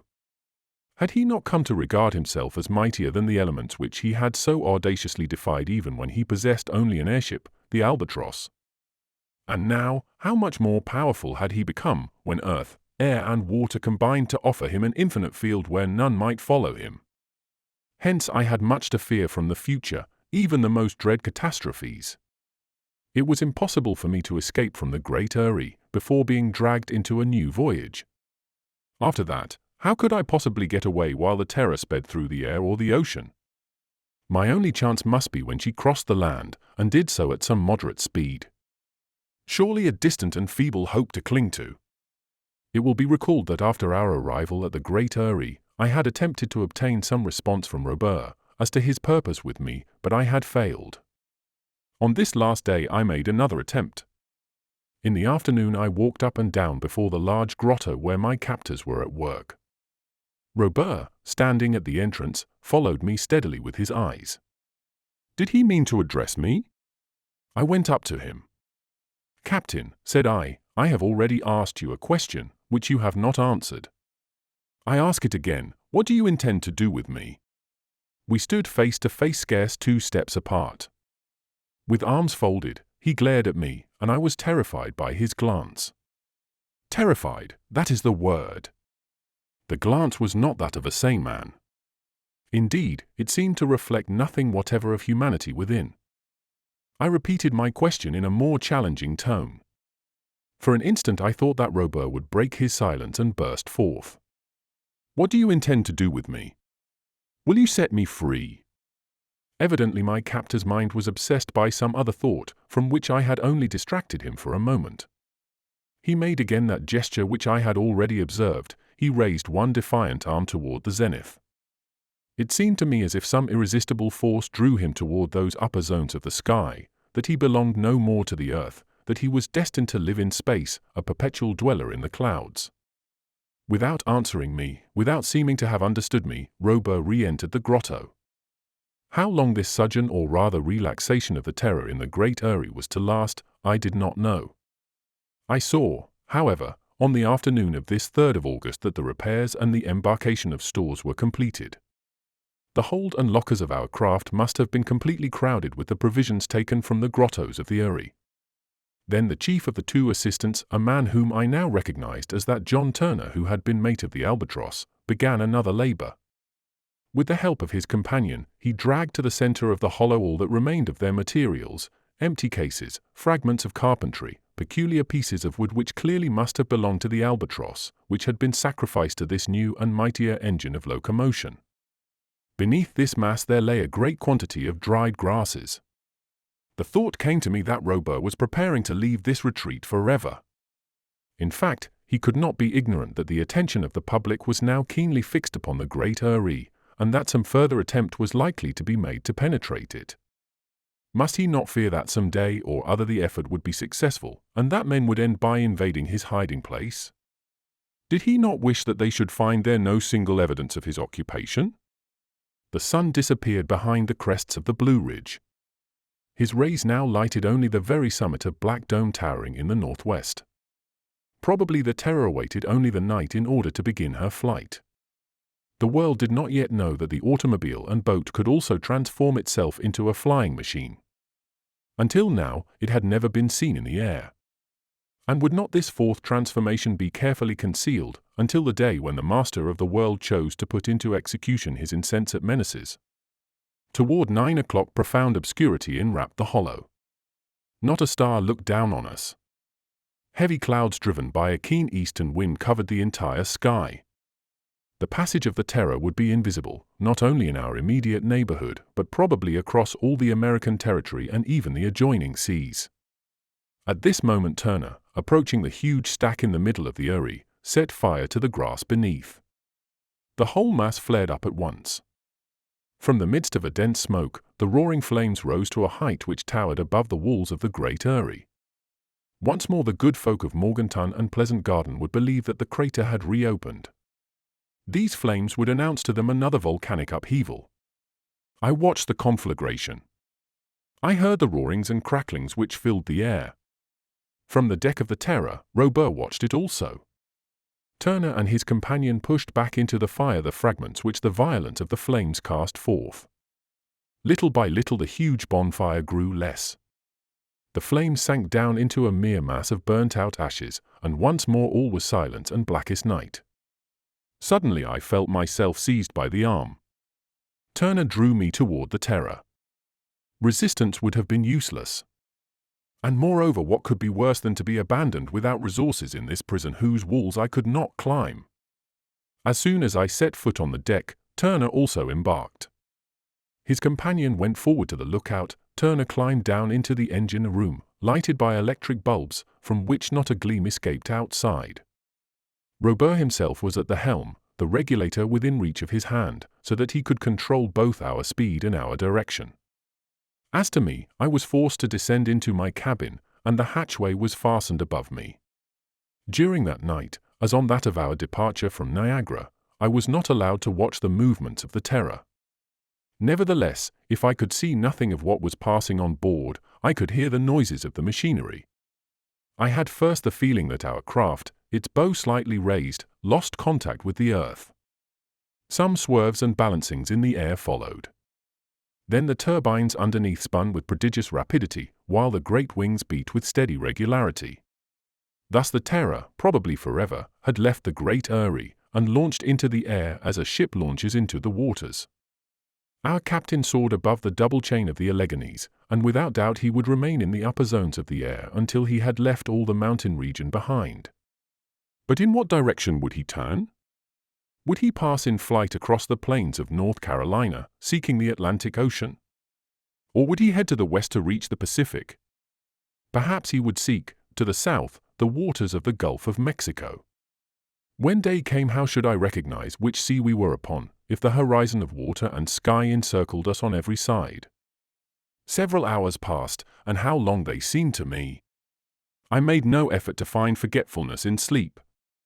Wild and incoherent thoughts assailed me. I felt myself swept over worlds of imagination, as I was swept through space by an aerial monster.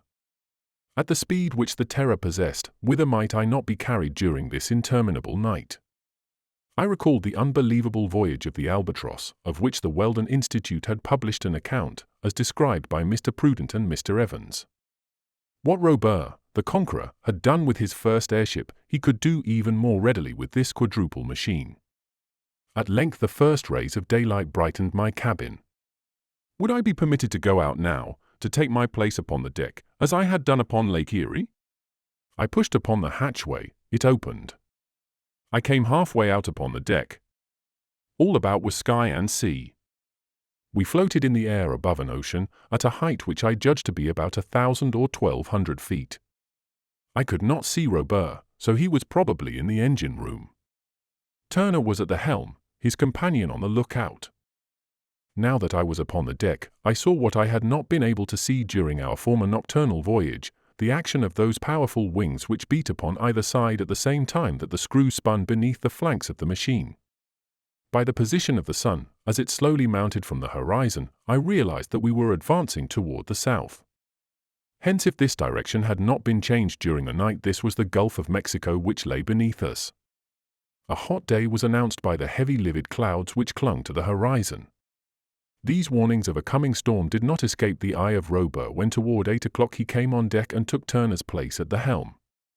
Perhaps the cloud bank recalled to him the waterspout in which the Albatross had so nearly been destroyed, or the mighty cyclone from which he had escaped only as if by a miracle above the Antarctic Sea.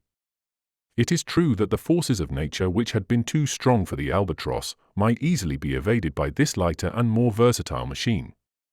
It could abandon the sky where the elements were in battle and descend to the surface of the sea, and if the waves beat against it there too heavily, it could always find calm in the tranquil depths. Doubtless, however, there were some signs by which Robert, who must be experienced in judging, decided that the storm would not burst until the next day. He continued his flight, and in the afternoon, when we settled down upon the surface of the sea, there was not a sign of bad weather. The Terror is a sea bird, an albatross or frigate bird, which can rest at will upon the waves. Only we have this advantage, that fatigue has never any hold upon this metal organism, driven by the inexhaustible electricity. The whole vast ocean around us was empty. Not a sail nor a trail of smoke was visible even on the limits of the horizon. Hence our passage through the clouds had not been seen and signaled ahead. The afternoon was not marked by any incident. The Terror advanced at easy speed. What her captain intended to do, I could not guess. If he continued in this direction, we should reach some one of the West Indies, or beyond that, at the end of the Gulf, the shore of Venezuela or Colombia. But when night came, perhaps we would again rise in the air to clear the mountainous barrier of Guatemala and Nicaragua, and take flight toward Island X, somewhere in the unknown regions of the Pacific. Evening came. The sun sank in an horizon red as blood. The sea glistened around the Terror, which seemed to raise a shower of sparks in its passage. There was a storm at hand. Evidently our captain thought so. Instead of being allowed to remain on deck, I was compelled to re-enter my cabin, and the hatchway was closed above me. In a few moments from the noises that followed, I knew that the machine was about to be submerged. In fact, 5 minutes later, we were moving peacefully forward through the ocean's depths. Thoroughly worn out, less by fatigue than by excitement and anxious thought, I fell into a profound sleep, natural this time and not provoked by any soporific drug. When I awoke, after a length of time which I could not reckon, the Terror had not yet returned to the surface of the sea. This maneuver was executed a little later. The daylight pierced my porthole, and at the same moment I felt the pitching and tossing to which we were subjected by a heavy sea. I was allowed to take my place once more outside the hatchway, where my first thought was for the weather. A storm was approaching from the northwest. Vivid lightning darted amid the dense, black clouds. Already we could hear the rumbling of thunder echoing continuously through space. I was surprised, more than surprised, frightened, by the rapidity with which the storm rushed upward toward the zenith.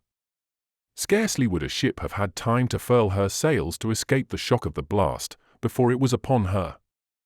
The advance was as swift as it was terrible. Suddenly the wind was unchained with unheard of violence, as if it had suddenly burst from this prison of cloud. In an instant a frightful sea uprose. The breaking waves, foaming along all their crests, swept with their full weight over the Terror. If I had not been wedged solidly against the rail, I should have been swept overboard. There was but one thing to do, to change our machine again into a submarine. It would find security and calm at a few dozen feet beneath the surface. To continue to brave the fury of this outrageous sea was impossible. Robert himself was on deck, and I awaited the order to return to my cabin, an order which was not given. There was not even any preparation for the plunge. With an eye more burning than ever, impassive before this frightful storm, the captain looked it full in the face, as if to defy it, knowing that he had nothing to fear. It was imperative that the Terror should plunge below without losing a moment. Yet Robert seemed to have no thought of doing so. No. He preserved his haughty attitude as of a man who in his immeasurable pride believed himself above or beyond humanity. Seeing him thus, I asked myself with almost superstitious awe if he were not indeed a demoniac being, escaped from some supernatural world. A cry leaped from his mouth, and was heard amid the shrieks of the tempest and the howlings of the thunder. Robert! Robert! The master of the world! He made a gesture which Turner and his companions understood. It was a command, and without any hesitation these unhappy men, insane as their master, obeyed it. The great wings shot out, and the airship rose as it had risen above the falls of Niagara.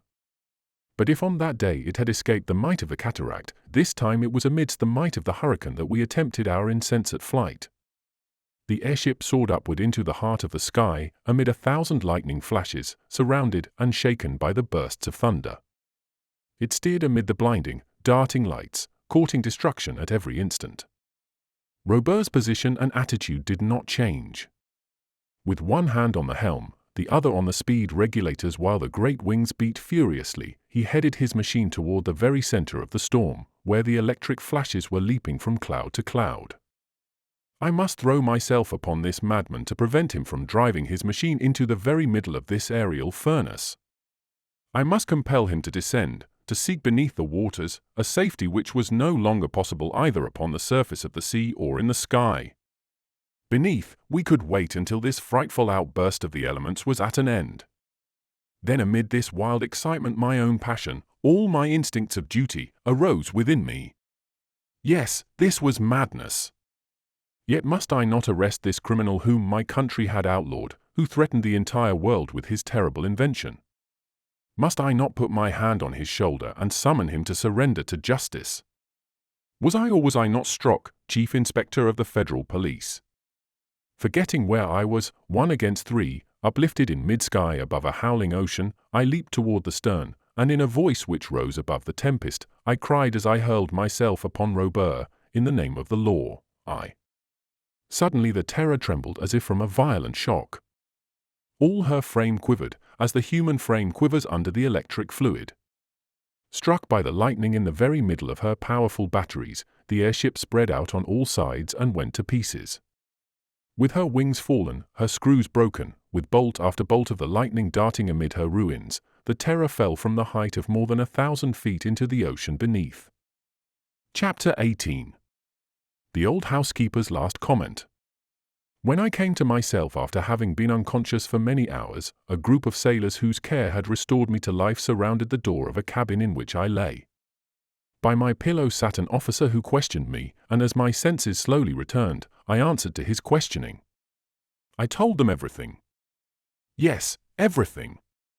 And assuredly my listeners must have thought that they had upon their hands an unfortunate whose reason had not returned with his consciousness. I was on board the steamer Ottawa, in the Gulf of Mexico, headed for the port of New Orleans. This ship, while flying before the same terrific thunderstorm which destroyed the Terror, had encountered some wreckage, among whose fragments was entangled my helpless body. Thus I found myself back among humankind once more, while Robert the Conqueror and his 2 companions had ended their adventurous careers in the waters of the Gulf. The master of the world had disappeared forever, struck down by those thunderbolts which he had dared to brave in the regions of their fullest power. He carried with him the secret of his extraordinary machine. 5 days later the Ottawa sighted the shores of Louisiana, and on the morning of the 10th of August she reached her port. After taking a warm leave of my rescuers, I set out at once by train for Washington, which more than once I had despaired of ever seeing again. I went first of all to the Bureau of Police, meaning to make my earliest appearance before Mr. Ward. What was the surprise, the stupefaction, and also the joy of my chief, when the door of his cabinet opened before me. Had he not every reason to believe, from the report of my companions, that I had perished in the waters of Lake Erie? I informed him of all my experiences since I had disappeared, the pursuit of the destroyers on the lake, the soaring of the Terror from amid Niagara Falls, the halt within the crater of the Great Erie, and the catastrophe, during the storm, above the Gulf of Mexico. He learned for the first time that the machine created by the genius of this Robert could traverse space, as it did the earth and the sea. In truth, did not the possession of so complete and marvelous a machine justify the name of master of the world, which Robert had taken to himself? Certain it is that the comfort and even the lives of the public must have been forever in danger from him, and that all methods of defense must have been feeble and ineffective. But the pride which I had seen rising bit by bit within the heart of this prodigious man had driven him to give equal battle to the most terrible of all the elements. It was a miracle that I had escaped safe and sound from that frightful catastrophe. Mr. Ward could scarcely believe my story. "Well, my dear Strock," said he at last, "you have come back, and that is the main thing. Next to this notorious Robert, you will be the man of the hour. I hope that your head will not be turned with vanity like that of this crazy inventor." "No, Mr. Ward," I responded, "but you will agree with me that never was inquisitive man put to greater straits to satisfy his curiosity." "I agree, Strock, and the mysteries of the Great Erie, the transformations of the Terror, you have discovered them. But unfortunately, the still greater secrets of this master of the world have perished with him." The same evening the newspapers published an account of my adventures, the truthfulness of which could not be doubted. Then, as Mr. Ward had prophesied, I was the man of the hour. One of the papers said, "Thanks to Inspector Strock, the American police still lead the world." While others have accomplished their work, with more or less success, by land and by sea, the American police hurl themselves in pursuit of criminals through the depths of lakes and oceans and even through the sky. Yet, in following, as I have told, in pursuit of the Terror, had I done anything more than by the close of the present century will have become the regular duty of my successors? It is easy to imagine what a welcome my old housekeeper gave me when I entered my house in Long Street. When my apparition, does not the word seem just, stood before her, I feared for a moment she would drop dead, poor woman. Then, after hearing my story, with eyes streaming with tears, she thanked Providence for having saved me from so many perils. "Now, sir," said she, "now, was I wrong?" "Wrong? About what?" "In saying that the Great Erie was the home of the devil." "Nonsense, this Robert was not the devil." "Ah, well," replied the old woman, "he was worthy of being so." The end.